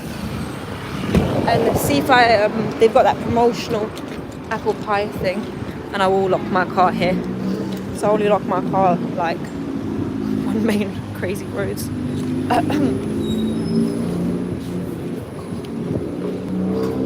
Okay. So yeah, I really enjoy trying out like the promotional things at McDonald's. That looks sick.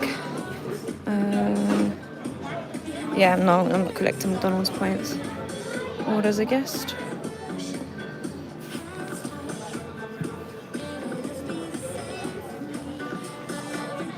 Oh yes. One of these. I think that's it. Sometimes I like a drink. Let's go extra sugar. Medium. Or should I not? Okay, let's do it. No, wait. I changed my mind. I'm gonna go to Costa instead. View my order. Remove that. Perfect.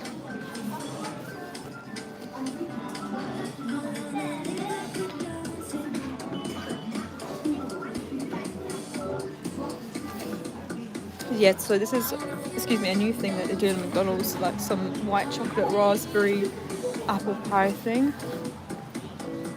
Okay, number 24. I've been waiting for this for like 2 weeks, but they finally released it, so I'm gonna get to try it. Should be nice.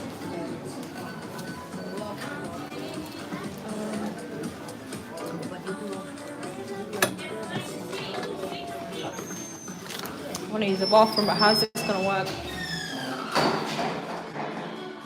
Yeah.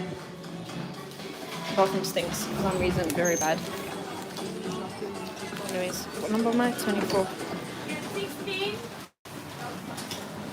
But yeah, anyways, how are all you guys doing?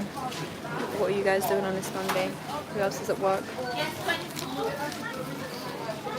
Sorry. Thank you so much. Thank you. Cool. I'm excited for this. Literally, I've been waiting for like 2 weeks to try this apple pie thing. Well, it's got apples in it, but yeah. Anyways.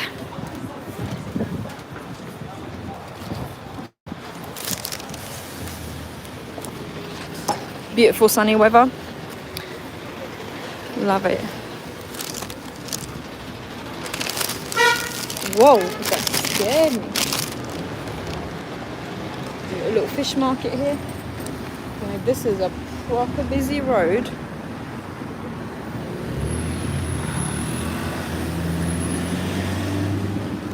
Okay, so whoa. Oh my god, it's so crazy. Let me quickly jump in before anyone like takes my door off. Need some protein, yeah. The thing is, I didn't pack any lunch. Normally I'll have like a little packed lunch. Also, it's so hot. I feel like I might even have to take off my jumper. But don't want to. Okay, let's try this. A red short crust pastry pie with the raspberry and white chocolate filling. Serve hot.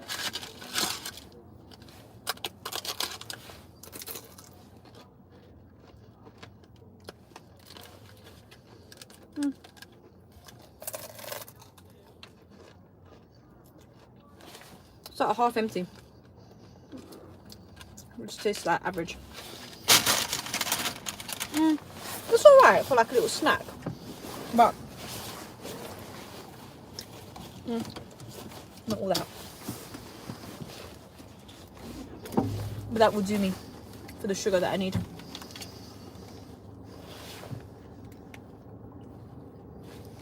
That's the thing. I think a lot of tradespeople, right, we run off of sugars and all the unhealthy bits and bobs. Whoa. We run off sugar and all these unhealthy things. Our knees as well, electricians and tradespeople's knees are normally very weak because all we do is like be on our knees all day, every day, working hard physically, and then we don't look after our health. We just eat junk food and like energy drinks. Do you know how bad tradespeople are for energy drinks? Absolutely awful.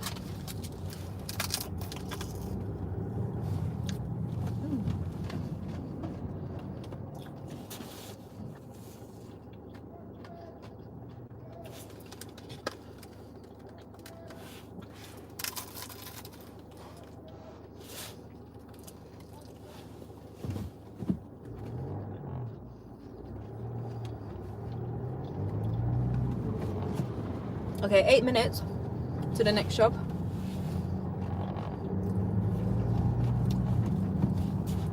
So if anyone knows or heard of the rapper Skepta, this is where he's from, Tottenham.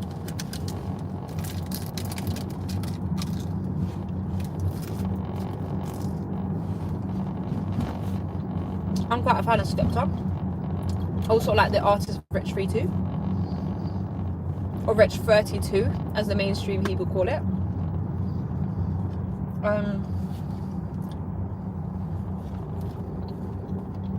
Okay, so there's an apple pie thing. Well, raspberry chocolate pie is growing on me.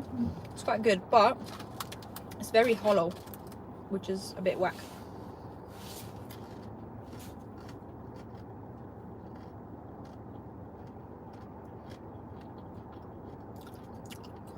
Okay guys, 7 minutes to the next show. Whoa.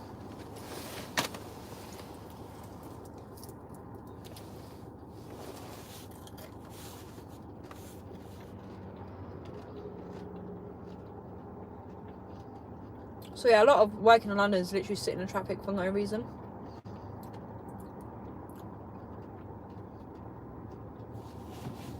"10 minutes to drive 1 mile.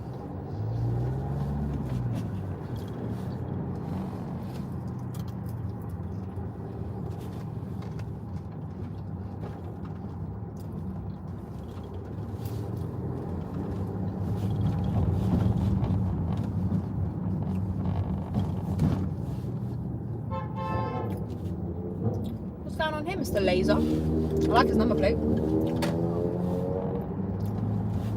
Okay.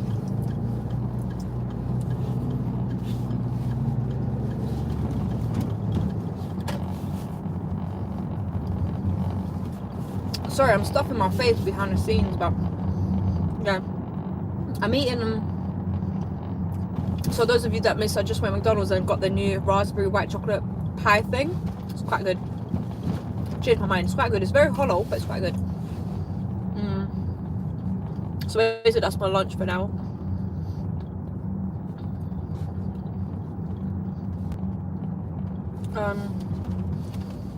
Yeah, this is when I first moved to the UK. This is where I lived, in Tottenham. So this is where I learned my English, hence the accent you guys ask about. Again, if you've not heard this story this little story before. This is the first Tesco that I ever went to in the UK as a kid. I remember I was absolutely shocked at the choice of candy that we had here. Also, London is very diverse. So as I was saying, like the Finsbury Park, sort of where Arsenal Stadium is, that community's there. Very like Turkish, Cypriot. Tower Hamlets, more like Bangladeshi, Bengali community. And here, just near Seven Sisters, Tottenham, you have a majority Orthodox Jewish community.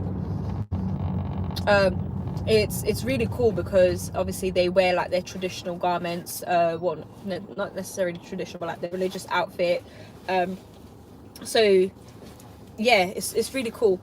It's really cool. I really love London for how diverse it is. Sometimes, yeah, you'll see them like, you know, every day, like wearing the different outfits, and when you have the occasions in the Jewish calendar, you'll see them come out and participate in their you know, religious events, and just seeing it like in real life is really cool. It literally feels like you're kind of like either time traveling or kind of in like a different country altogether. Like it's really cool. It's really cool. So yeah, I don't think I'll be going through Stamford Hill. I will literally be just about scraping on the outskirts. Or actually I might pass through, so you guys will be able to see what I'm talking about.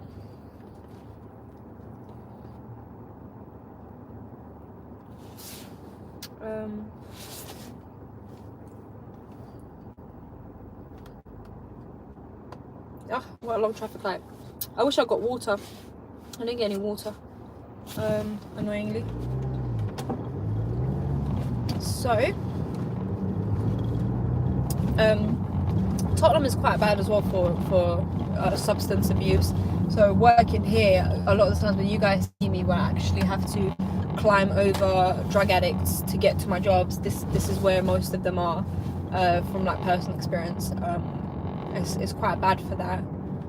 So if you're planning to do like social housing and you work in these kind of areas, this can be expected. Like it's a very normal sight to have to climb over somebody to get to a block, and especially if you like live there with your children and stuff, it's something that it's just kind of part of life, which is sad. But it kind of you become kind of like desensitized to it. But yeah, I really should have got water. Oh, look at these little flags. Do you know what I found out yesterday? That the Union Jack has the right way up.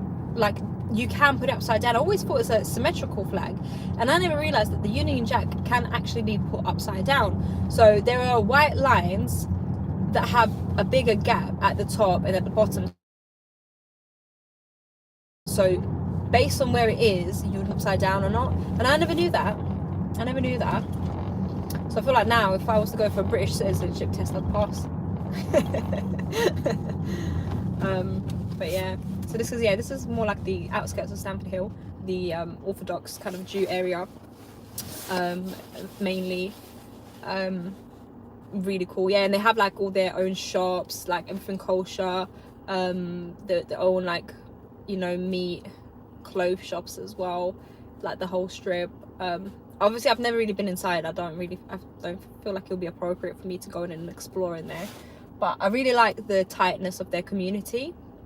I really admire that, especially like the children. Like it'll be late at night and the children will be running around by themselves. Like it's not an issue because it's a safe community. Like everyone's always watching out for each other. So I really appreciate that. Oh, look at that old school car, cute.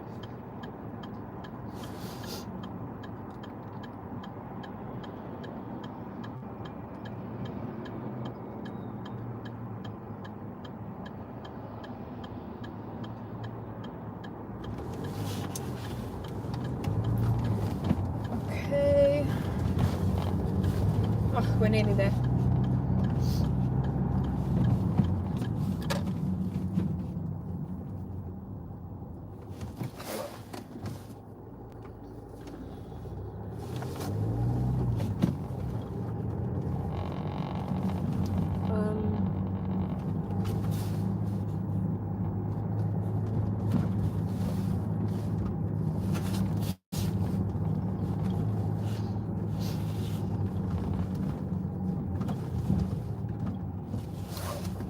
Okay, literally 1 minute to the job.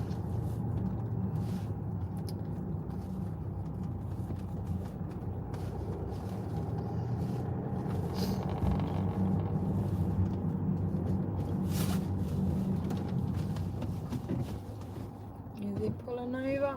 Yep. Probably should have overtaken this guy.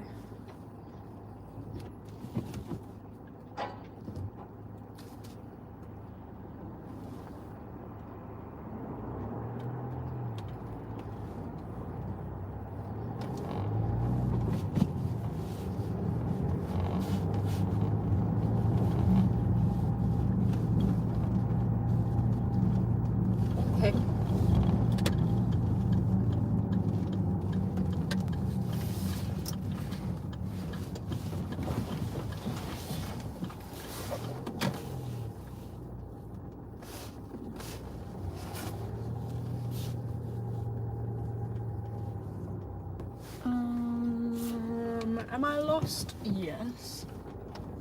Let me just keep driving around. Okay, well you can't. It's like a dead end thing. Is that parking? Wouldn't risk it. Let's do a U-turn. It looks like parking, but it's not like clear enough. So I'm just gonna go back round.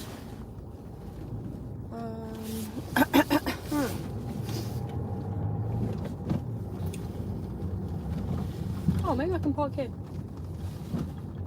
Just beyond the double yellows.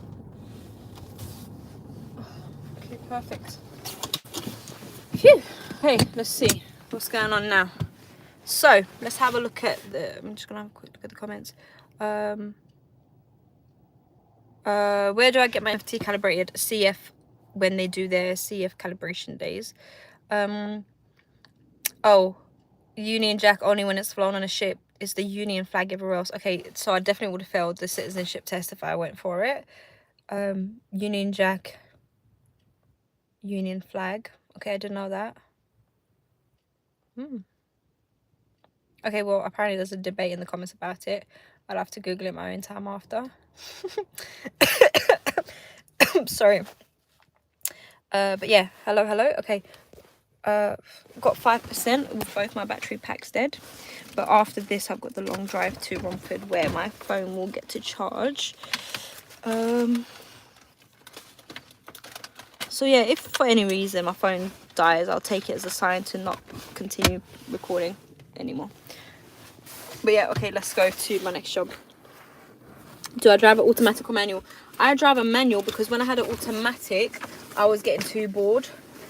So I ended up getting a manual car again, so that I'm always doing something, because where I'm in like stop-start traffic in London, yeah, I was just getting too bored. It's a weird thing, but yeah, I didn't really enjoy it. So I ended up, so I didn't really enjoy it, so I ended up getting a manual car again. What time is it? 12 o'clock, literally midday. Oh, Sean, are you Irish? I never knew. Is it? I never knew that. Like, full Irish? Where was you born? In Ireland? Hey, Kimmy, what car have I got? My car is Land Rover Evoque. Black. It's cheaper than a Ford Custom Transit, so, you know. What time is it for you? I think I answered that already. 12 o'clock noon. So my phone's on 4% for both. So I'm gonna try run in and out, and hopefully my phone doesn't die. And if it does, I might have to either come back or forget this whole life thing. So hopefully it won't die. In and out quick. Where is the... Oh, this house. I've been here so many times before, but I normally park around the front.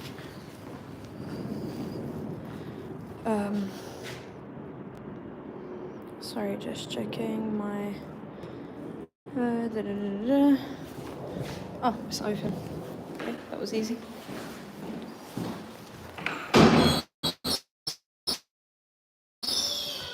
Hiya.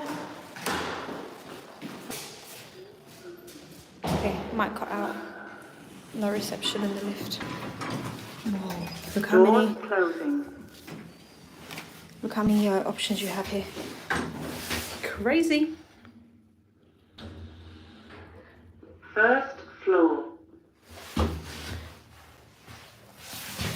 Doors open. Oh my god, my phone's on 3%. Crazy. So, hopefully it won't die. Who knows? I feel like I've been here before. Let me knock just in case. Oh, come on, phone.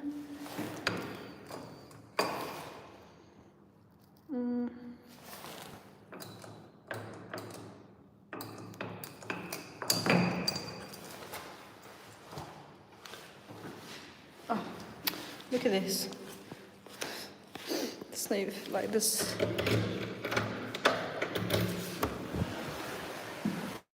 Not bad. That's, oh my god. They must have been a heavy smoker. That is proper heavy smoking. Oh, what's that? Like some kind of touch dimmer switch. Oh, my phone's getting stuck. What the hell? Okay, let's be in and out as fast as I can.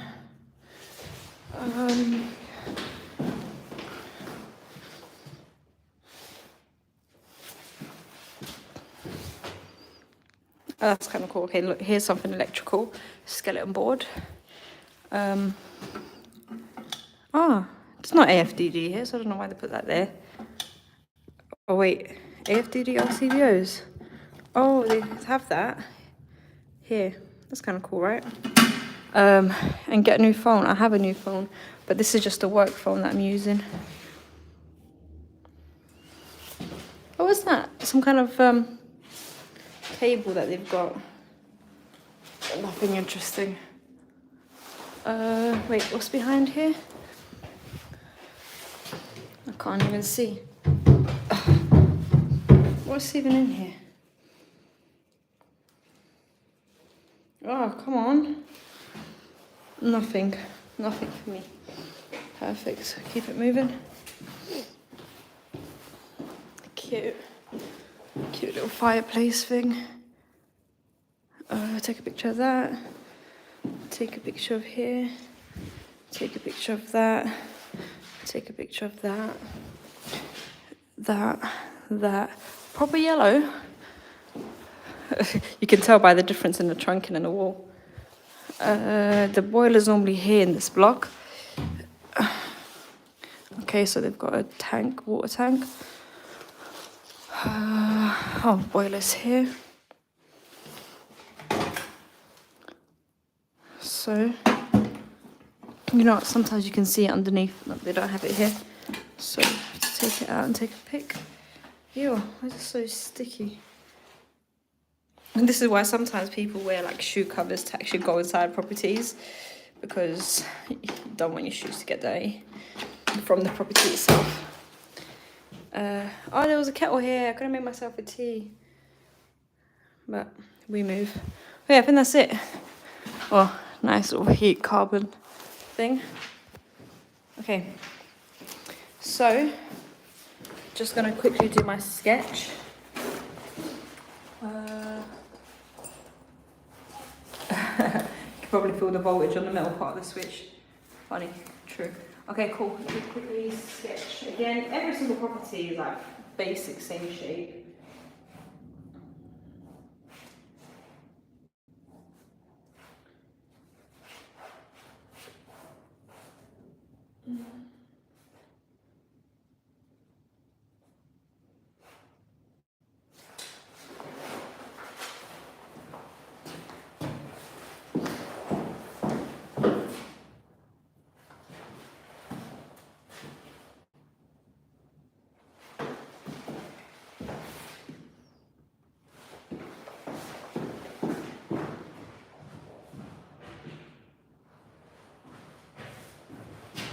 Okay, that's it. 8.34 meters.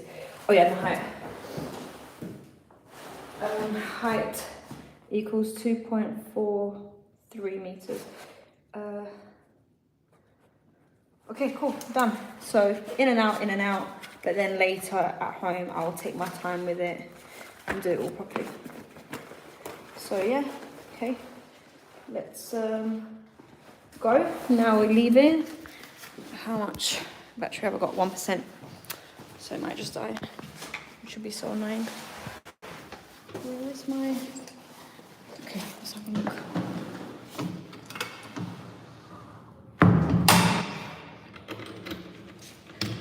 I reckon I can make it back to the car before it goes on 0. I've got 1% battery left. Who knew that this live stuff could take so much battery? Not me. Just trying to put the key back in the key safe number.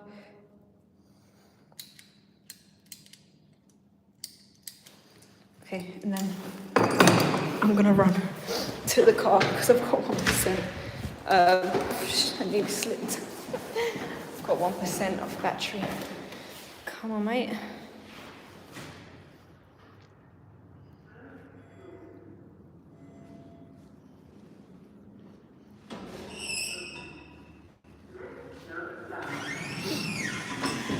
Come on, lift. Add some DW40 to your tea. What? That's silly.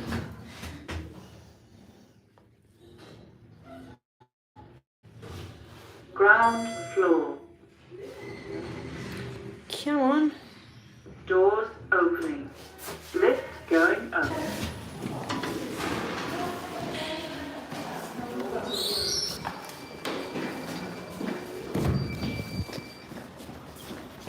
Trying to run back because my phone's got 1%.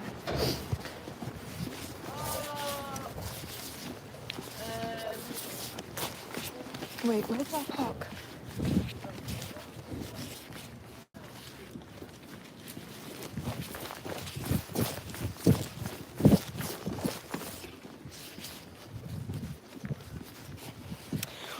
%. Let me run. I don't remember. Did I lock my car or not? Never see a Sparky run. We don't run. Come on. We can do this. Put the phone on charge. We did it. 1% and charging. Woo. That was crazy. We made it. We made it, guys.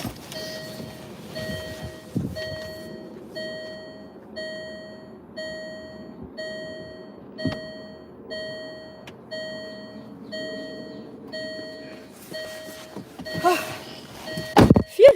Okay. Is she British? No, I'm not.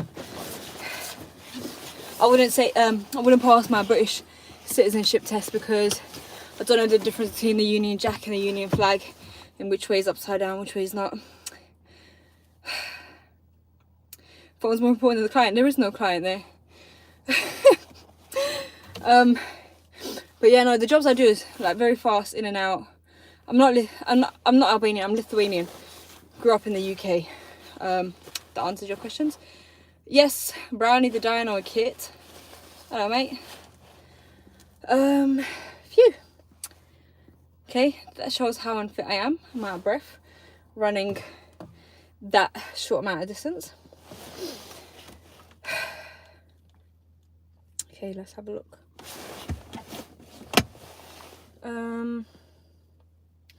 Where am I going?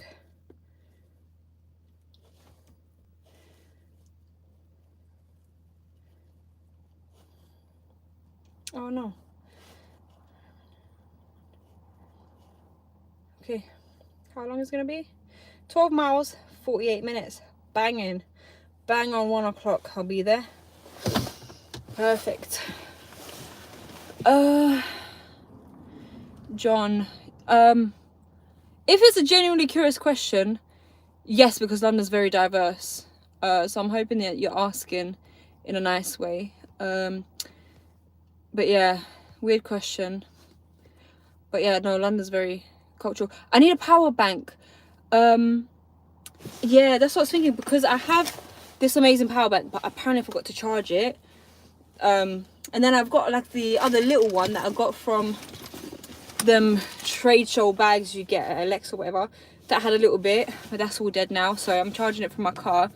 But next time I do one of these live things, I will definitely make sure this is fully charged, and this. Okay, so yep, let's block this John guy. Sorry mate, because what the hell. Yeah, forget John.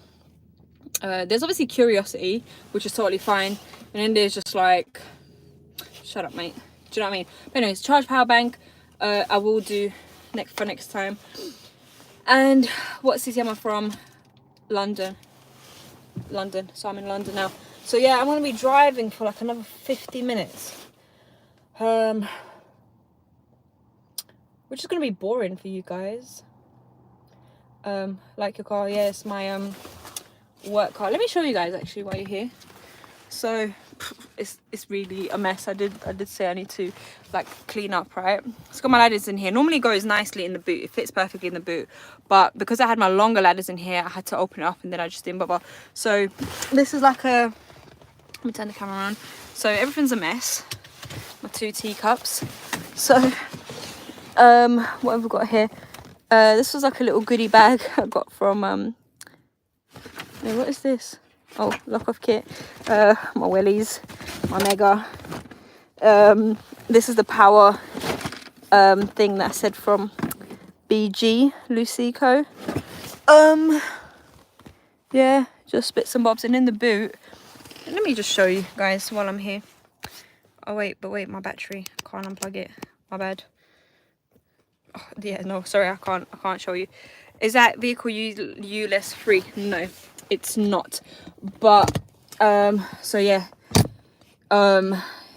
it's not ULEZ exempt. I have to pay ULEZ, but I just see it as part of my cost, and my insurance is cheaper than my previous car, so it's all part of it, but it does add up. But yeah, are there lots of Iranians there? What's your thoughts on them? Like, who's asking this? Again, I never understand when it's just like a genuine curious question, but again, why would you be asking that? Or if you're just being like a little weird troll that's trying to be racist or whatever else. So let me just get rid of this person as well. Yeah, so no, I talk about cultures, it's interesting, but asking my thoughts on different cultures or religions or whatever else, I don't think that's cool. Like, thoughts, you can ask like my thoughts on I don't know, like something like cultures are just beautiful regardless of whatever the culture is, like unless you're like doing something to harm people. But anyways, you have a 3 meter lead show boot. You know what, you're right, wait, look, let's do this before I leave anyways, I've got some time. It's my 3 meter lead. That's extremely tangled for some reason. I'll show you my boot. I'll show you what I've got in there. There you go. How do we get out without like locking my car? Okay, kind of. Okay, look, what I'll do is, look, let's put that phone through there. 1 second, guys. So don't judge for the messiness, but feel free to judge. So this is like a little board that I had to use Axiom because of the height. It needed to go up above kitchen cupboards for just 2 circuits. So this is my ladder, and in my boot, oh, that's an old programmer. There's my tool bag, some cable, my little stool, some more cable, my bigger tool bag, and that's it. And then the rest is like kind of like everywhere. I think my other batteries are here. No, that's just a bag of bags. Like little bits of material. So yeah, it's an absolute state, but I will be organising it soon because it's disgraceful. Okay, so yeah, I will be organising my car since I'm hoping maybe today I can organise it a little bit because it's absolutely rank. But yeah, let's see. For a lady that is messy. Yeah, so because it's my work car, I was saying before, I always have to decide, like, will I do work and get paid or organise my car? I'm literally like go. I don't have time to kind of organise. And it's been really cold, so I've not really wanted to be outside organising. But yeah. Why are the comments all like politics and religion and history? But yeah, anyways, cool guys, I'll be driving now for another 49 minutes. Wait, are you in Romford? Oh, Mr. Green. Like, what are these comments? Absolute nonsense. Absolute nonsense.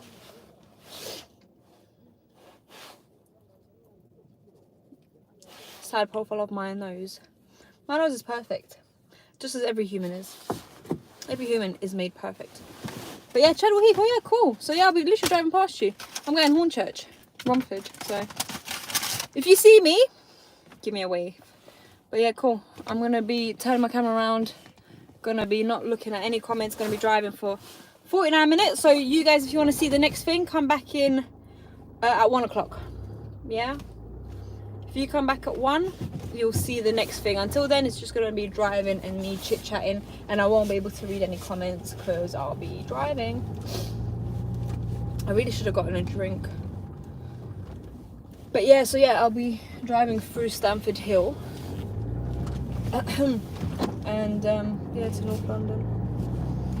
To North London? To East London.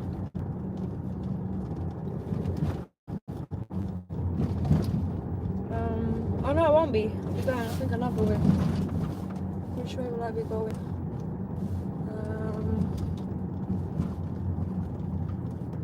I could go through. Oh no, because I've got a scheduled appointment. I was going to say I could go and see the guys at CF, but I've got the other guy meeting me there at 1, so yeah.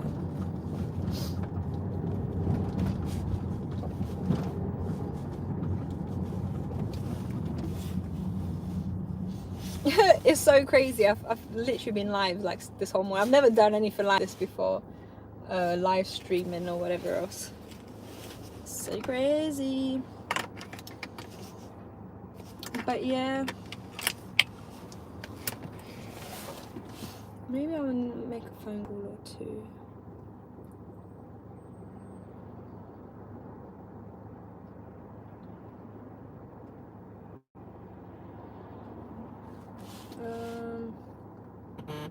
Oh, perfect.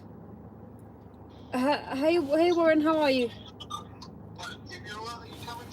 Yeah, I am. You know what? I noticed that you didn't send me the tenant's number. I'm just running a little bit behind, so I've literally just left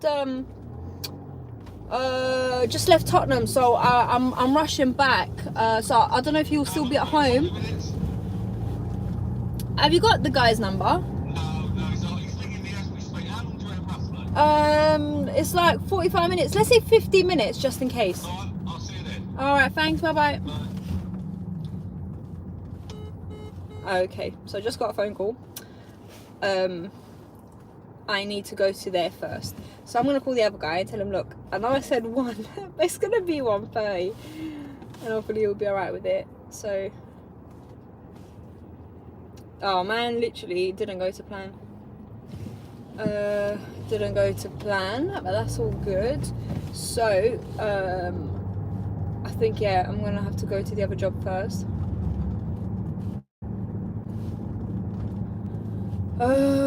Yeah, a little bit behind. I thought I'd be done a lot faster, so I'm gonna have to go to the other job.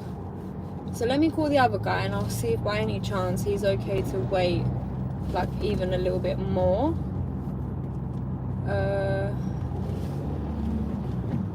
If not, then yeah. Anyways, let's call it quickly.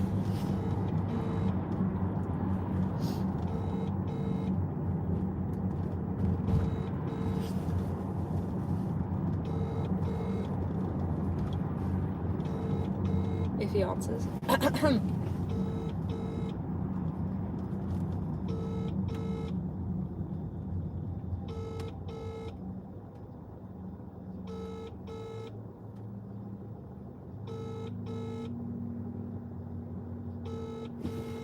Okay, he's not answering.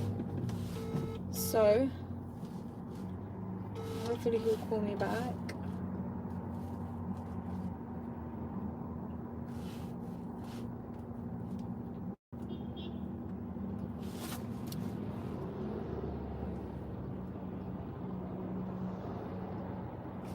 This feels so boring with no music or audiobooks.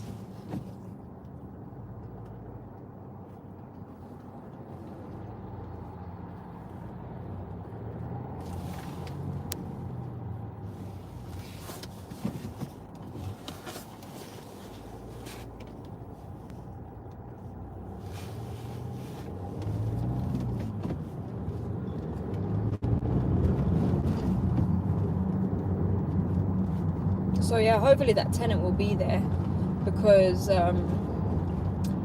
it was for 12, but I didn't get their number. He doesn't have their number, so I'm hoping that they'll still be there.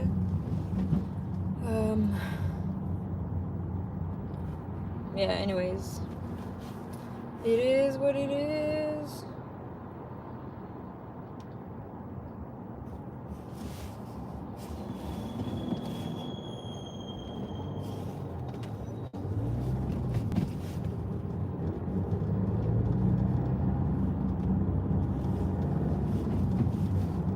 Oh yeah, I also have another list of things to go through. I've got an EICR list, so I need to call all those tenants and book it in this week. I completely forgot. See, that's the thing, like doing on-site work as well as the admin, it's very hard to juggle it.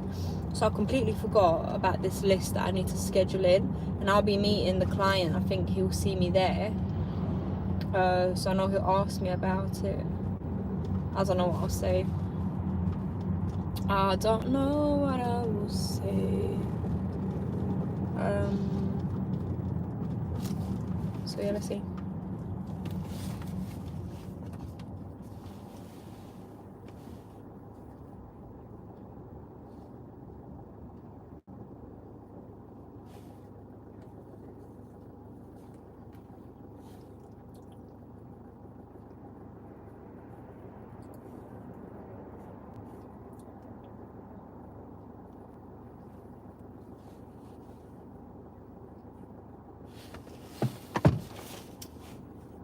This is so long.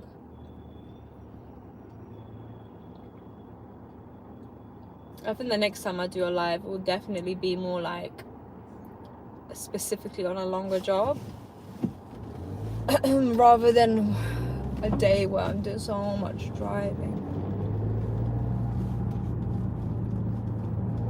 Maybe we can do a Q&A, but I'll do it by myself since I can't read the comments. So yeah, how did I get into this industry? I'm joking, that question has been like rinsed out. I don't know what the correct way to say that is, but just overused. I guess yeah, I feel like my brain's kind of like needs food. So I'm kind of like feeling like meh. I had the little snack, but I feel like that wasn't enough. I need some water. Wait, what is going on here? Okay, I'm in the wrong lane. Cute.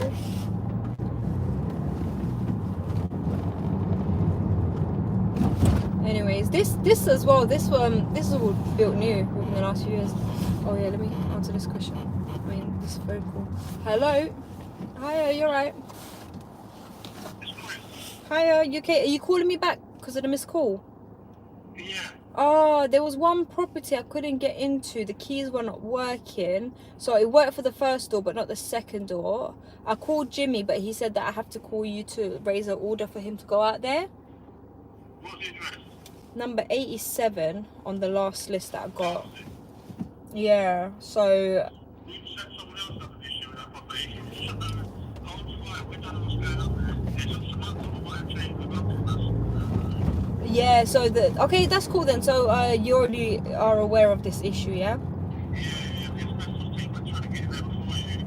Oh, okay. I'm sure someone was moved in there or it's the wrong address or something's going on. Yeah, because it works for the front door, but not the second door. So I don't know. Yeah, alright. No worries then, cool. I'll leave that one with you guys. Yeah, alright, no worries. I'll leave that with you guys, and if you sort it out, just let us know. Alright, perfect. Thanks. Speak to you soon. Bye.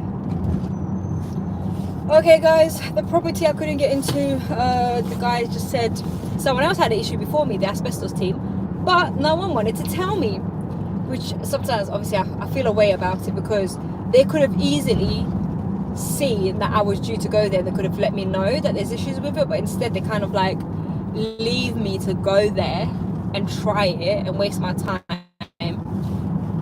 But again, it's it's all part of this contract, and it's okay. I don't mind. It's all good. So yeah, this is Tottenham, the back bits of it, reaching onto Edmonton. So this is all quite newly built. A lot of like industrial estates, mechanics. They've got the car pound here as well. The marshes, they got like Tottenham marshes. So yeah, cute little area. They got like one of my favourite Tesco's here. It's ginormous. They used to have the IKEA here as well.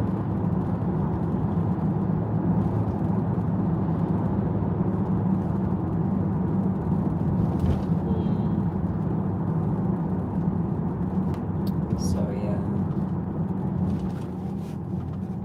I'm feeling a little bit sleepy. I feel like it's that time of day when I need a little nap. Normally I actually genuinely have a nap, because why not? But yeah, today I'll just be going. I might try finish early. I need to just kind of pull over and see what my plan is for tomorrow and organize everything, and then that way I'll see if it's more worth it for me to go to Dartford tomorrow to do the door entry, or today, because I kind of don't want to be like crossing Dartford Tunnel at like 3 o'clock when the traffic picks up. So yeah, we'll see. I think I'll have to pull over and check my diary. I'll have to pull over and check my diary. Big K, look at that truck. It's Big K for Big Kimmy. So silly. But yeah, 35 minutes. What else can I talk about? Maybe I'll just repeat some of the other stuff I said earlier, those people that missed it. EPCs. So each client, I've got like my set price list, but then I also have people that are in contracts which obviously have the best rates because of the workload that they give me. So this contract here is really regular work. I'm getting about 20 properties a week, so because of that I'm actually able to give them the best prices. So and it kind of evens out. So every day they'll send me 6 addresses, or as often as I want. So sometimes I'll just take it 3 times a week, and then I'll go to those 6 addresses, and all of them I'll normally do either 6 or 5, or maybe, you know, like today I didn't get into 2 of them, I think, right? I can't even remember now. So yeah, I didn't get into some of them, so it kind of like evens out. So I don't charge them for no accesses because it's very common for them because of how everything's organized. So okay, sorry, these guys are, don't know what's happening when they're driving. So yeah, I don't charge these guys for like no accesses. If I have to go back there two times, I don't charge because I'm in the area anyways, and it's just part of the contract. So whereas like a private client, I'll have to schedule it in. It's obviously like a one-off job where if they don't let me in, I'll have to, you know, it will just be like one job in the area, and that will be a waste of my money. So I do charge a no access charge, but that rarely ever happens. I never have that actually. They always stick to the appointment, or if they cancel beforehand, like within like a few days notice, I'm happy with that. But with this client here, I'm so used to not having access to a lot of the properties, but again they send me so many that at the end of the month it all adds up, and it's just, yeah, it's just part of the contract, part of the job. Same with the EICRs. I remember when I was doing the subcontracting, I would only get paid for ones that I did. So what they used to do is they used to book in like 6 EICRs a day, but I'd only end up getting to 3 of them, and it would just be small little flats anyways. So it was really normal to not get access to a lot of the properties.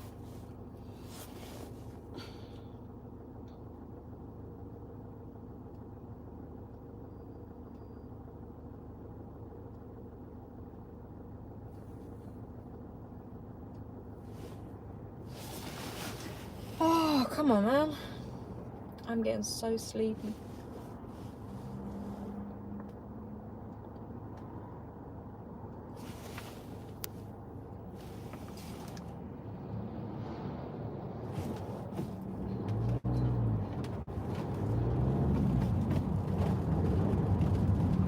So this area here is Edmonton.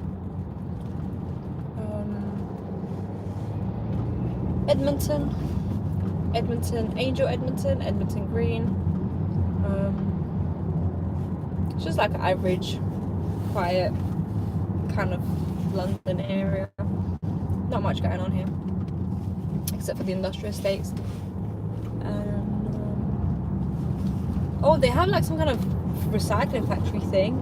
Every morning it's got like a giant cloud of smoke above it, from all the pollution coming out of it. Anyways, 33 minutes of driving, guys. So if you want to come back at 1:10, I'll be on my next job. Or come back at 1:30. At 1:30, I will be on that void property again. But I need to figure out what I'm going to do about my charging situation. So yeah, I need a charger that plugs into a socket, which I don't have.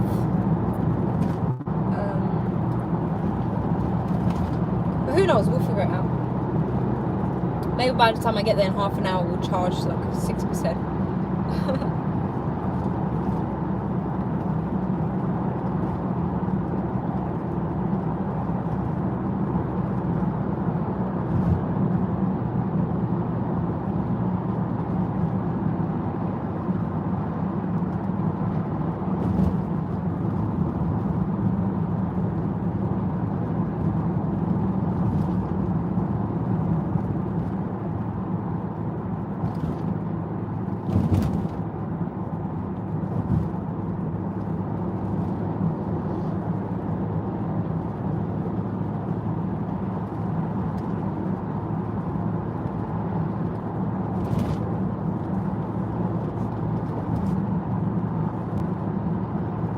Oh, you have a giant Costco here as well. I remember during lockdowns, it was absolutely packed. Like, it was crazy. It was crazy. Because I feel like it was like a day out for everyone. You know, I mean, I've gone out the house for so long.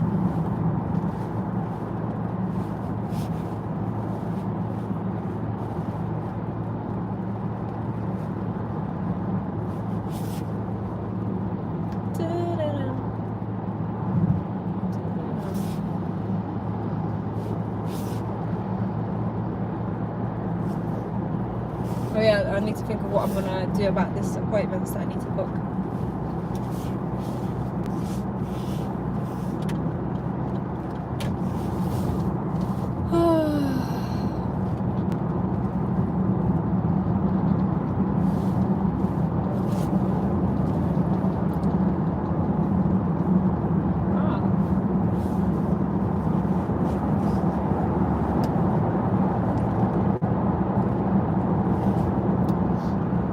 Yeah, normally I have like loads of snacks in the car, so I can just snack throughout the day. But I don't have anything because I've been away for a week, so I literally don't have any snacks in the car, except for, what's it, Smarties, but I'm not really feeling that right now. And a lot of the times I actually make a packed lunch, like some kind of pasta or rice, just something easy that I can eat without having to warm it up. But I didn't have time yesterday to do that.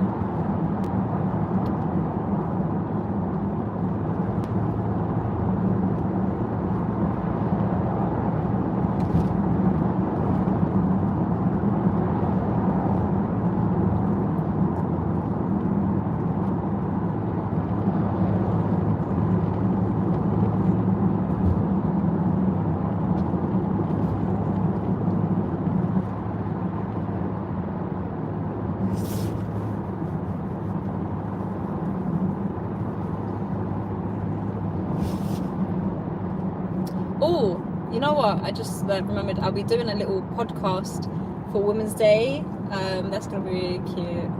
8th of March. Actually, that's ages away. That's like a whole month away. Oh, but Alex, you know what? I'm really looking forward to Alex this year, because this year it's like apparently grown to be a lot better in Ali Pali, end of the month. And yeah, I might even get, I've got a mate that does like videos, and he started his own like YouTube channel doing kind of like.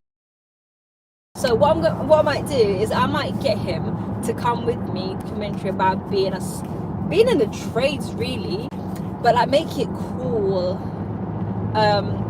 So like get like little footage shots of like close-ups of people's workwear, and like kind of tell a story, like storytell about like the point of view of a tradesperson, and but make it look like we're really cool. So I see a lot of people think like, oh man, like trades like boring guys on site with their cracks exposed and like talking tools, like they make it seem boring. But being a sparky or a tradesperson is actually super cool. So I really want to show Alex like to be, yeah. So I don't know how to even, because I'm thinking of the idea, so I don't even know how to express it. So I want to make it seem like we've got jokes, we've got banter. So if anyone's there at Alex end of the month, let me know. Send me a message maybe on Instagram, it's the best way, or like maybe, I don't know, like leave a comment and I'll be able to see. Yeah, I can see you at Alex and like, get involved in this video. And yeah, like just make us seem so damn cool that all the apprentices and learners will want to join our trade. So we need more sparks, because I will want to retire at one point, so I'm going to need people joining the trades to take over. So yeah, want to get more people into the trade. There's a lot of companies doing a lot of cool things for the trade. Like last week when I went to apprentice week, I went to the Tamlex and Proteus factories and I saw Jamie from Lucico BG at their headquarters. So there's a lot of people doing cool things to get people into the trade. But then there's also a lot of silly people online that kind of make it seem like the trade is a hostile thing and no one's welcome. It's not like that at all. It's actually something that's like really open to anyone that wants to learn it and do it properly, especially. Sorry, this guy's his driving's a bit wonky. Don't know why. He looks like he's half asleep. But yeah, so there's a lot of companies doing a lot of cool things for, oh my god, that man's literally driving onto the curb. So yeah, let me know if you'll be in Alex, because I'd love to make this video as like a cool way to tell people, and females and males as well, like look, there are more options than you think. You can also be a spark, and it's not just for boring people that just want to talk tools. It's actually a really cool thing. And yeah, and also CF Live, I feel like I wish they had it every year, but then obviously it will be too much. But I'm really looking forward to the next CF Live, which is next year. They only do it every 2 years, but honestly it was like one of the best things I ever went to, and I didn't even get to go around all of it. I literally just managed to do half, and I was there for 2 days from morning to evening. It was such a busy time, such a cool thing they did, man. It's amazing. Also Screwfix Live, apparently that's more like for DIYers, but I've not been. You know what I wanted to ask, I don't know if anyone knows. So Alex, before, we're doing it like for electricians only. So if you was like an apprentice, you wasn't really allowed to go. Why would you do that? Is it a marketing thing because they promise their sponsors and people that get stalls that it'll be a turnout of electricians, and they don't want learners and civilians, like standard people there that are not in the trades? Is that why? Apart from that, I feel like that's just a bit of like, I don't even know how to express it politically correct. I feel like that's just like killing the vibe, basically. Like I would love to have apprentices of people that are interested in the trade, that haven't joined it or just thinking about it, just to go. And then touching on that subject, what is the minimum age of all these things that you what's the minimum age of these kind of things? 18 or is it 16? Because thinking about school leavers, so if I had like a school leaver or somebody that's senior 10 and they're thinking about a trade, and you know, I could say to them, look, just come along and you'll see kind of like what the world of trades is like. Would I be able to bring my little cousin along to these events with me? I don't think we would be allowed. I think there's an age limit, or even then I thought, like, you know, bringing my son to something like that, it would be so cool for him to see, because it's not like a building site, there's not like building stuff going on, and obviously the challenges, he wouldn't be able to participate. But why are they not, like, I don't know, I've never seen a kid there, so I'm assuming like kids are not allowed for whatever reason, maybe insurance purposes, I don't know. But I do feel like, yeah, but then I guess see, it'll be like a kid event, family event, and that might be a bit much with lots of kids running around, and obviously kind of just want to go there and not have the kids running around. But at the same time, it'd be so cool to be able to like bring a kid there and show them like how cool the world of trades is. Sorry, 1 second. Hello. Yeah, 1:30 is fine, because I've got to be somewhere for 2, okay? Yeah, perfect, thank you. See you at 1:30. All right, see ya. Oh man, I'm tired, so tired.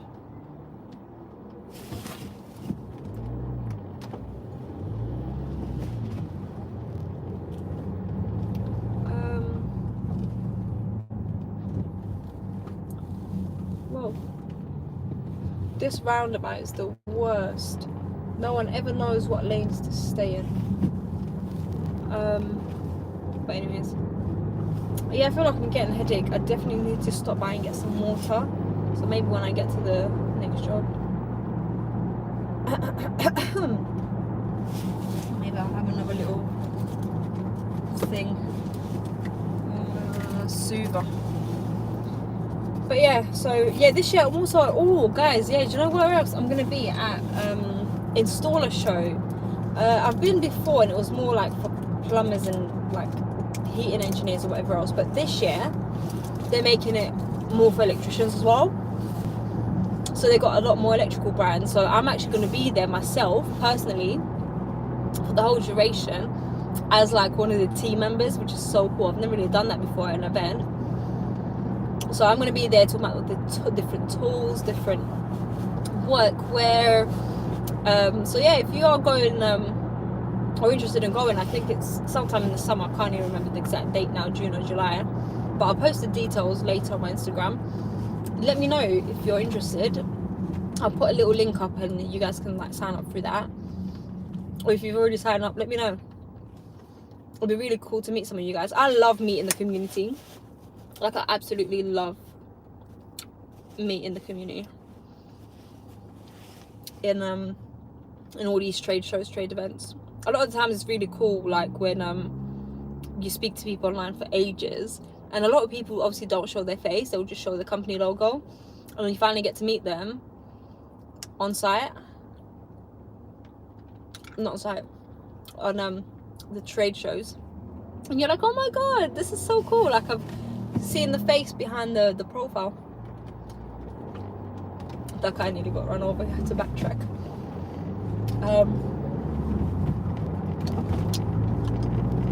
Yeah, so what else? Oh, maybe I can go see if I'm Romford and get a little hot chocolate, see if my boy John is there.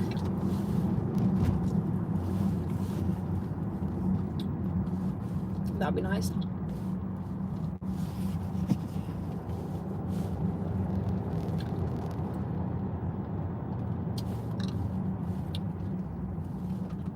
Let me give him a call.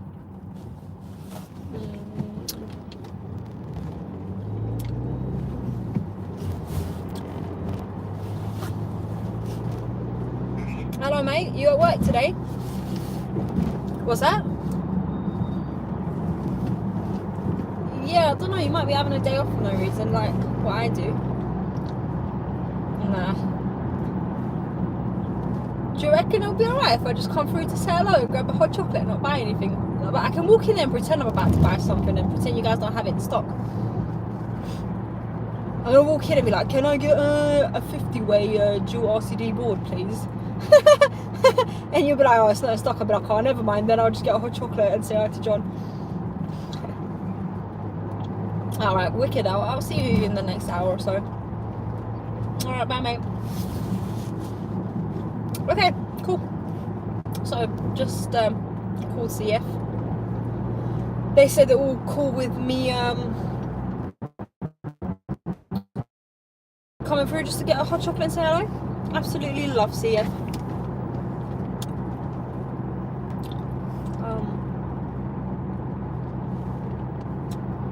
So mad about my phone's dying. The other phone's on like 1%.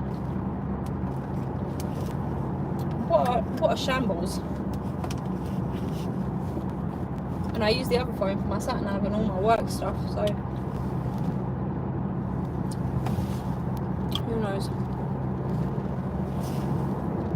Maybe I need like a dual car charger. Wait, where am I going first? Oh yeah, I'm going to that. So I'm going to an EPC next, tenanted. He said like a 1-bedroom flat or something. I'll be there, in, out, and then yeah, and then we'll make our way to that thing, grab some keys, and yeah, and our way out.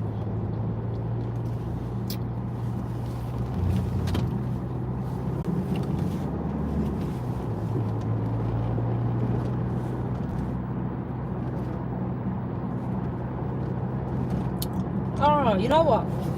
Maybe I can charge my phones at CF quickly while I'm there. But I'll have to tell them in advance, like, look mate, I'm doing a little YouTube live stream, so don't expose me for anything. Because normally when I go to CF, I'll just chat as myself. So like, obviously when you're on the internet, you've got to be careful what you say, because it will be up there forever, right? Anyone can screen, record a screenshot, anything. But when I'm in there, I'll just be myself. I'll just talk, whatever. Oh, look at this cool van in front. Let me get behind it so you guys can see it.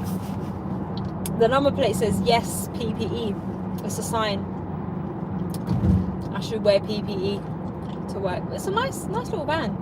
Sprinter Mercedes thing. It looks very shiny and new. Oh my god, it's got double wheels at the back. Crazy. Yeah, I absolutely love CF. I always go in there and just talk nonsense. Just talk so much nonsense. They love it. They entertain it. Get a nice little hot chocolate, and obviously they stock a lot of stuff that I normally use anyways, like the trunking. I don't like the screw fix cheaper trunking. I prefer the 3-meter lengths that you get from CF. Is it the Centaur brand or whatever they call it? Basically the Proteus family brand. Do you know what else is crazy? When you realise like what electrical brands are owned by what other, like basically what electrical brands own other electrical brands.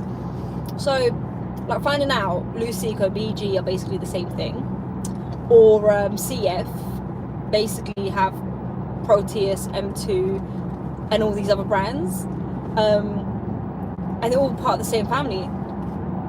Or like even like the history between Yes and CF, like apparently there were 2 brothers are part of the same family or whatever. So they are competitors, but in a way they're all part of the same family. So ooh, look at that nice car in front, very shiny with 4 exhausts. That's crazy. But yeah, so I always find it very fascinating to see like how everything's interlinked, like all the different brands. I can't think of like whatever else, but yeah, there's a lot of different brands owned by different companies, and then you kind of like realize they're all interlinked. So yeah, and like what companies acquire what else. Was it Fusebox recently acquired? What did Fusebox was it, or did someone buy Fusebox, or Robust bought Fusebox or something like that? I remember it was just something so random. I don't know if anyone can confirm. Was it Robust that bought Fusebox? Or Fusebox bought Robust? Nah, I think Robust would have bought Fusebox. Or it was something along those lines where it was like super random. But yeah, I always get surprised when I hear like the different brands and who bought what brand and how they're all interlinked.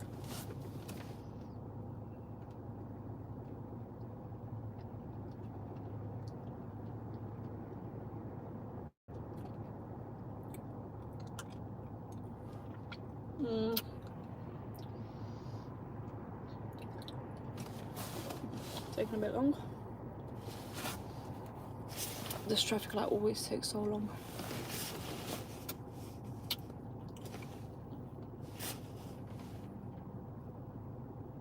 Come on, mate.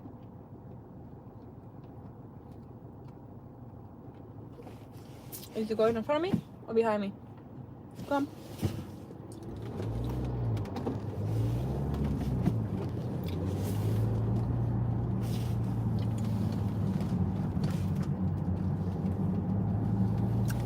This is good old Romford, the old ancient city, town, village of Romford.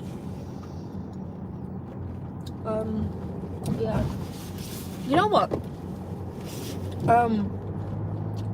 I feel like with brands, I've not really found like my go-to brand for anything. I'm one of those people that will just like install whatever I feel like on the day. So like, I do like Luceco and BG because of who they are as a company and their values. So they are my preferred brand for a lot of the stuff. But I also really enjoyed installing Fusebox. I've got a Verso board in my garage that I want to install as well at some point, just try it out. So I might do a thing where like for 1 week I might schedule in like a Fusebox change a day and then use different brand fuse boxes each day and then make like a video about it and just compare.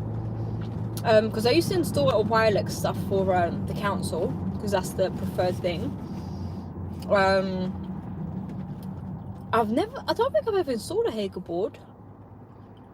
No, I've never installed a Hager board. What else is there? Axiom. I did that the other day because that was the only one I could get that was small enough to fit above a kitchen unit. There's like Contactum or something like that. I never installed that. M2 as well. I haven't installed one of those. What other brands are there?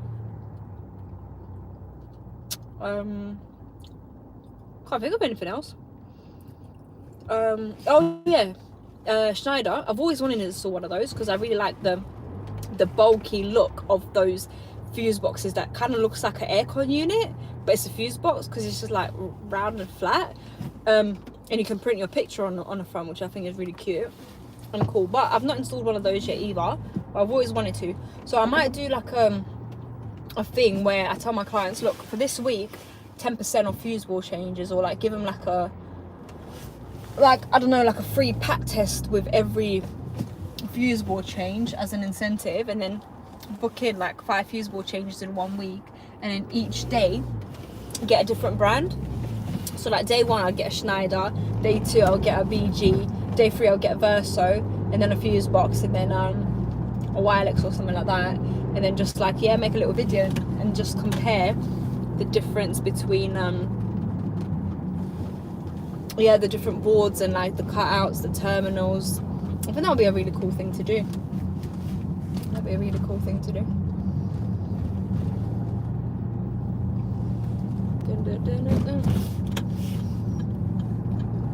But oh yeah, I also really appreciate the new thing of like the 1 module SPD rather than having to take up an extra weight in the board for an MCB for it. So yeah, like today you saw earlier the fuse board was a wireless with a 1 module SPD. So that's really cool.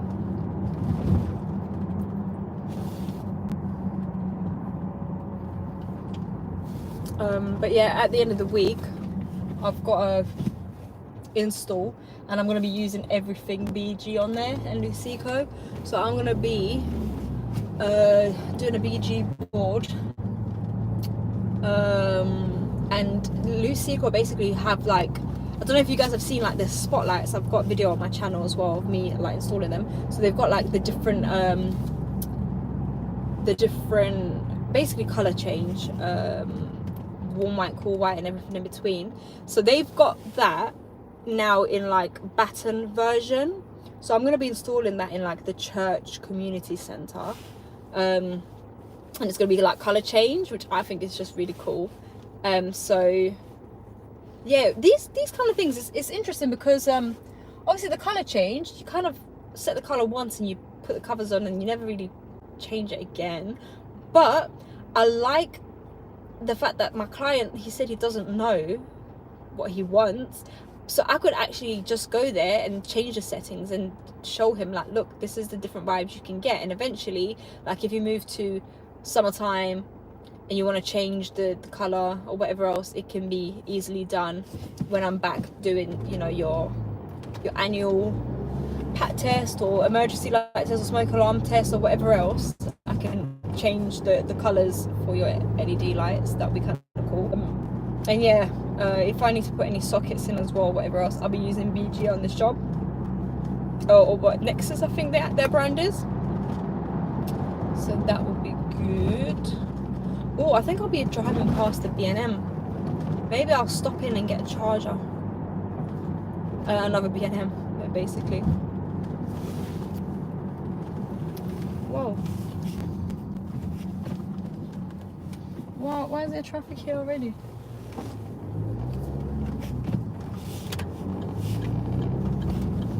There's a home base and I think it's like a home bargains or B&M or whatever it is.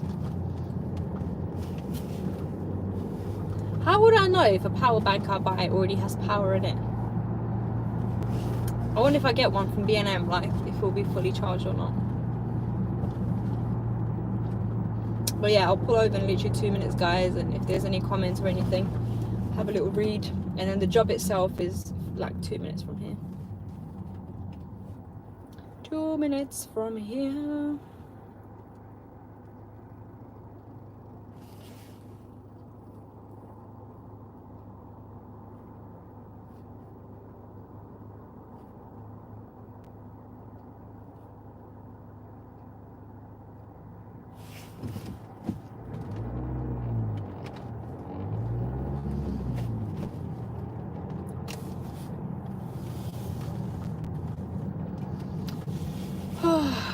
My God, what a day. Just driving around.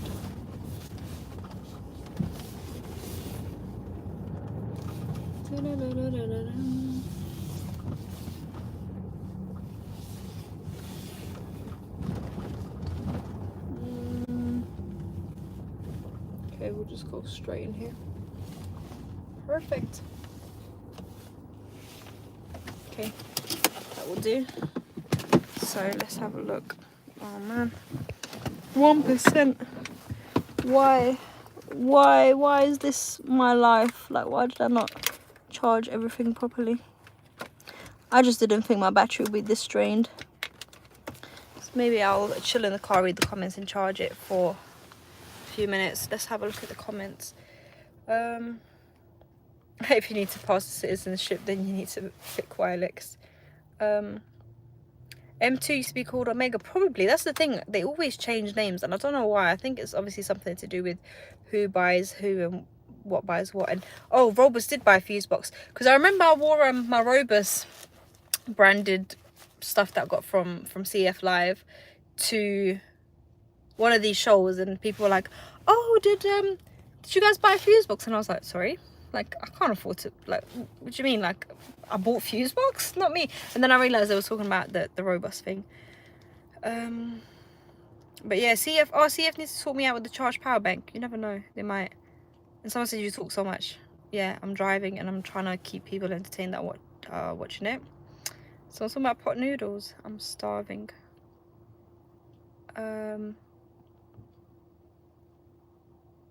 Oh yeah, Alex is joined with Tool Fair. I didn't know that as well. Someone asked me if I'm going to Tool Fair. I said no, but I'm going to Alex, and I found out it's on the same day and they're literally right next to each other.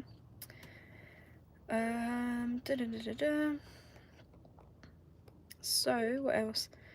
Sorry, just having a look. The flux capacitor.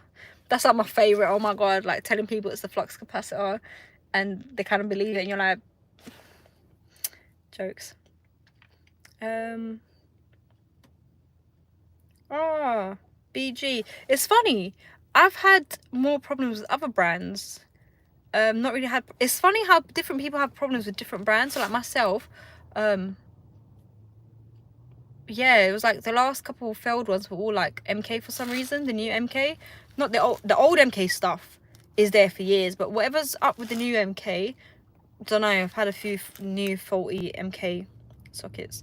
And Verso, oh yeah, I want to try a Verso. I've got a Verso in my garage.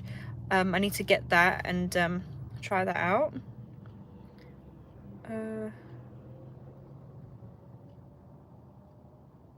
Oh, getting the lid to fit. You know what? BG changed the design of their boards. The lid never used to fit, but now it actually does, and it comes with like a little lid retainer thing, so you can keep the lid open while you put your stickers on. Would it be worth it to go to Scotland to install a new consumer unit if every circle was an AFDD? To be honest, if somebody gave me a fuse board change job in Scotland, and then they also got me to, like, let's say do an EPC or two, or had 2 properties, I would fly out to Scotland to do it. I would absolutely love to fly out to Scotland to do it, because that means like the trip would pay for itself, and I would love to do that. So if anyone is in Scotland and for some reason you need a fuse board change and an EPC, but wait, the regulations are different out there, I think, by a little tiny bit, but as far as I'm aware, I think I'll still be alright over there. Oh, Crabtree Starbreaker, my god, I forgot about those fuse boards.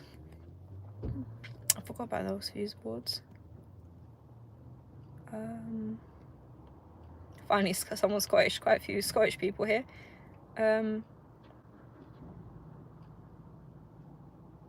Oh, MK socket with USB outlet. Yep, it was that. That's the last thing, and it was in my own house. And thinking about it now, I need to get a new one to replace it, and I'll probably go with BG.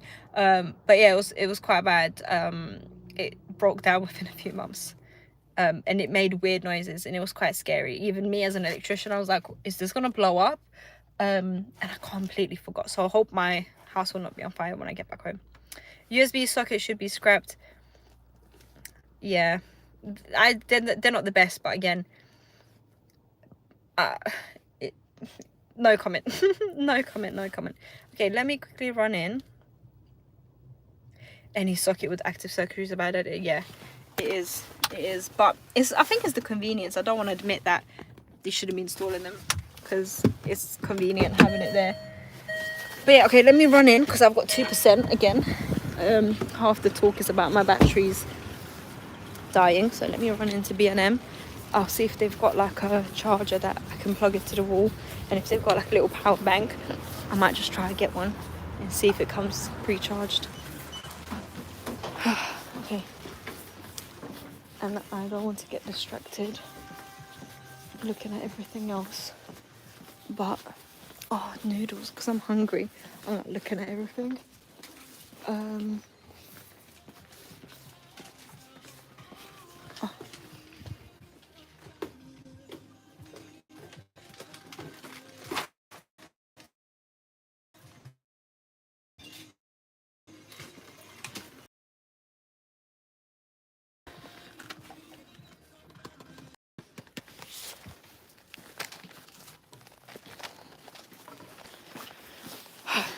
Okay, let's see. 1%. Oh my god, we're back on the thing where my phone can die at any point. Maybe let me turn my brightness down. Chargers.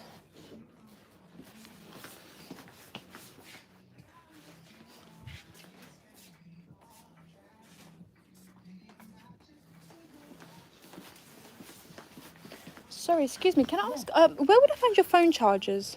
Would you know? Down there? No, This way. Somewhere down here.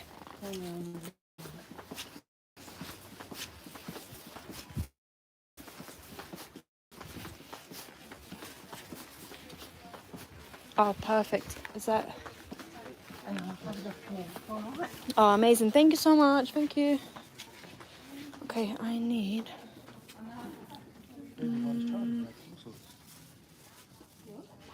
mains PD fast charger.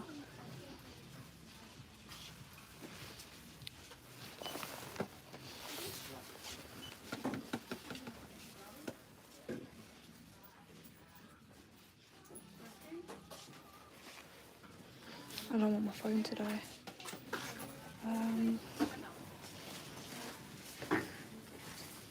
I don't think they got power banks.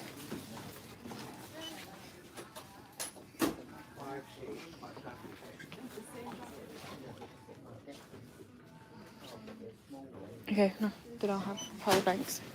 So I'm gonna just have to go. Oh no, the queue is so long. Yeah, I think this is where it might end. 1%.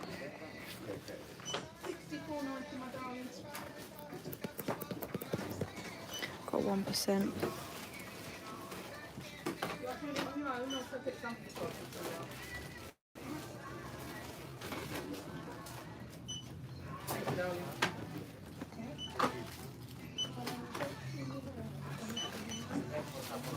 Yeah, lovely, darling. Thank you.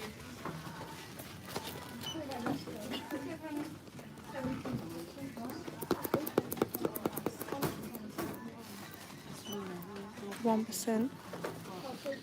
Honestly, I'll be fuming if it goes off. I could actually be fuming.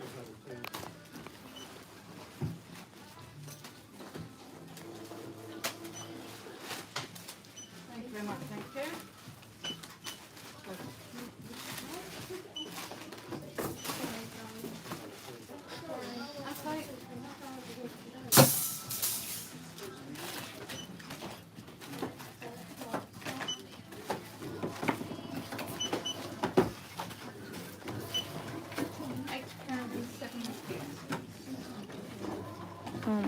1%. It's been on 1% for like 2 minutes.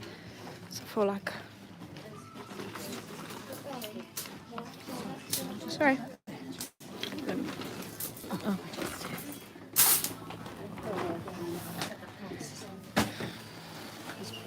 Sorry. I just want to pick these. Thank you very much. Thank you.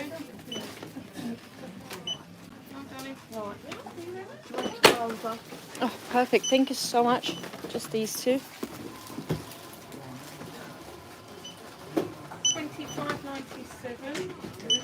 Tyler, £12.79. Thank you.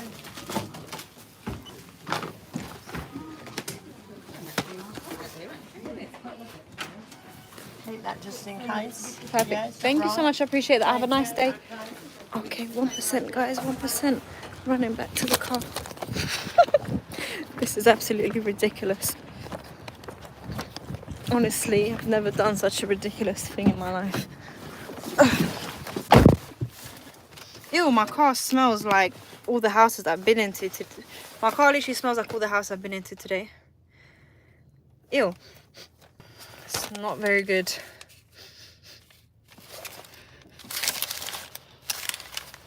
Ew. Yeah, not nice. Anyways. Cool, we made it. We made it with the charger. Whoop. So yeah. Anyways, I've got these little Mikado and Gold chocolate things. So okay, we've got this mains PD fast charger.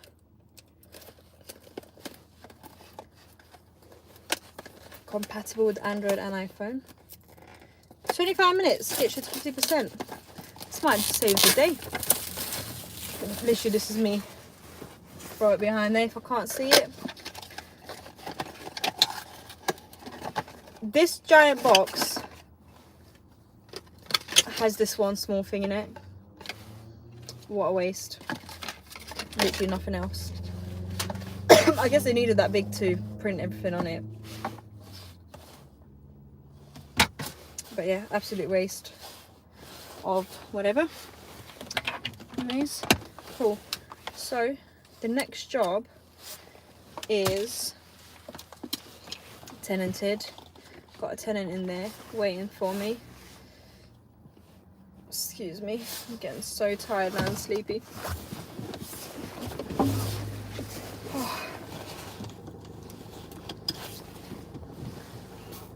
cool. Let me turn you guys around for a sec so that I'm not looking at it. Oh, I'm opening the window to get some fresh air. So yeah, let's see. The next job. Gotta drive all the way around for this.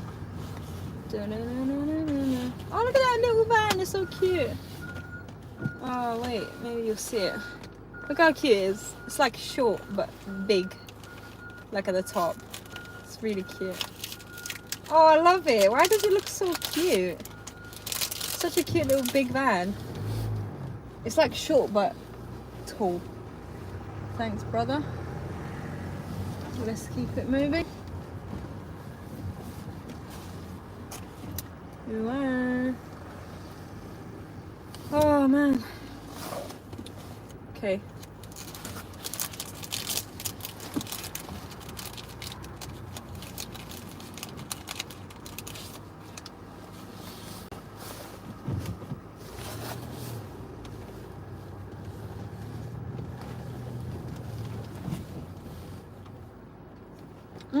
These little sticks are nice that I got.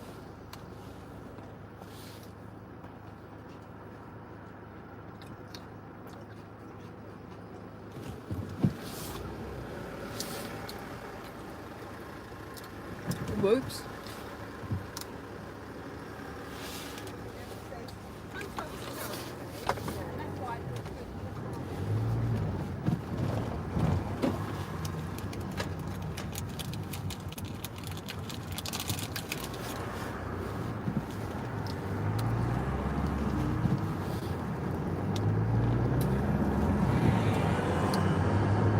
Wait, I got the right postcode. Must be.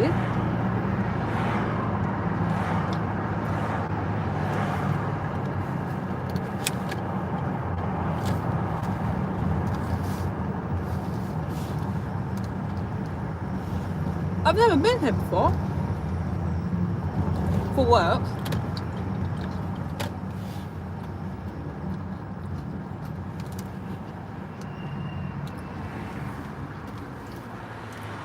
No way.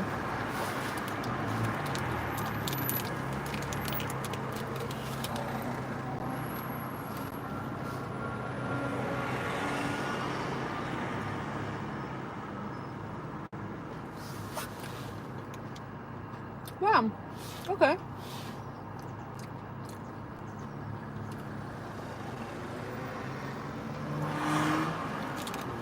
I literally live off sugar, which is so bad.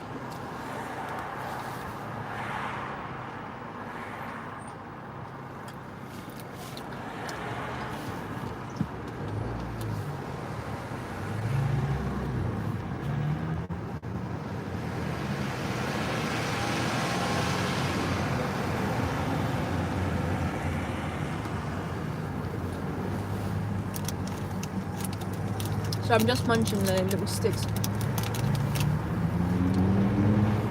Little sticks, the Mikado sticks, or whatever you call it.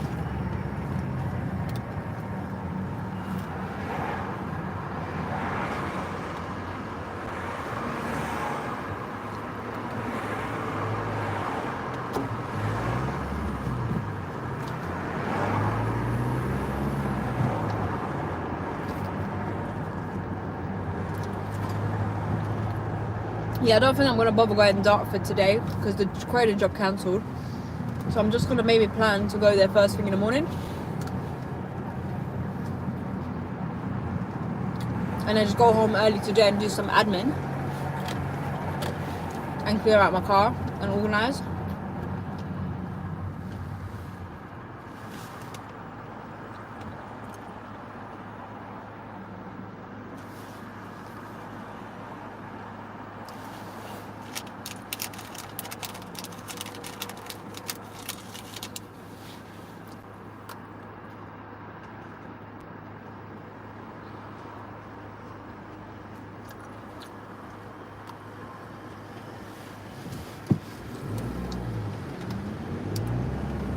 I'd hate to live in these houses here. Such a weird place in terms of driving.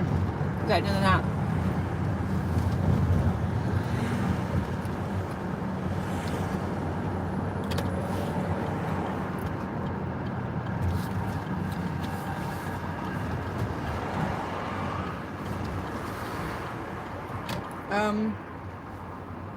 Okay, let's park in here.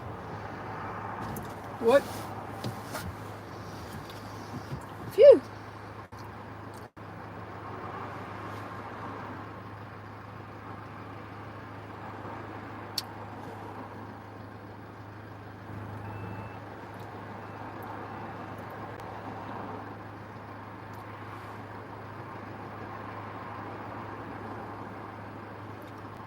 Sorry, just trying to open the gate, but my other phone's on 2%. Like, everything is just dying. And the charger can't keep up with charging it fast enough. What happened? What did I miss? Nothing. So right now, I'm just parking up to go to my next job. I'm parking in my storage unit. Because why not? And then I might just quickly run into my storage unit. But I don't think I can take you guys with me because there's never reception there. I could try, but yeah, anyways, so I'm just doing a quick EPC, and then after that I'm running off to the next job to get keys, and then it's EICR where I'm planning to do a visual check and then schedule in the works in the remaining of the EICR for tomorrow. But yeah, anyways, let's go. Oh, it's 2% charge, man. It's so bad. 2% charge. Oat cakes and almond butter. Yeah, I need to get like better snacks and make better snacks for myself.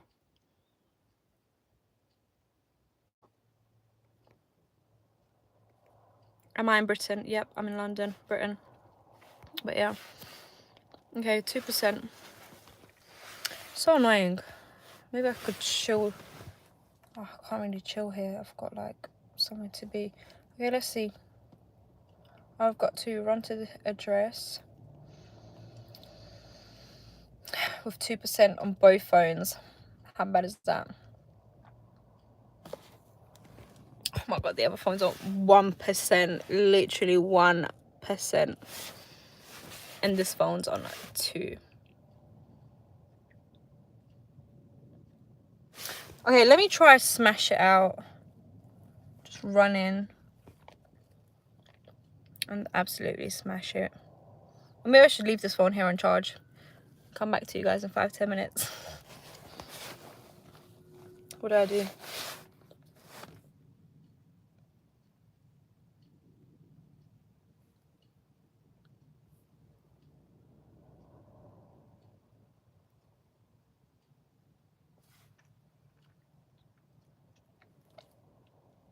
No idea.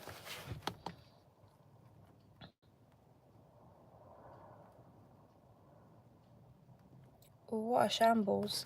I need this phone to take pictures. If that dies, it's not gonna be good.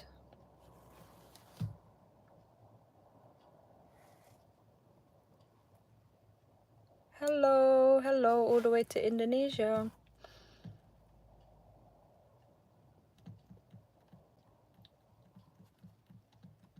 I'm thinking, do I just end the live here? And then when I get to the EICR job, I'll charge my phones and then I'll come back on.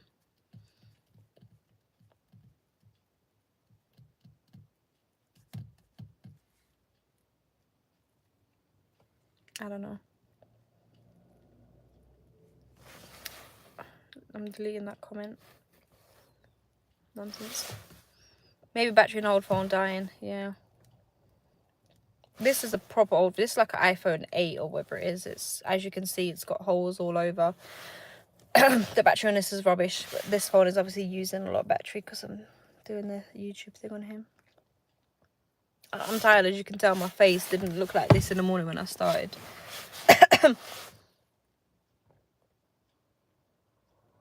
Proper tired now.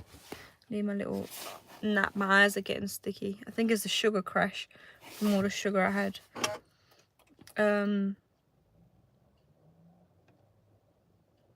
Okay, well, let's see. How much charge have I got? 2%. Look like I'm going on a date.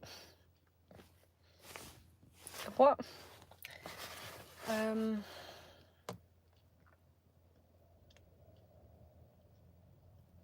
Okay, I think I might have to just go. Yeah, I might have to do it in 2 parts because it will definitely die. And I'm obviously meeting the other guy at 1:30.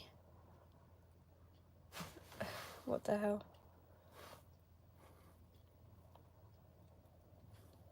Having to delete these weird comments. But yeah, okay, cool. I think I'm gonna have to end this, run into that job, and start part 2.